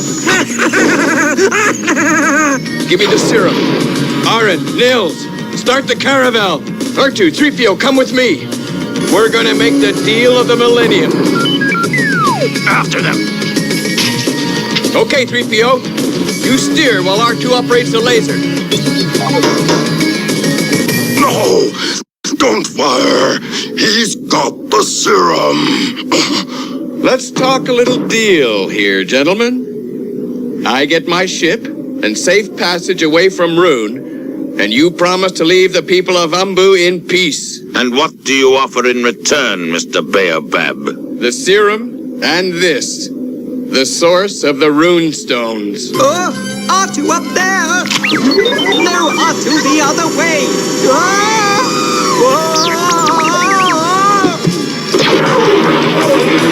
Blast those meddling droids! No!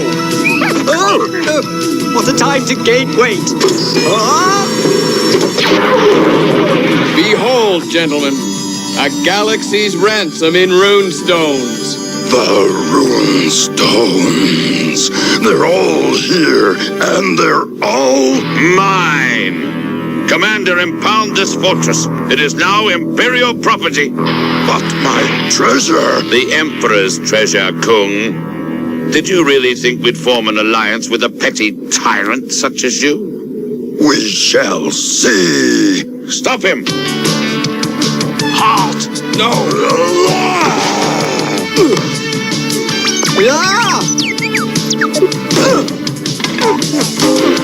You won't take my treasure! You hear me?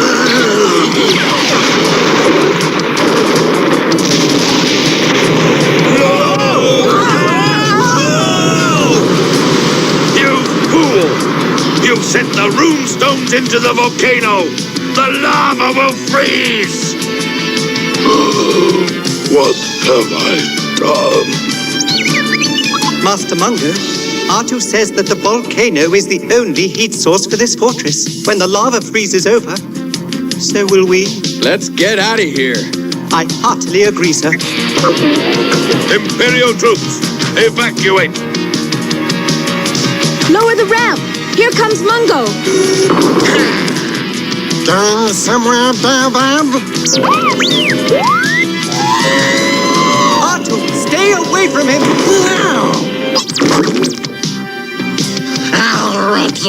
for that. Oh no! Sweet dreams, Cap. Let's go. Curse you, Baobab. You've destroyed my fortress, my treasure, and my hold-on rune that took me years to build. I have nothing left. Not even my helm. Here's the serum, Kung. I don't need this where I'm going. Catch!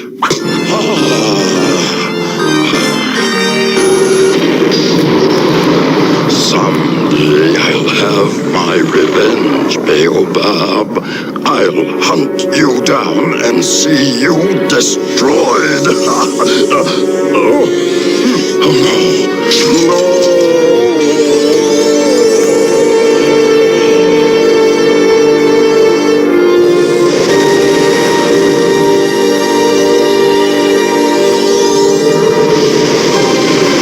So ends Tontoon's reign of tyranny. And my great expedition to Rune. I'm sorry you came up empty-handed, Mungo. I got more than I bargained for, Arn. A lot more. Oh, Horace. What's wrong with R2? He says he's picked up something that's jamming his motivator. Sir, droids can't catch the ruse, can they? A rune stone.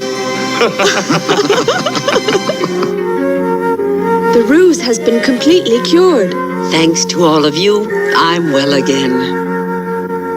So, my friends, I must prepare to leave. But, sir... I must return to Manda to let my father know I'm all right. The people of Umbu will need your help to set things right again.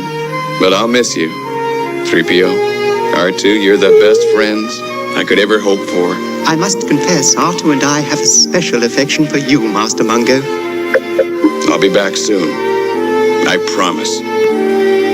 Oh, I do so love a happy ending.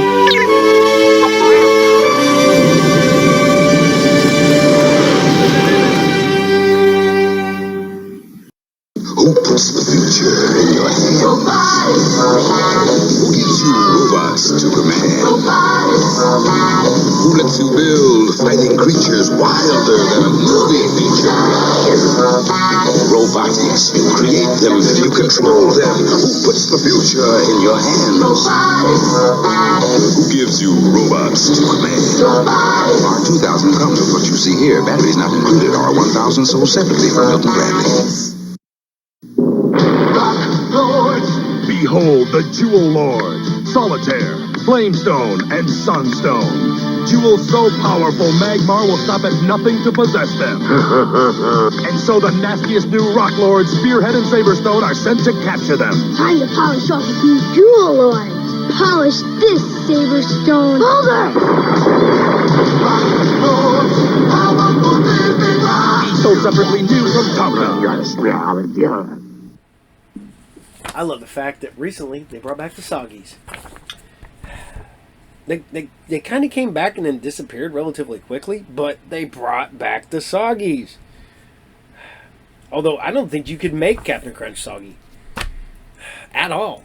You could put that stuff under pressure with just in milk, just like crushing it, like trying to make a ball of black matter, just condense it down, and it would still be. You could have that thing encased in milk. You could drop it to the bottom of the ocean, and Captain Crunch would still rip the roof of your mouth to shreds. Because it's impossible. You know, you know how they, you know what they do with stale, Captain Crunch when it goes bad? They send it back and they use it to sand wood and to polish metal. Takes rust off of cars. You ever see a guy in a body shop and you see him in there, he's just digging out bodies and he's taking the rust off a car? You know what he's using? Captain Crunch. It's still delicious though, that's the sad part. Alright, so I hope you guys dig Droids. Still dig Droids because it's done. It's over. It's it. Finish. I'd love to bring you Ewoks, but YouTube said no, so I can't do that. So we're going to move on to something else. I got to find something else fun to fill this spot. So, all right, but we're going over to another show that's going to last a long time because there's a lot of episodes of it. Between, jeez, G.I. Joe, the Sunbow, the Deke, G.I. Joe Extreme, G.I. Joe Renegades, Venom and Valor. You have all this stuff that goes on. G.I. Joe's got a lot. So I can bring you episodes of G.I. Joe for a long time, and I will because I love G.I. Joe. One of my favorite things in the world is G.I. Joe. One of my favorite vehicles is the Vamp. I know this is the Stinger, but it's still a Vamp. I don't care. You spray paint that sucker green, it's a Vamp. Spray paint it brown, guess what? It's still a Vamp. Same damn thing. Although I do really like the driver. So, but here you guys go. This is G.I. Joe episode 27, Lasers in the Night. Enjoy. Yo, Joe! He'll fight for freedom wherever there's trouble. G.I. Joe is there. G.I. Joe, American hero. G.I. Joe is there.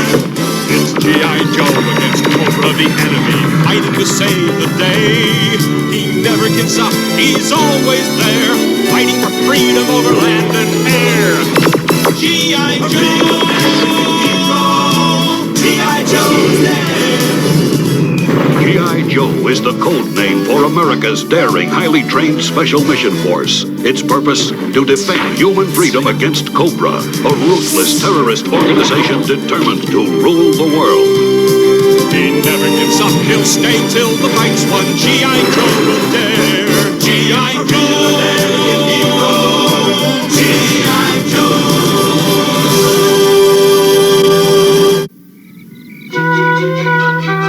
The ancient Greeks believed in heroism. Their legendary heroes battled against incredible odds, never giving up their ideals. Amber, this night class is a 12 on the yawn scale. Sandy, shh! This is interesting. Next week, chapters 2 to 6. Who cares about old Greeks when this campus is packed with young hunks? Sandy, remember what the professor said? History is made by people who do things. What do? Nothing. Nothing? Nothing? You're a candy striper, you run charity fairs, you even teach karate to kids. Come on, the full moon's out. The lover's moon. Are you gonna waste? Sandy, look at this. G.I. Joe Martial Arts Exhibition. Those guys really do make history. Let's go in. Not me. I'm going hunk hunting. Martial arts isn't just chopping and socking. It's a discipline that teaches total concentration.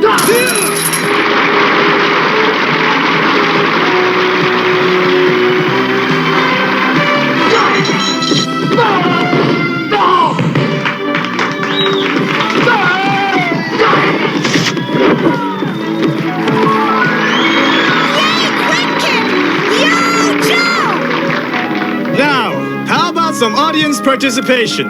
Kung Fu, anyone? Me? Oh, let me do it! Fine with me, gorgeous. Don't worry, I'll go easy. Whatever you say.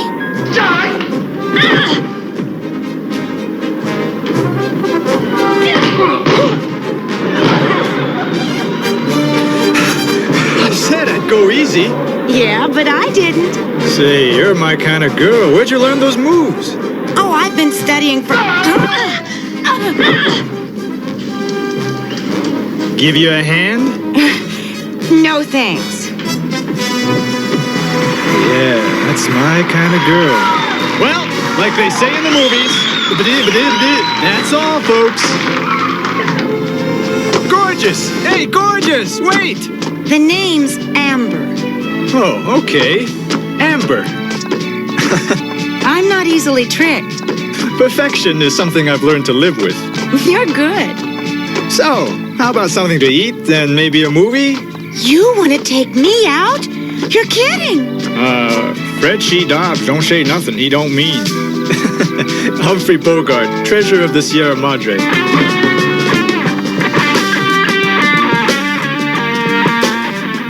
Oh, isn't that the most beautiful thing you've ever seen?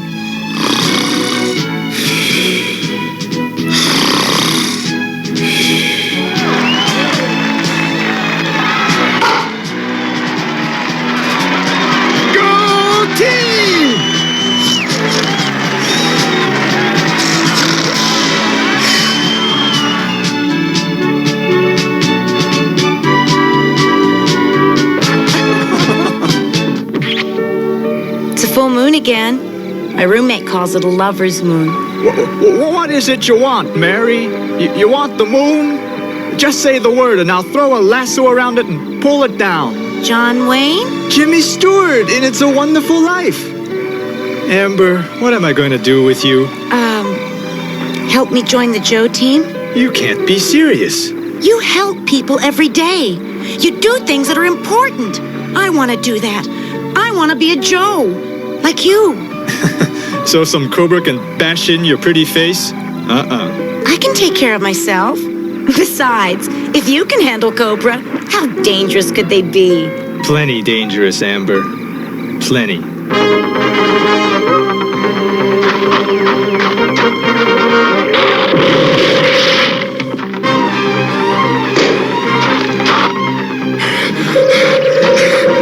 All right, just stand where you are.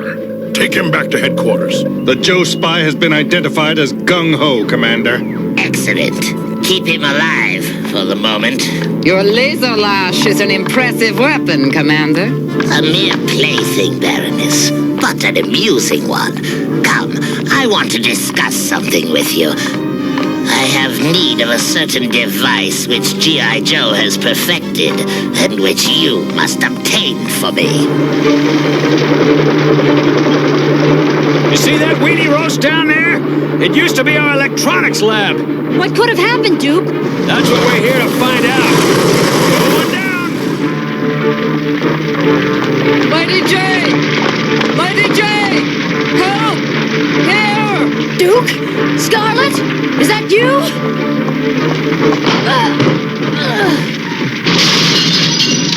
Who's there? Duke, Scarlet! Lady J. She's hurt! Everybody out! On the double!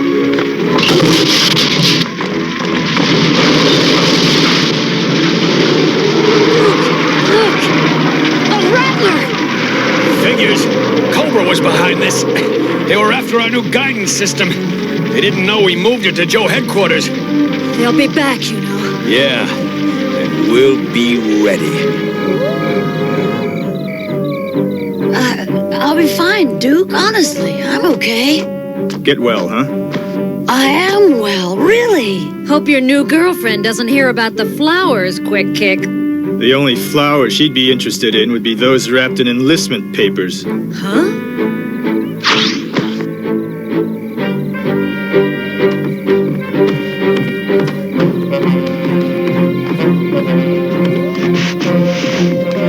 Duke wants us right away.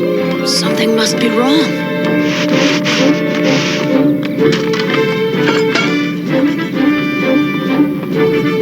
Duke, intruder in Tunnel 13, heading for the map room. Follow me.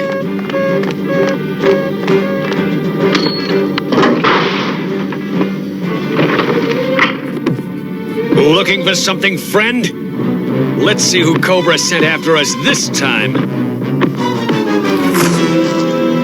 Amber! G.I. Joe will return after these messages. Now, back to G.I. Joe. Really? I just wanted to join the Joes. So you thought you'd break in? Quick, Kick, tell them. Well, if you're asking me, Pilgrim, I think we ought to string her up. Next time you want to join the Joe team, see your local recruiter, huh? End of crisis. Quick Kick. Give her the nickel tour. Okay, boss. Then hurry back. We got trouble. Gung-Ho missed his last 2 check-ins. We're changing the security code on the Sky Strikers. No one, especially Cobra, can get past our defenses unless they know the code. And we change the security code every day. Tonight's code is 1069. That should cut down on uninvited guests. Like me, Quick Kick? Amber, wait! How you feeling, Lady J? We heard you had an accident. Oh, I'm fine. How's my Sky Striker coming? Should be ready in an hour. Perfect, Alice. Just perfect. Amber, please, stop! You'll land us both in the guardhouse!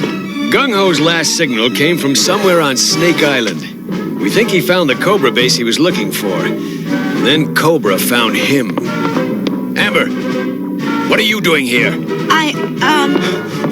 My fault, Duke. Sorry. Let's go, Amber. You're down to the penny tour now.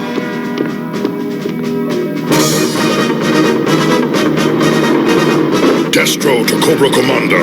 You're just in time, Destro, to witness my latest stroke of brilliance. You planned an attack without informing me? Not an attack. Something more interesting. What is that madman up to now? The long-range laser guidance system tested out, Duke. That's great, Doc. With this baby controlling a high-powered laser, you could shoot a gnat off the rings of Saturn. Sorry, thought you were still in the map room. Didn't know you were here. I don't trust that girl. Come on, Amber. I'll take you back to your sorority now. Your throat still bothering you, Lady J? Just a bit. Nothing to worry about. Have Doc check you out. I don't like the sound of it. If you insist, Duke. Tomorrow?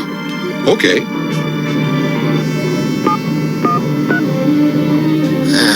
Yes. Our spy has transmitted the Joe security code. My rattlers will now penetrate the Joe defenses with ease. The laser guidance system will soon be mine. Cobra Commander, I demand to know your plan. Our agreement specifies that I supply all your weaponry. I did not violate our agreement, Destro. And as for my plan, you will see it when the whole world does. Tomorrow. Breaker! Rattler's coming in fast! How did they get by our early warning system? A Cobra spy must have gotten our new code. Mobilize air defense. Scramble the Sky Strikers. Roger! Hey! Well, excuse me!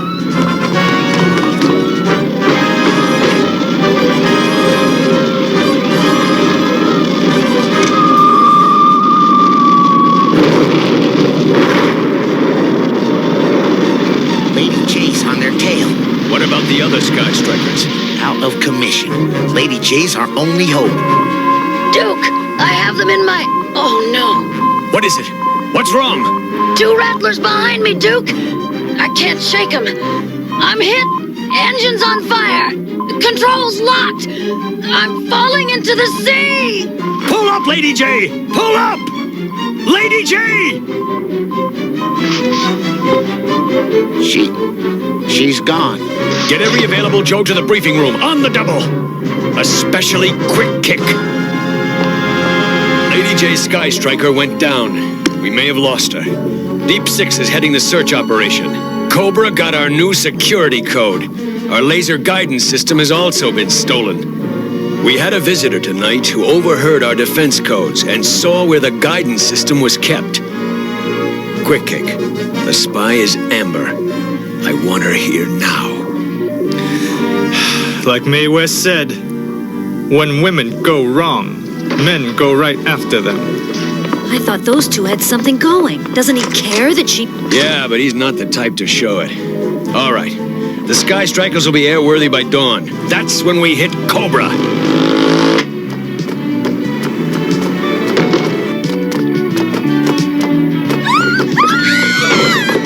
Say, you're Amber's guy. You wouldn't have a brother with shoulders like yours, would you? No, a sister.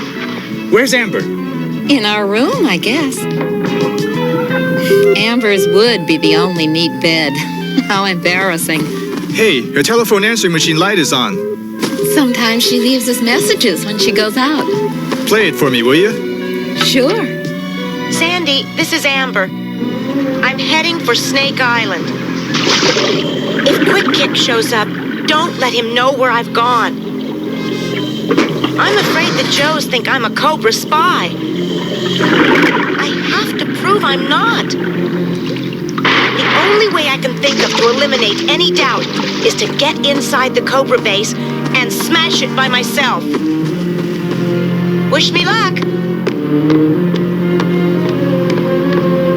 I'm gonna need it. Amber! There, Destro. The ultimate laser. With the Joe laser guidance system fitted inside, I am ready to proceed.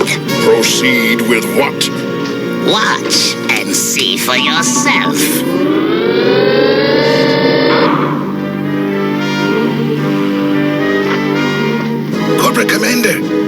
Mercury! Seize her!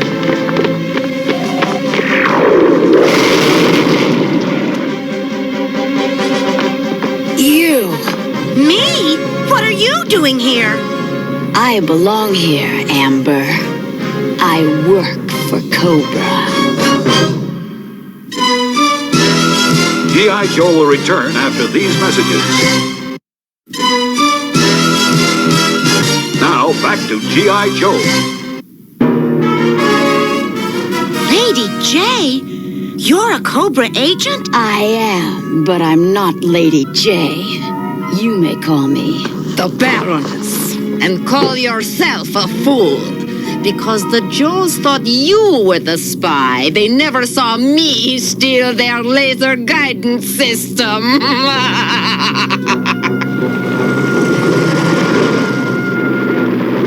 Snake Island. Where's Amber? There it is. I found our boat.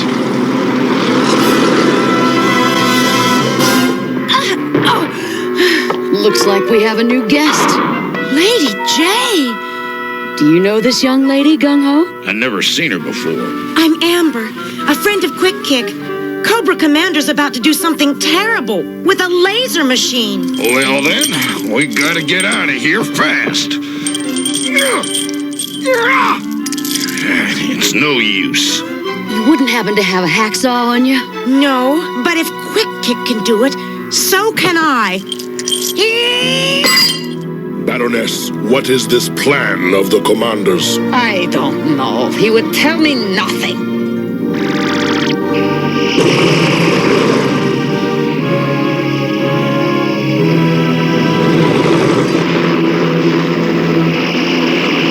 Watch now, everyone. Today is V-Day. V for victory. Very soon, the whole world will see the power of Cobra.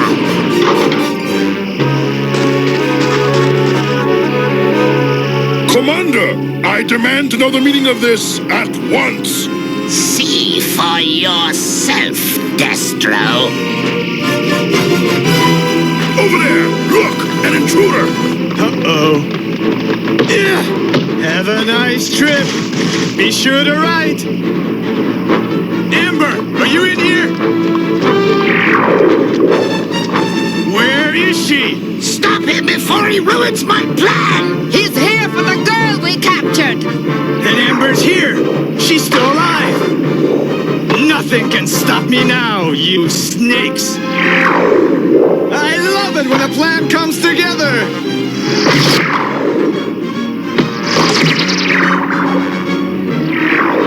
How do you turn this fool thing on? All right, you got me, you dirty rats. I wouldn't make jokes if I were you. Take a look at that screen. No longer will people see the man in the moon each night.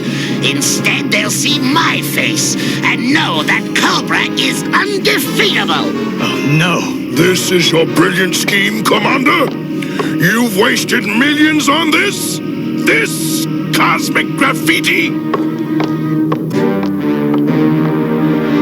Hey, where are the other prisoners? Oh, they got bored and left. What do you mean, left? Where the devil are they? Ooh! This should come in handy. Shall we be going?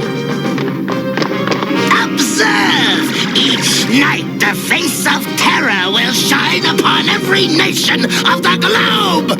Hold it! Nobody moves and nobody gets hurt. Amber, you're alive! You came for me? Well, I had nothing else to do. There were no good movies playing, so I... Stop them! Destroy them! Better hang on to this. I might need it. Destro! Wait for me! Don't leave me here! They're getting away! Follow them!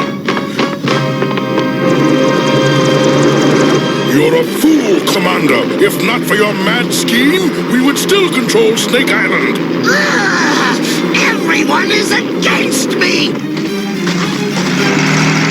Don't Don't worry, we'll head him off. Go get him, quick kid! The fool's following us. Split up. Should have stayed with the others. And miss all the action? What am I gonna do with you, Amber? Quick Kick, watch out! Say your prayers, lovebirds. Our dragonfly's hit!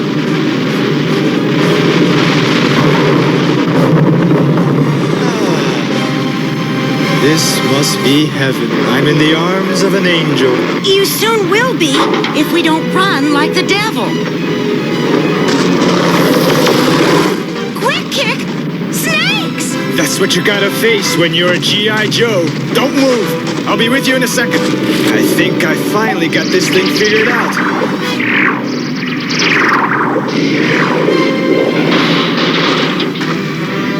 Oh, Quick Kick! Not yet, Amber. Look! Hey, Sky Strikers! It looks like we showed up just in time. Cobra Commander, Destro, and Baroness flew the coop, but we got their weapons and their men. Sorry we pegged you for a Cobra spy, Amber. I certainly gave you reason enough. I did everything wrong. Well, Amber, if you still want to be a Joe, we'd be proud to have you. Oh, I do! More than anything! But I think I've had enough excitement for a while. Maybe after I finish school? Anytime, Amber. Anytime. I did a little fix-up work on the moon with Cobra's laser machine. What do you think? Oh, Jerry, don't ask for the moon. We have the stars. Jerry? Who's Jerry? I'm doing Betty Davis from the movie Now Voyager. Huh? Oh, Quick Kick. What am I going to do with you? G.I. Joe will return after these messages.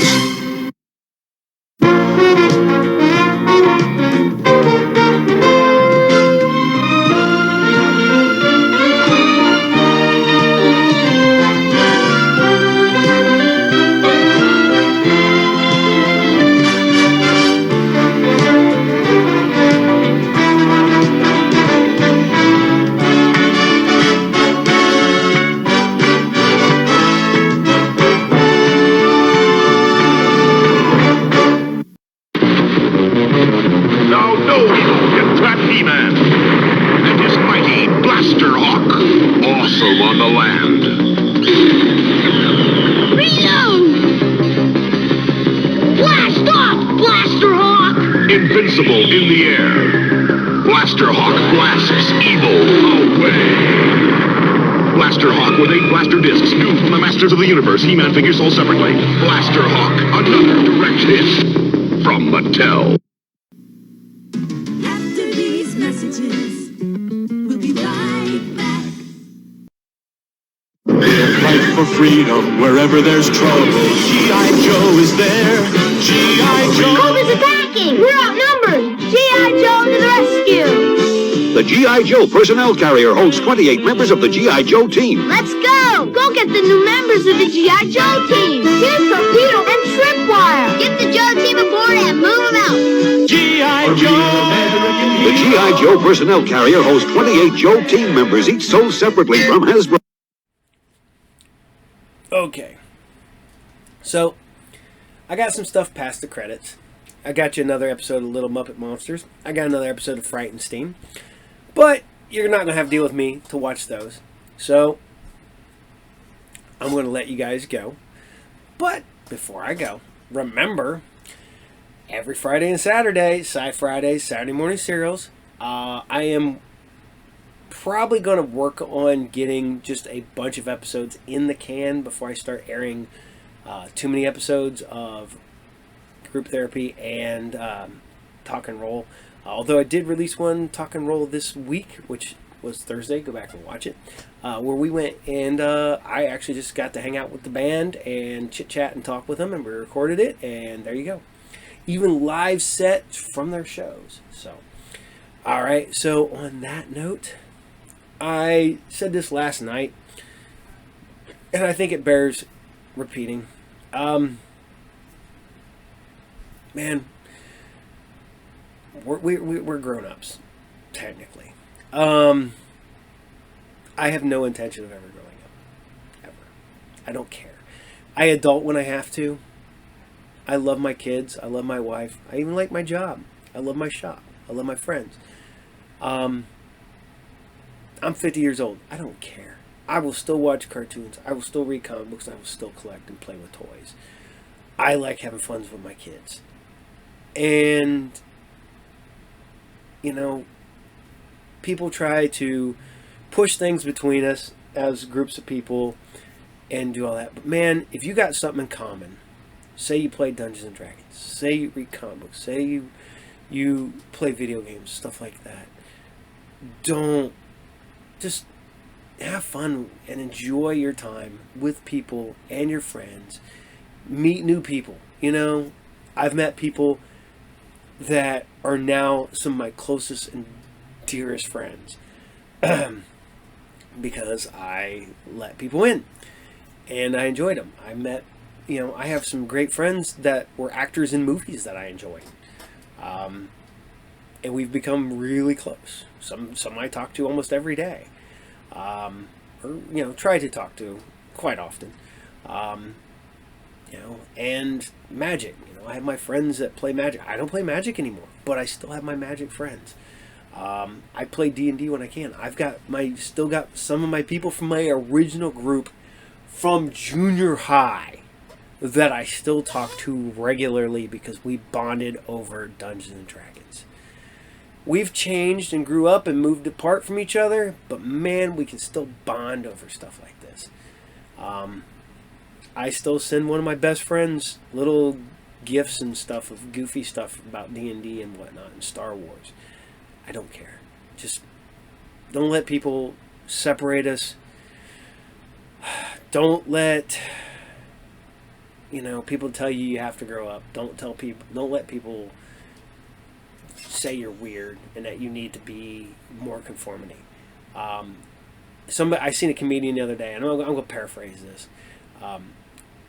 The normal people are the ones who get up every morning, go to work, hate their job, beat themselves up, come back, come home, angry because they've been on a job they hate all day long, making garbage money. And that's normal. They're fighting with their spouses, their kids, whatever. I am as far from that as possible. Yes, I get up and go to work every day, but I get up when I want to get up. I do what I want to do. I spend time with my kids. I don't fight with my kids. We kind of grumble about, we argue about dumb stuff. Because I'll say like something they're like, I'm like, whatever, that's not good. They'll like an anime that I don't like, or they'll like an anime, one way. That's us arguing. Me and Tina will grumble at each other, and then it's done. That's not normal. That should be the normal. You should be, I give one of my best friends more crap than any other person on the planet. And I love him to death. Because we're weird. And we're different. Embrace it. Be weird. Be different. Don't be normal. You can still be different and still do what you need to do. I do every day. And I enjoy my life more. And I just take that little piece of advice from the captain and the random comedian that I cannot remember their name. But it's true. Normal is kind of miserable. So, don't be normal, man. Be yourself. And be the best damn you can be. Because I think Patrick Stewart said this, don't quote me on this one either, the only person you got to be better than is you yesterday. So on that note, I want you all to take care, and I'll see you all there. Captain out. Goodbye. This Saturday morning marked the first time that no cartoons aired on an American broadcast channel. The last channel still showing cartoons pulled the plug. Cartoons were the dominant morning program from the 1960s through the 1980s.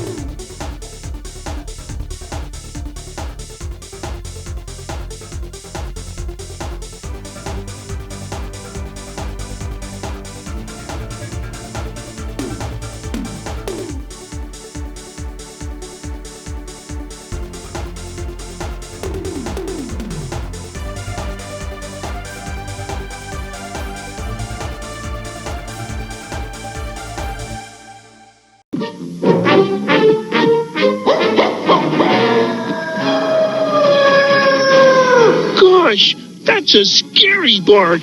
Would you guys mind if I change the title to Muppets, babies, and little monsters too? Welcome to our house. There's lots of fun for you. I've got my computer. Well, that's a piano. They're down in the basement putting on shows. Little Muppet monsters. Kermit and the Penguin features Jayce too. Everybody's joining Jack and Molly and Boo. This is ridiculous. Little Muppet monsters. Little Muppet monsters. Muppet babies, we make our dreams come true. Muppet babies, we'll do the same for you. Muppet babies,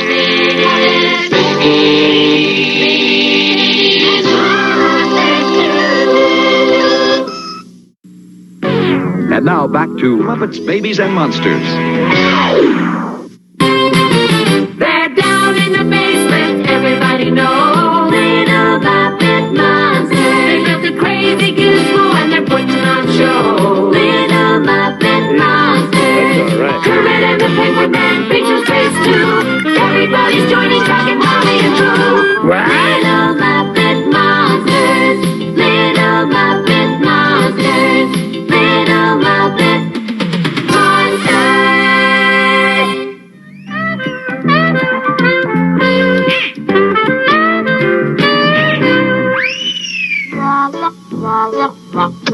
Captain's log. Saturday. Somewhere in the galaxy. The year 3005. No, wait. Make that 3015. All is quiet on the deck of our spaceship. I, Captain Tug, enjoyed a breakfast of 7 pizza tablets and a freeze-dried jelly donut. Why, greetings, Lieutenant Moloch. Greetings, Boutron. Howdy! Huh? Why are you not wearing your official space uniforms, faithful crewmen? Today is the day we're doing our Monsters of the Universe space show. I beg your pardon, Sheriff. You all must have forgot. We're supposed to do the cowboy show today. We even went and hired special surprise guests. Yep, cowboy show. What? I mean, incorrect, Moloch. Tough cookies, Boutron. We are in deep space, exploring strange new worlds. Why? Because I'm the oldest. Oh, boy, is this unfair. Yeah, we had this great cowboy stuff ready and came up with these great costumes. Oh, come on, Mal. Oh, gee, my crew seems a little upset. Well, it is 2 against 1. I'm outvoted. Guess I better change into my sheriff's outfit. But first, Captain Tug here, calling Professor Fozzie Bear. Prepare to beam down, Professor. Waka waka. Hello, and welcome to Fozzie's Comedy Corner. Excuse me, I'm having a little trouble talking. Gee, I wonder what the problem is. No wonder I can't talk. I don't have a mouth. Where are my eyes? I can't do the show without a face. Ha ha ha ha! Surprise! See, I had the mask on. You thought I was the face. Oh boy, I got a million of them. Hey, today we are going to take a peekaboo at the funniest kind of joke, the chicken joke. And now, here is our special guest to help us, the chicken. All right, are we ready for the joke? Why did the chicken glue an alarm clock to his arm? Because he wanted to have time on his hands. Get it? That clock and then on your arms and hands. Well, I guess technically it'd be time on your wings. Didn't I tell you chickens were funny? Okay, tune in next time for Bobby's Comedy Corner when we find out the answer to the question, why did the chicken wear shoes full of old meatloaf? Okay, till next time. And remember to waka waka! This is gonna be great! I'm over here, Boo. Huh? Ahoy, Malak! Ahoy, Space Cadet. Are you ready? Okay, prepare to blast off. I, Lieutenant Malak, shall man the control panel. Ready, Lieutenant. Danger is my middle name. Uh-oh. Big trouble, Bootron. Hold on. It appears that, meteors are clustering our sectors. Oh, help! Turbulence! Captain Shock, we're entering turbulence! Stop, y'all! What are you all doing, you all? Just following orders, Captain. Yeah. Sheriff, Tug, sir. Well, dadgummit, what's it gonna be, y'all? Space or cowboys? Cowboys! Oh, would you guys get it together? This universe isn't big enough for the three of us. Fear not, Malak. There's still time for the intergalactic adventures of Pigs in Space. Then I guess we better change costumes again. This story starts with First Mate Piggy, Captain Link Hogthrob, and Dr. Julia Strangefork flying their ship, the Swine Trek, across the galaxy when something strange happens. Here comes Mr. Bomber, dropping his bombs and stuff on Mr. Ducky.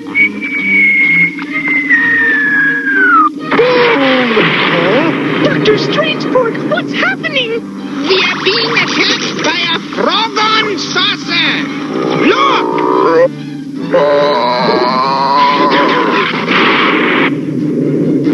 Captain Hogthrob, we're being attacked by Frogon! You think that's bad? I just got soap in my eye.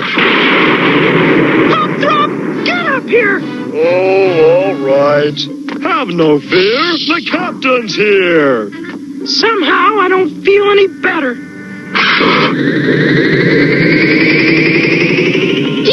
Yuck!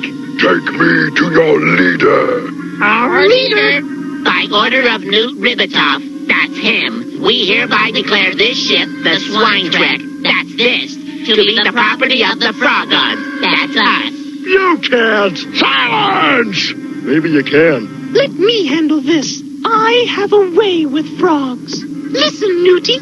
How about Wu and Wa talk this over? Pig to Pollywog. Blast the pigs with your frog rays and throw them into outer space. Relax. He's bluffing. What'd I tell you? Ribbit. Pardon moi. Darn, missed.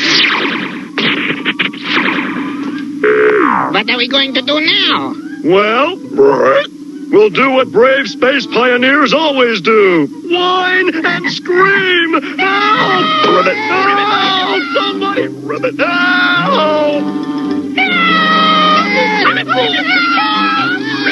Will Miss Piggy, Captain Hogthrob, and Dr. Strangepork be thrown into outer space?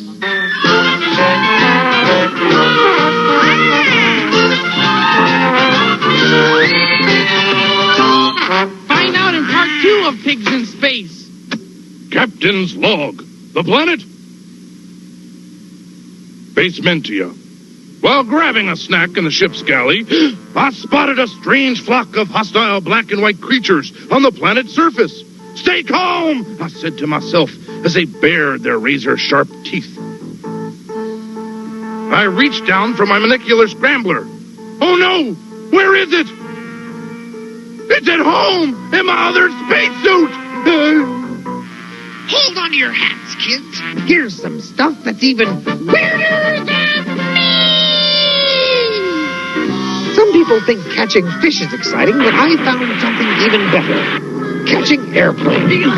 He's hooked one. And look at the fight that plane is giving him. Hang on. Uh-oh, he lost it.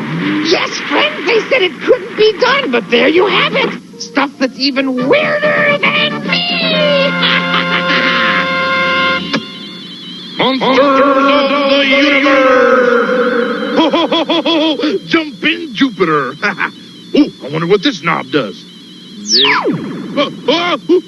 All right! I'm weightless! Yes, indeed! Ho, ho, ho. This is great! Zero gravity! Hey, Boutron! Malak! Come here! Help! Help! Sheriff! There's a stampede coming! Cattle on the loose! Doug! What are you doing up there? Cattle? What do you mean cattle? Can't you see we're in orbit? Hey, who are those guys? These here are special surprise gifts, Sheriff. There's a million of them. Help! Help!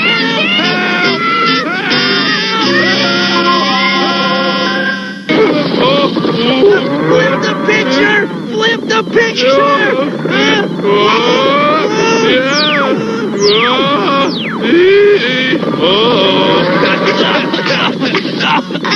Oh, you! That was close! Yeah, yippee-yi-yo!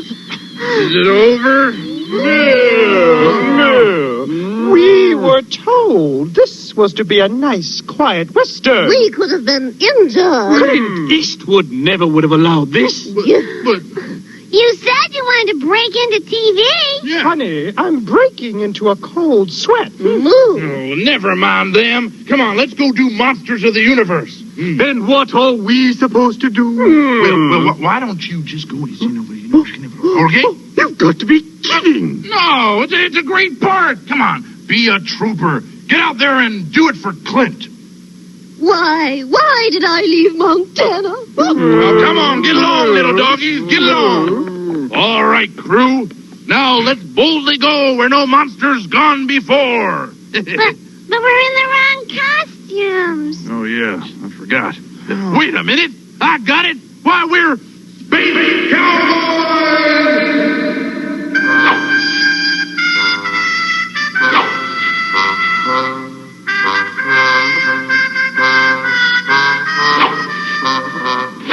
Step lively, Space Cowboys. Remember, danger lurks behind every asteroid. Look, Captain! Sheriff! Evil aliens! Moo, you all. This is utterly ridiculous. Forced to play an alien. My career is ruined. Next we'll be doing puppet shows. And birthday parties. You crybabies. And now, the exciting conclusion of Pigs in Space. Right, Bill? Oh, yeah, In the first part, the evil Frogons attack the swine trek. Let's find out what happens. What rotten luck. Here I am. Young, beautiful, charming. And green. Look, they're in luck. Our spacesuits. Quick, let's put them on before Robotech blasts us into space. Crocker, Tony, blast them! No!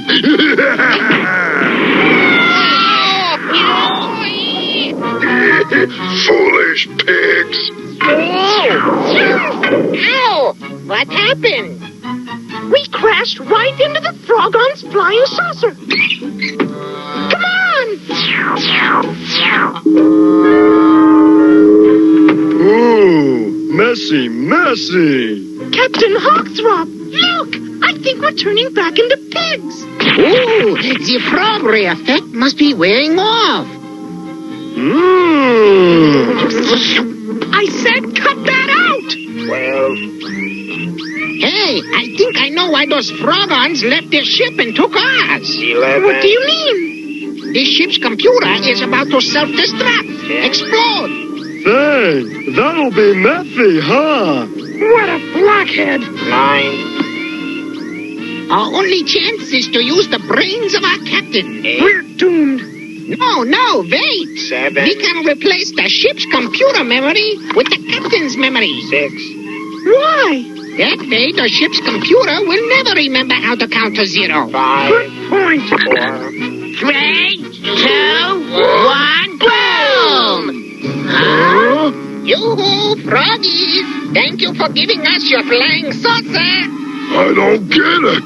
The computer on our flying saucer went crazy and was about to blow up the ship. Well, it's not crazy now. No, now it's just stupid. 3, 2, hello, Mr. Dougie. Meet Mr. Teddy. You fools!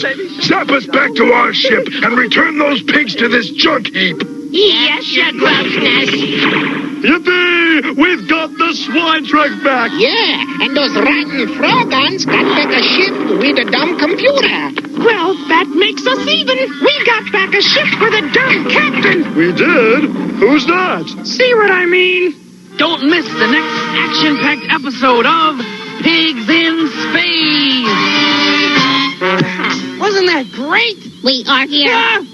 Whoa! When is lunch? Too bad those special guest aliens I ordered never showed up, huh, Boo? Tug, they're here. Tug, they're here. Hold on, little brother. Meanwhile, here's something down to earth. Well, hello. Dr. Bunsen Honeydew here at Muppet Labs.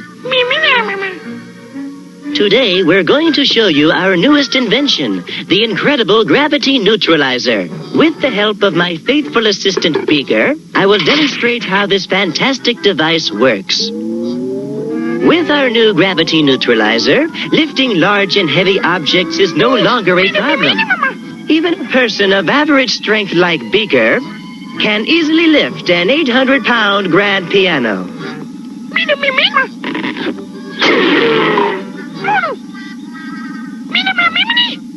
It's better if you lift the piano from here, Beaker. Go ahead, Beaker.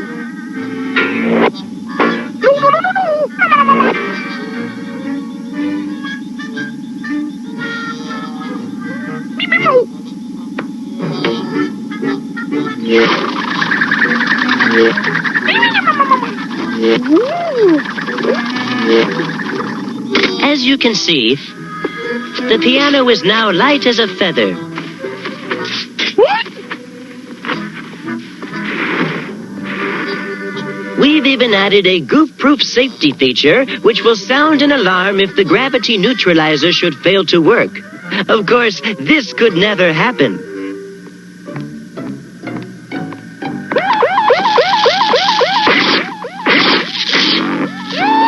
Oh my.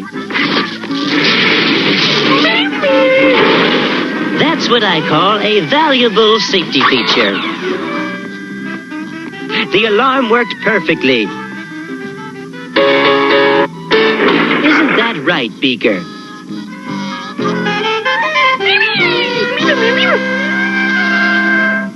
Howdy, y'all. Welcome back. Let's give a big old hand to Texas Tug and the Space Cowboys.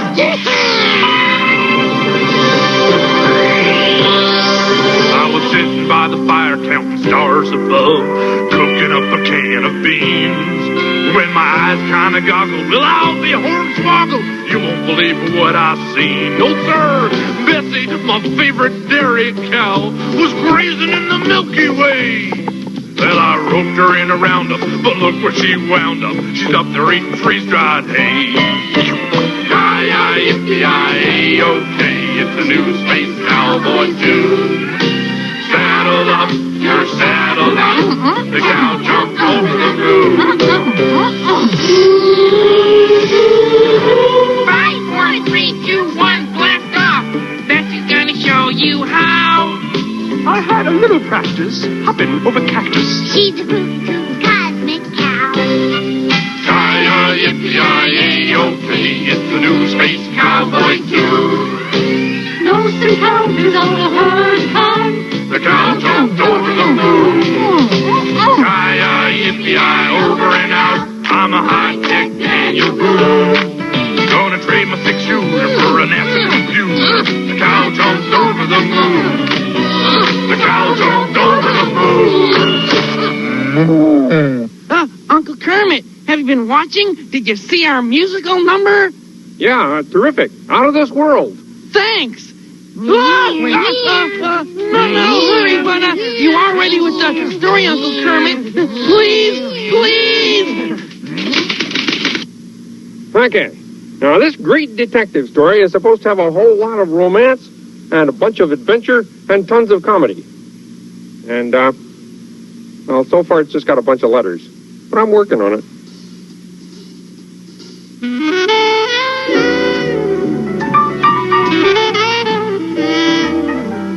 My assistant Fozzie Bear and I had just spent another tough day on the job, disguised as bananas.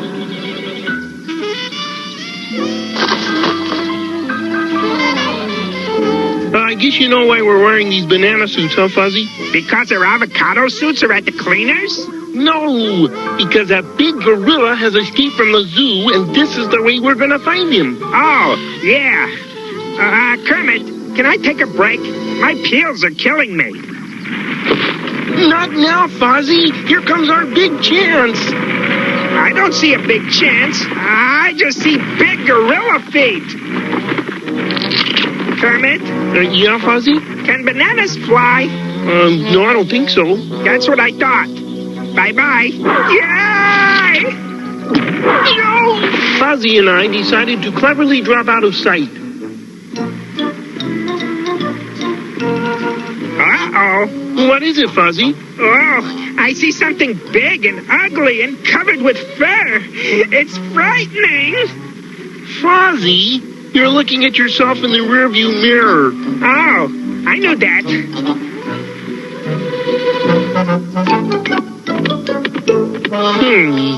In order to find a gorilla, we're going to have to think like a gorilla. Think like a gorilla? I can't even think like a bear. Hey,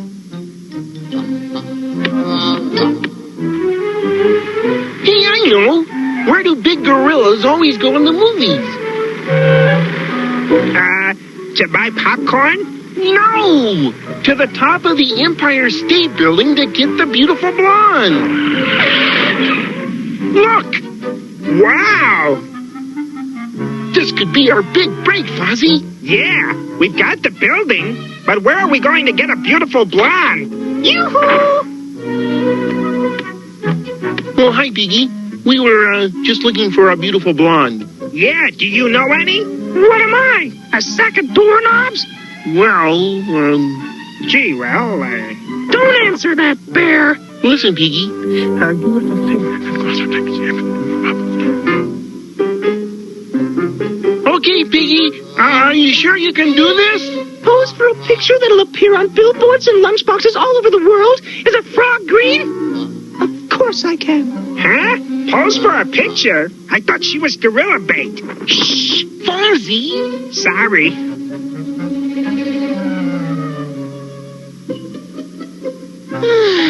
How much longer, Kermit? The light should be just about right any minute now, Piggy. That's what you've been saying for 2 days. Any sign of the gorilla, Fozzie? Nope, no gorilla. Gosh, maybe Piggy isn't beautiful enough.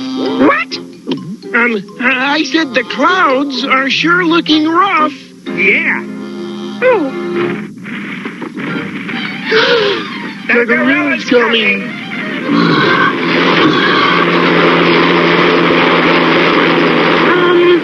I'm losing my enthusiasm, Kermit.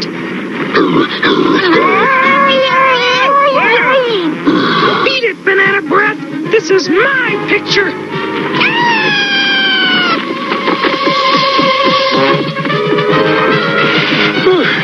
Well, that wraps it up, Fozzie. We found the gorilla. Aren't we supposed to capture him? Are you nuts? That could be dangerous. Let's go.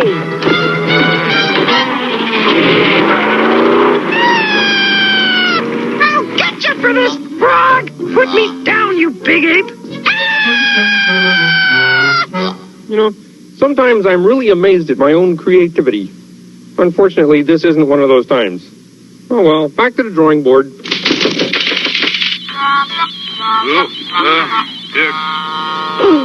Is it me, or is there something really weird about that picture? Totally bizarre. Oh, it's better this way. Oh, yeah. Captain's log. Sheriff's report. Dear diary. Well, peace has been restored to our galaxy. Dude Ranch? To our show! Right. Come on, Tug, think. How do you flip the picture? I'll forget, Molly. I'll just forget. Oh, you didn't want. Hey, it's not my fault, you rat. Well, I don't know. Maybe we can stand on our heads for the rest of the time.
Separately. Switch on Chargertron, robots like you've never seen. Switch on Chargertron, supersonic machines. Rev the meter till it's red. Launch out the tracker. Switch on Chargertron, now it's an attacker. Switch on Chargertron, always changing, rearranging. He's surprising. He's disguising. Chargertron. Chargertron. There's Protagatron and Antagatron. Each sold separately from Buddy L.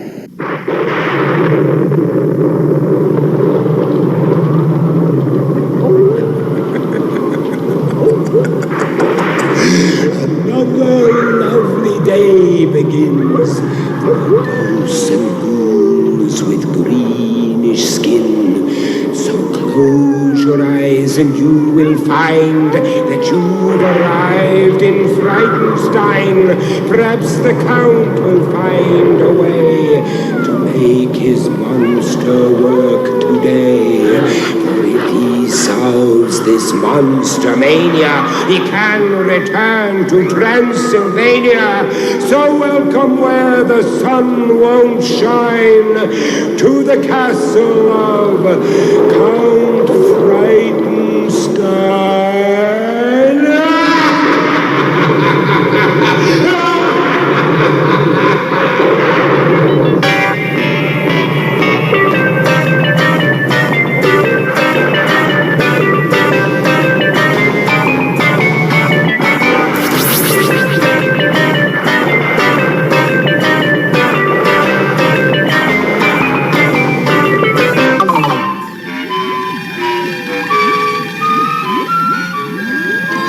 My beautiful little devils. You think I've given up on you, do you not? Well, not even a double help. And so, here I come, right back well. Eagle! The base dumb is here. What were you doing? You're late again. Explain yourself. I am sorry, Master, but I was outside trying on my new wig. Well, we will not talk of these matters now. War! I have a good idea, Master. That will be new. Shouldn't we raise the flag of Transylvania, maybe, and do the pledge? No. No, Eagle! I have a better idea. Yes, Master? Let us raise the flag of Transylvania and sing our national anthem. Yes, Master. Sometimes I think of these things like that. Hit it! Goody, goody, Transylvania, where werewolves and bats will always blame ya. The murky moor will likely claim ya. His feet go stumbling. I swear and pledge by the sign of the three-toed sloth that I will do my best to do my duty and always obey the laws of the werewolf pack, and to never rest until Brucey lives once more and takes his rightful place in the annals of distinguished monsters, and I can once again return to that glorious of all places, Transylvania. Gory, gory Transylvania, sing it! As we go a star,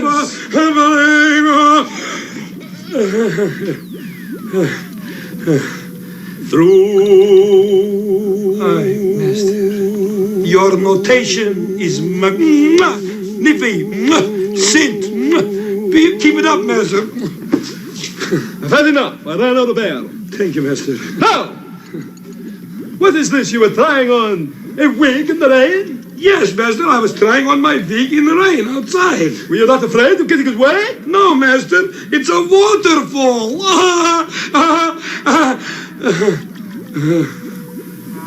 Split. What a sight. Please help me. Please, Ooga Booga.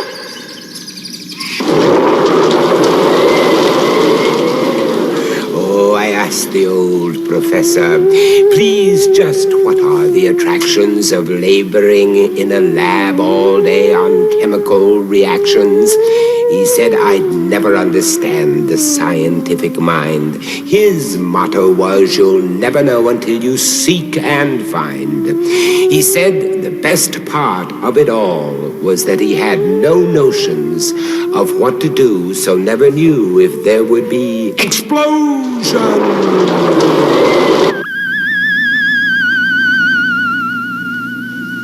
I am the professor. The one professor in this castle who goes by the name of Julius Sumner Miller. And my business is physics. And are we not agreed that these matters are enchanting for the spirit, curious for the mind, exciting to contemplate? Let us now go to the ball on the string. And would you believe it? It is good for 6 one-hour lectures, but I shall dispose of it in a rather superficial way. Ball on a string. I need to make clear the following. Here is the circular path. There is the ball. There is the string. There is my hand. Let it be going in this direction. So, in a vertical circle in a vertical plane. At the instant in question, the ball is going this way with a certain velocity v. And in order to constrain the ball to the path, I have to exert a force on it, which we call the centripetal force. And if there is a pull of the string on the ball, there is a pull of the ball on the string, and we have shamefully labeled this one the centrifugal force, which gives everybody the idea that there is a force radially outward on the ball, which there ain't. Now, that may not be the King's English, because when I let go of the string or cut it there, that force disappears and the ball goes that way, according to Newton's laws of motion. Now, an interesting inquiry, and you must be sharply tuned to my question.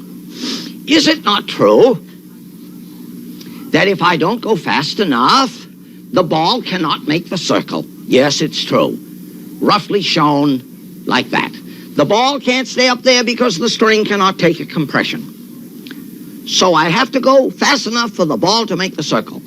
For those of you who know some mathematics and some physics, and there are those amongst you, The critical velocity for this to happen is the square root of GR, where R is the length of the string. So if the string was 2 feet long, G is 32 without the units, the square root of 64, the ball would have to be going 8 feet per second in the path for it to stay there. Anything less, it'll fall down. Good. Good. Since this bucket is too heavy for me, I'm a weak professor in this old place. Let us imagine that this is the bucket and I have some water in the bucket. So I say, do you see that I have some water in the bucket? And people say, there is no water in the bucket. Oh, you trouble me. I say there is water in the bucket. And for this purpose, we need imagination. How many see that I now have water in the bucket? All of you. Indeed, it is so. So there's water in the bucket, and there's a string connected to the handle of the bucket, and now, here I am, Mama. Look how big and strong I am, even at my old age.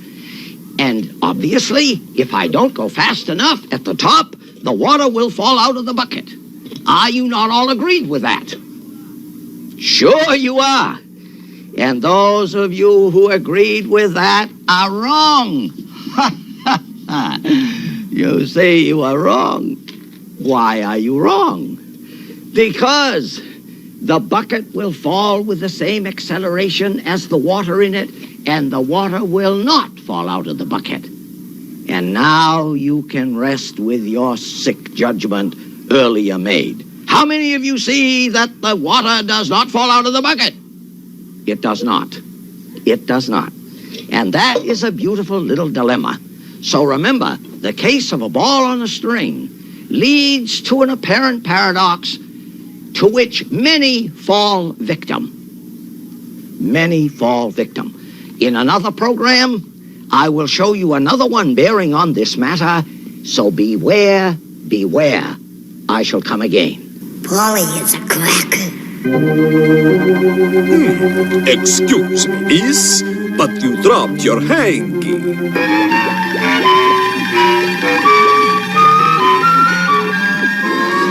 Do you know what's wrong with Bruce Eagle? He doesn't work. No. I mean, yes, but... well, we could just get him to work by maybe giving him a shock. We tried that, and I ended up with a shock. 200,000 volts worth of shock. No, not that kind of shock. What I'm talking about is the kind when you have the hiccups. You know, you go boom, and we scare him into getting up. Oh, you can only try. I'll go around that way, and I'll try, master. Do that, Igor. Hello, Bruce. Ah! No good, master. He's too used to having me around, master. Never fear, for the Count is here. Walk back, master.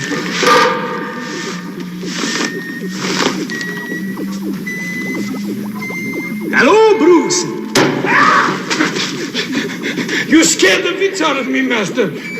As a matter of fact, there must be somebody here on the floor. I'm sorry about that, Igor. Didn't do much good for Bruce either. He could sleep through an earthquake. That's it. That's what, master?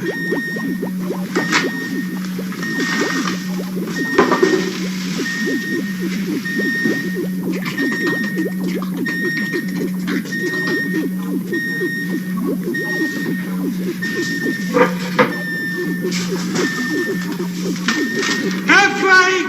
Evacuate the castle! Run for your life! Earthquake!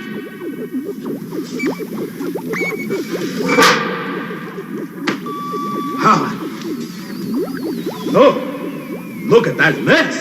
What a mess. You can say that again. What a mess. It won't work, master. We've tried everything. Not yet, Igor.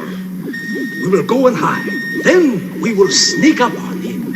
And we will give him the scariest scare at the same time. It won't work, master. I'll try. Of course you'll try. The Count says so.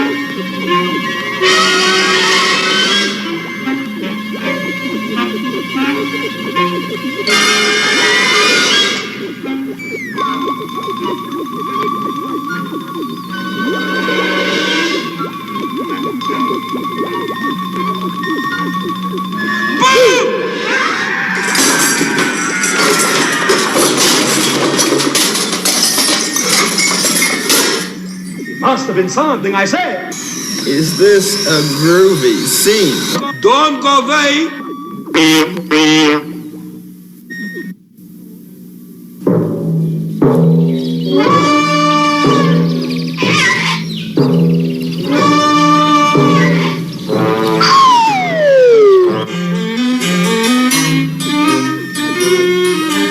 All right, Igor, what do you think of my new invention, eh? I think it's terrific, Master. What is it? See if you can guess.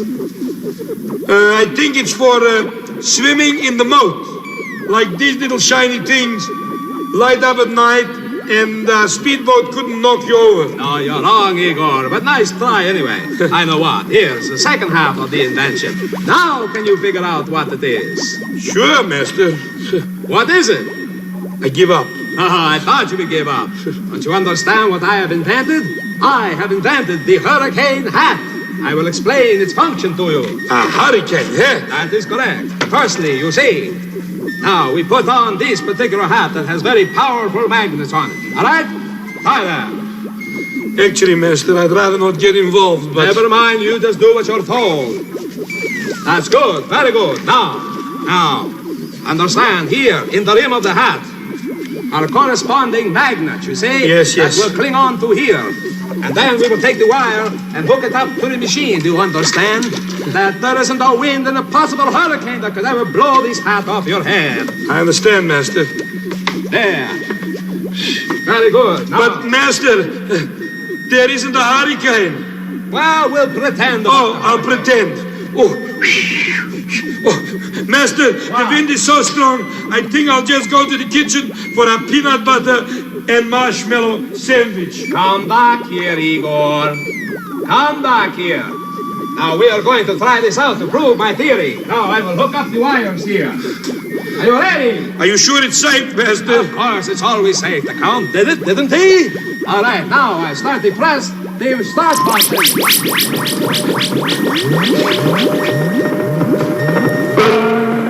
Help, Master! Help! I'm stuck to the machine! Igor, help! Turn it off! Help! Igor, look what you've done! You've broken it! You've broken my invention! Now what are we going to do if we ever have a hurricane? Simple, Master. We'll get our galoshes, our mufflers, and our coats, and we'll stay inside. Well, maybe that's not a bad idea.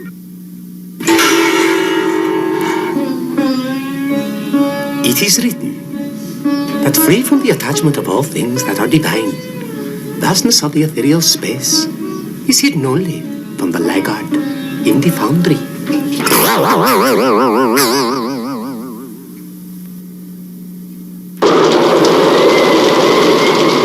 Zelda went to hospital, but not because she was sick.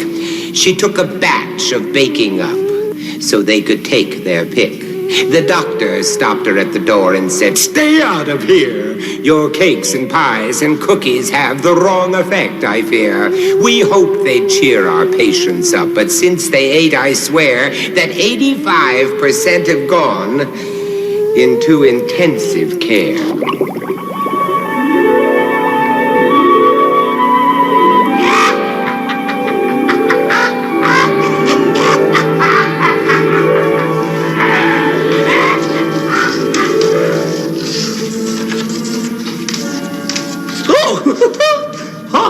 I'm Griselda, the beautiful and talented. I love to climb an apple tree, because apples are so good for me. I like to climb an apple tree. It's foolish, but it's fun. Come on in. Woo! Into Happiness Street. Oh, we're going to have so much fun today, because we have a recipe that you're just going to love. And we call it Victor Violent from Vancouver, a very vivacious veterinarian and violent vegetarian. Whew! Didn't you know that? Now, I'll check my recipe book. Yes, I've got it. All the ingredients are here. Now, the first thing we're going to use, quite naturally, is Bangkok Banquet Hall. Now, we'll just put... There, that's better. Oh, they got stuck together. Oh, they're very reminiscent of jelly beans. Now, we stir them around. They're so colorful. Now, naturally, a little suntan lotion. There we go. And what else have we got here? Let's see. Oh, yes, of course. Dream dye sauce. Wonderful, wonderful. Now, little dream dye sauce there. Oh, there you are. I love that little brute. There we go. Now, isn't that fantastic? Melina McCoy, eat your heart out. And now here we go for the last ingredient. Now we're going by Polly. Whoa, hey, Polly has another little message. Polly put the kettle on, kettle on, kettle on. Polly put the... Well, why don't you do something, you silly, naughty bird? You never do a thing to help. Hi-ho, sliver. Get lost. And now, as you well know, that mixing anything like this for a vegetarian, we naturally have to use something that a vegetarian would use. Now, in this particular case, I think we should use a can of Latvian lobster. Thrilling? Woo! Too much. Come on. Here we go. Over to the cauldron. Hello there. Now, here we are with our Latvian lobster, and we're putting that in the cauldron, aren't we? Yes, we are.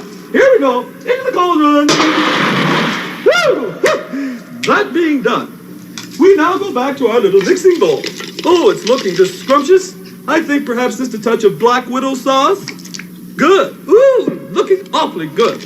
Now we're going to the cauldron. Here we go to the cauldron. Well, now, back to the cauldron. And all the goodies into the cauldron we go. That's it. Now. Cauldron, cauldron, toil and trouble. Cauldron boil and cauldron bubble. Tasters.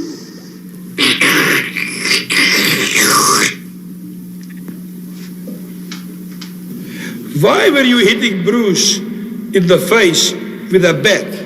I was teaching him to bat his eyes. Librarians are boring types, or so most people say. The only thing they like to do is sit and read all day. Librarians, they say, delight in giving nasty looks, because it's common knowledge they're as stuffy as their books. But I know one whose secret fun he once confessed to me. He said, when everybody's gone, I like to watch TV.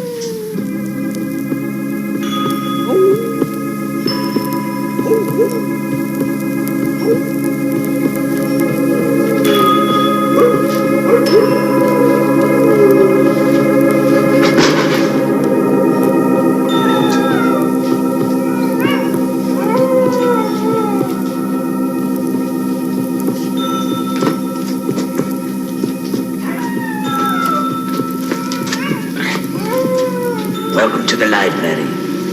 And I am the librarian. But I am here for a special purpose.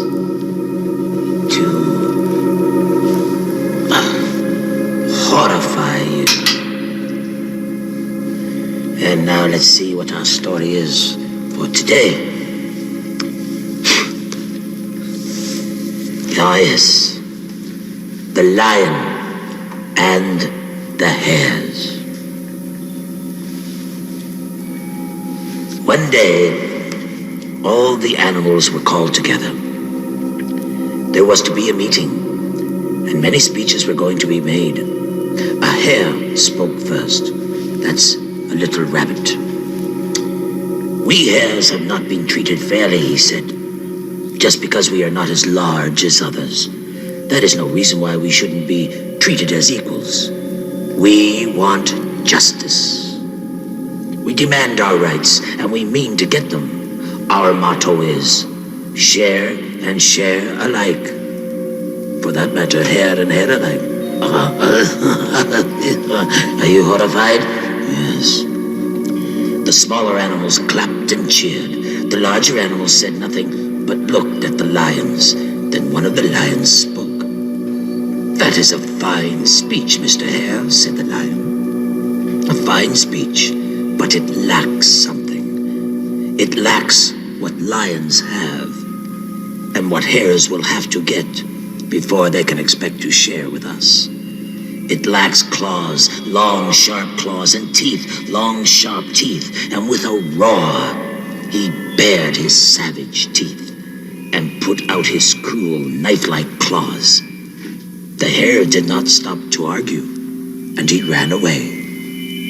And the moral is, Actions speak louder than words. Terrifying. But I grow weary now. The librarian says, goodbye.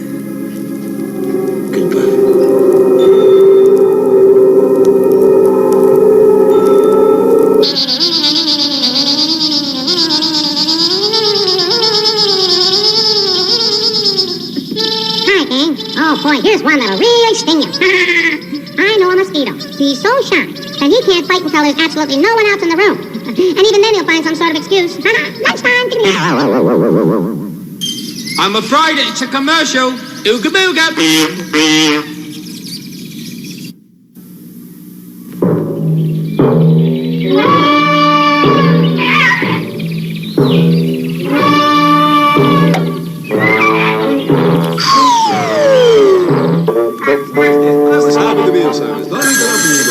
Answer the phone yourself. Grab one. There's all kinds of fun here. Hello? Oh, it's you, Uglik. You will have to speak in English because I can't understand. Hello there. Howdy, Igor. How are things? Just great, Uglik. How are things on Mars? Oh, still working in the Mars bars factory. Our production has slowed down considerably since we spilled the caramel on the floor. Well, it's sure great to hear from you. I haven't seen you in... Oh, gosh. It's been a long time, hasn't it? Oh, yeah. The last I saw you was during the War of the Worlds. That was a time I really got bugged. Are you feeling better now? Yep. I am feeling fine. Good. Say, how's Orson Welles? As well as can be expected. Been a joke. In fact, you knew he hit oil the other day. No kidding. How did he manage that? Oh, yeah, oil gushing all over the place. He drove into a service station. Hey, you know what we're getting? UFOs up here? No kidding. All that way up there. That's something. Unidentified flying objects. You got any idea of what they are? Why, sure we know what they are.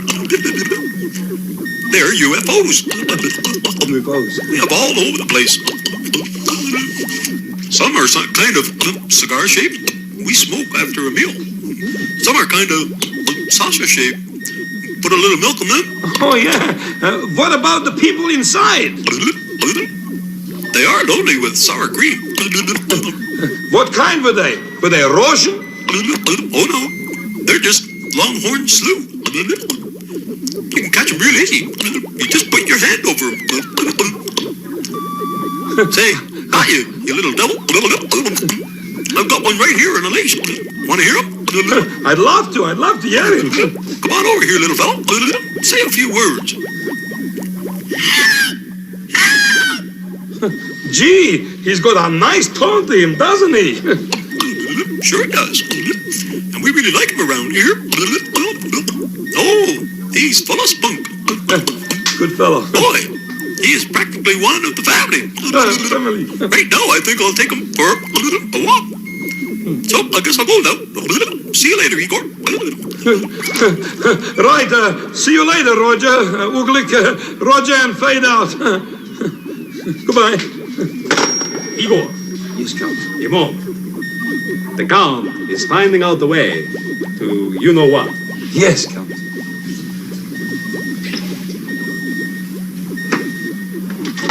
Before you do,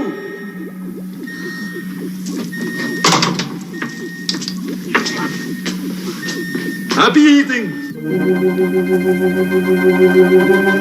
It sure doesn't taste like tomato juice. The Oracle says that games of chance are really rather nice and often plays with several pairs of black pearl gambling dice. He says my next roll will be 6. The dice roll from his hand, and sure enough, 6 comes up, as if he had it planned. If you accuse him that his dice are fakes that he's had fixed, he'll say they haven't. I can't help it if all they roll is 6.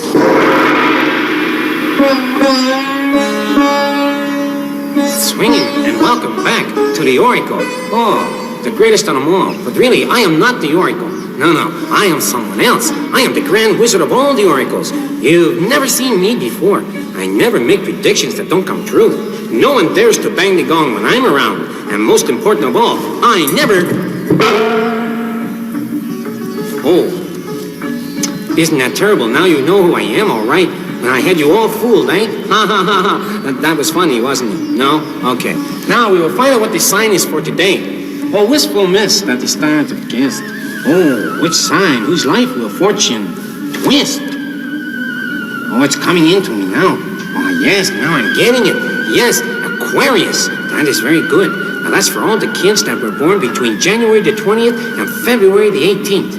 Now, Aquarians are, in many cases, eccentric. As a result, they are drawn towards their other eccentrics, thus fulfilling the old saying, it takes one to know one. Straight enough. Now, to be an eccentric is by no means a bad thing. No. Rather than accepting the acceptable, they prefer the radical, the outlandish, and the stimulating. Heavy number, eh? Phew. And now, we will look into our crystal ball. Excuse me, voodoo. Oh, will I ever learn? Oh. Boy, it surely makes a sound. Oh, magic crystal ball. Tell me now. Tell me. Oh. It's coming in now. Yes. This is the day to accomplish something. Remember that it is better to be on the move rather than resting on your laurels. Or your Hardies, for that matter. Laurel and Hardy. Never mind the humor. Now is the time to get to those things that you have been putting off for so long. Yes, if you've been putting off your homework and all of those things, you must not. You must get busy and get it done if you're going to pass into the next grade. Is that not so? Sure that is so. The Oracle says so. Now, I am going to read one of the letters. I love to read them. Wrong number. No. I don't like these interruptions when I'm trying to... Now, it says here that the big half flew. Oh, please excuse me. Dear Oracle, that's me. Is there anything to the superstition of carrying a rabbit's foot for good luck? Is there anything? Well, I'll tell you. It is said that the forepaw of the rabbit's foot brings good luck. Not necessarily to the rabbit, eh? Oh, and this is probably true, but the hind foot is another story. No one seems to know just what it does. Some say that it brings evil, while others say that it protects against all manners of harm. I wish they get together and get organized. I mean, let's get it together if we're going to. But when in doubt, leave it alone. What say you that, Voodoo? Your move, master.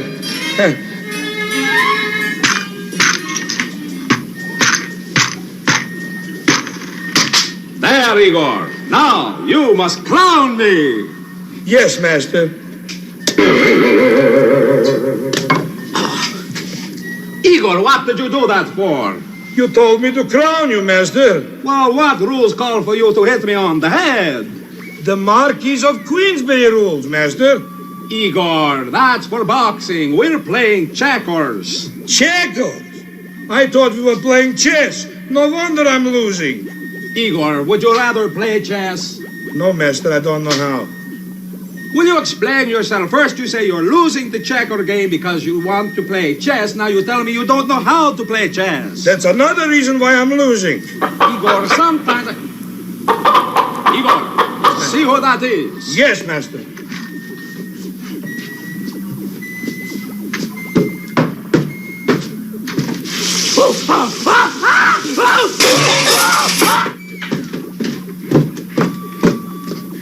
Who was that, Igor? The mailman, master.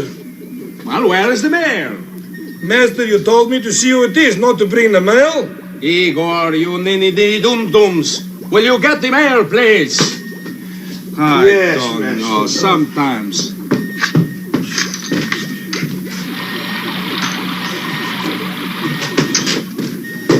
Yeah, I got it, master. Very good. Now, what is in the mail today?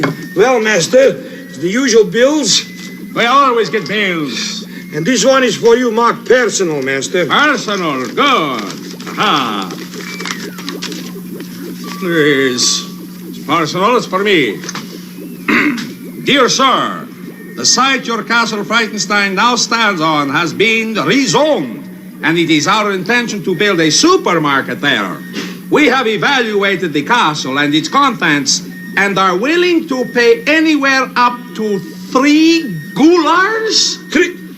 That's an insult, master. It's outrageous. We should get at least 3 gulars and 50 bahts. Master, are you going to answer this letter? No, I'm going to ignore it. Why should I bother? Right, master. What is it you have there? This is from the pharmacy, master. The pictures I took last week, they've come back. Oh, very good. Let me see them, please. There you are, master. Igor, you've ruined this one. No, I didn't, master. Why, master? Your thumb is in the lens. Yes, but I was taking a picture of my thumb, master. Oh, Igor, I don't know what I'm going to do with you. What's the... Now, what is this one, please? That's an airplane. I don't see any aeroplane here. It flew in behind a cloud. Igor, I warn you. Now, let me see what else we have. Oh, here is a picture of me, but... Wait a minute. There's something wrong here, Igor. Let me see, master. Remember, master, when I took this picture, you told me that if I took a picture of you, the lens would crack. Oh, but that was just a saying. Well, master, this time it came true. Hello, Igor. Dr. Petvet told me once about a zebra who decided he was getting bored and wished to leave the zoo. He took a can of whitewash and covered every mark, then waited for the sun to set and left when it got dark. He joined with some white horses who lived out on the plain, and everything was fine until the sunshine turned to rain. The rain washed all the paint away, revealing every stripe. The horses looked at him and said, "You're strictly not our type." "We thought you were a horse," they said, "but now you must leave us." They gave him 50 cents and sent him packing on the bus.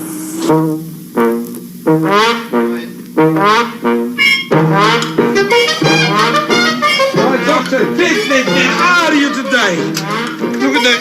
You're usually early. Oh, hello, doctor. Hello, Igor. Welcome. Well, thank you for your welcome. And I look thought what maybe we you missed have the bus. today. Look what we have Oh, today. what's that? This is a Tegu lizard, and his name is Tommy. Tommy Tegu. I would have called him Lizzie. Very good. That's cute. Now, I'll tell you something about here. Why don't you take a little walk there? There we go, Tommy. That's the idea. Isn't he beautiful? Just look at that. Now, these are different from most lizards. They have softer skin, black, small white markings, as you can see here. Right, or alternately white with large black markings, you see. Now, you see the forked tongue? See that? Yes. See that forked tongue? Well, they spit that out all the time for protection and to warn you, you see, because they are capable. Here, come on now. Here we are. You pay attention to what you're doing, young man. Oh, yes. Well, they can bite, but normally they're not aggressive at all. You know, as a matter of fact, this is the kind of lizard they use when they make those big horror films. And they make them look much larger, of course, but Like it's just monsters. because they feel they look so ugly and grotesque, but I don't think that's a nice thing to That's say about very anything. beautiful, Because master. everything is beautiful in its own way. Look at his beautiful tail, master. That's It's a true. Well, long let tail. me tell you about this tail. You see this here? Now, he actually broke off a portion of his tail, and he grew this back. Is that why it's a different color? I mean, that's just fantastic ability to be able to do that. And it does come back, not quite as shiny and smooth as the rest of them, but he still has that tail. Where are you off to, Tommy? Maybe you could teach Brucey a thing or two. Well, I'm sure he could. Why not? Now, they attain a length of about 2 or 3 feet. But of course, as you can see, this is just a little fella. He's only about a foot. So he's got a way to go yet. Yeah, there you go. And they're off. He's off and running. He's got nice claws. Look at that. Isn't that fantastic? Yes, his claws are about the size of a dog's claw, you see. And they can climb trees and, they can just do a lot of things. Now, they have very aggressive-looking eyes, you see. You can really see how those eyes look so aggressive. But they're not really. They're actually lovely little pets. Igor, I want you to have Tommy. For me? For you, Igor. I'll just check with the old slug. Take with a slug. All right, if you Grumpy. must. There we go, Tommy. Take a little stroll and exercise yourself. Dear little fellow. Mr. Slug? Mr. Slug? Yes, Mr. Slug, it's me, Igor. I wonder, perhaps, you see, there's Tommy. Tommy, yeah, nice fellow, with claws and a long tongue. And I thought we could play around together for a couple of days. What do you think? Oh, yeah.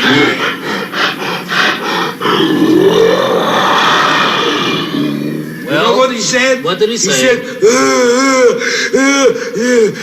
I presume that means no. Exactly. As usual, that's what I thought. Well, don't worry, Igor. Tommy, it was nice meeting you. Shake hands. Oh, shake tails. All right, Tommy, off we go. Goodbye, Igor. Goodbye, Doc. Come tomorrow, Doctor. I'll be back. Bring us something nice. Bye-bye.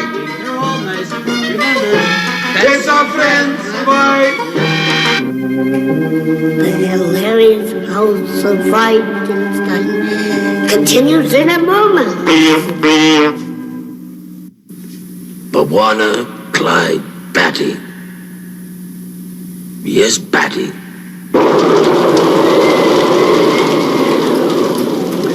Buana Clyde went swimming in his scuba diving gear when something caught his eye that seemed bizarre and rather queer. He saw 500 minnows seated row by row, watching what could best be called a deep-sea Broadway show. For on the stage was salmon, a chorus of sardines, two lovely tunas, one of whom was busily stealing scenes.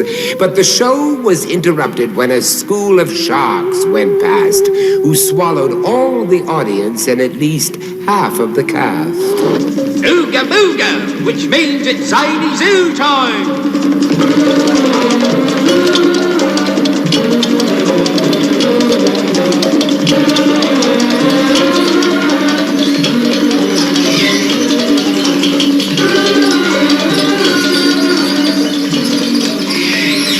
Oh, hello, and welcome to Zany Zoo. Your host and commentator right here, Bawana Clyde Batty, at your service and willing to show you the films that I have been fortunate enough to get. Now, I want to start off our day with a little call of the long neck side swinging sipper. Long neck side swinging sipper. And the call goes something like this.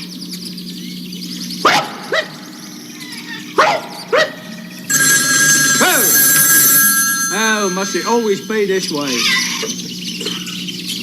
Hello?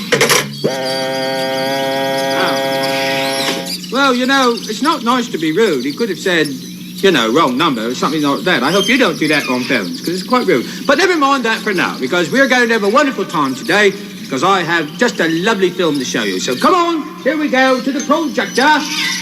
Oh, yes, let's get it in focus here. All right, switch is on now. Right, wheels in place, here we go, and what are we going to see? What are we going to see here? Oh, look at that, would you? Isn't that lovely? Oh, yes.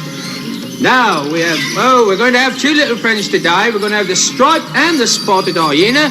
Now, first we're going to have the spotted hyena. There he is. Quite nice, too. Now, he's found in most areas of tropical Africa. Oh, look at that. Ooh. Watch out for that chap. Now, we have the striped hyena, which has a longer range from all over Africa through the Near East all the way to India and Pakistan.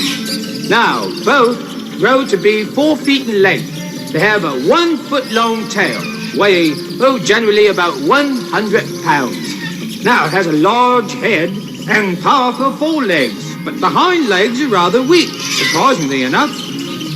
Now, they only have 34 teeth, but they are extremely strong and with powerful jaw muscles capable of crushing bones. My goodness gracious. Now, they have rough, coarse coats. Just when you see that. Oh, yes. Oh, there's a stripe. The stripe has a grayish to light yellowish brown color with dark brown to black markings across the neck and around the legs. You see that there? Oh, my goodness. Now, the spotted, yeah, right. The spotted has spots instead of stripes. Well, I guess that kind of figures, doesn't it? It has along its neck there and back what is called an erectile mane, consisting of hairs about 10 inches long, which can stand on their end like bristles. Oh, much like the porcupine, eh? Now, they give off, kind of an offensive odor, somewhat like skunks do. Let's take a look there. Isn't that something to see? My goodness gracious. Wasn't that interesting? Did you like that? I certainly did, and I hope you did. All right, as we say at Zany Zoo when we're leaving, never forget to say, ooga booga, which means if you can't dolly along in the right place at the right time, why dolly at all? All right then, so goodbye. We want to climb, Matty, at your service. That's a heavy trip. Dig the light show. I am the Wolf Man. Ow!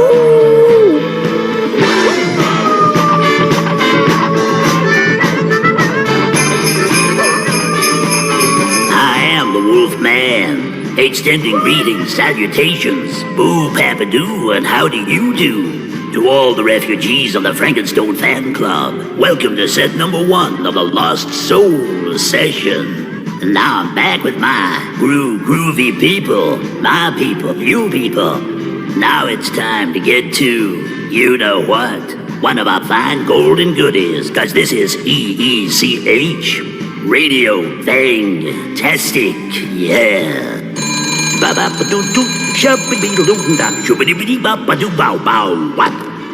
Hello. When you're more involved in the experimental fundamentals, True, Master. It's very easy, actually. What have you got there, Igor? Oh, Master, this is this week's edition of the Wall Street Journal. A 4-star edition, if you don't mind. I don't 1, mind. 2, 3, 4. You're advancing very quickly. Thank you, Is there Master. anything interesting in there? Yes, Master, there is an article in here about a fellow from Boston what made his monster work. Very good. Let me hear what he has to say. Well, it says here, Master, according to the latest reports, Professor Wolfgang von Schmutzengehauben Schmitzengorden Schmulzer III.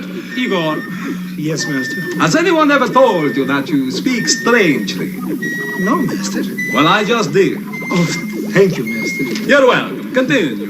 Well, he brought his monster to life by reactivating actively actual acceleration of all acute and a couple of acute accelerators. How did it end? And they all lived happily ever afterwards. These beginners. Mere fundamentals. Nothing to it. But with me, with the Count, that he spent all of his years concentrating, experimenting with the most scientific technology known to man, who has been able to achieve a system that is irreproachable by anyone, even using variable vane torque converters for extra takeoff and passing power. I have developed a system that is foolproof. Master, I'm not familiar with it. What is it? I will show it to you, Igor. Brucey! Will you give me a break? Please, I ask you. I ask you, Brucey!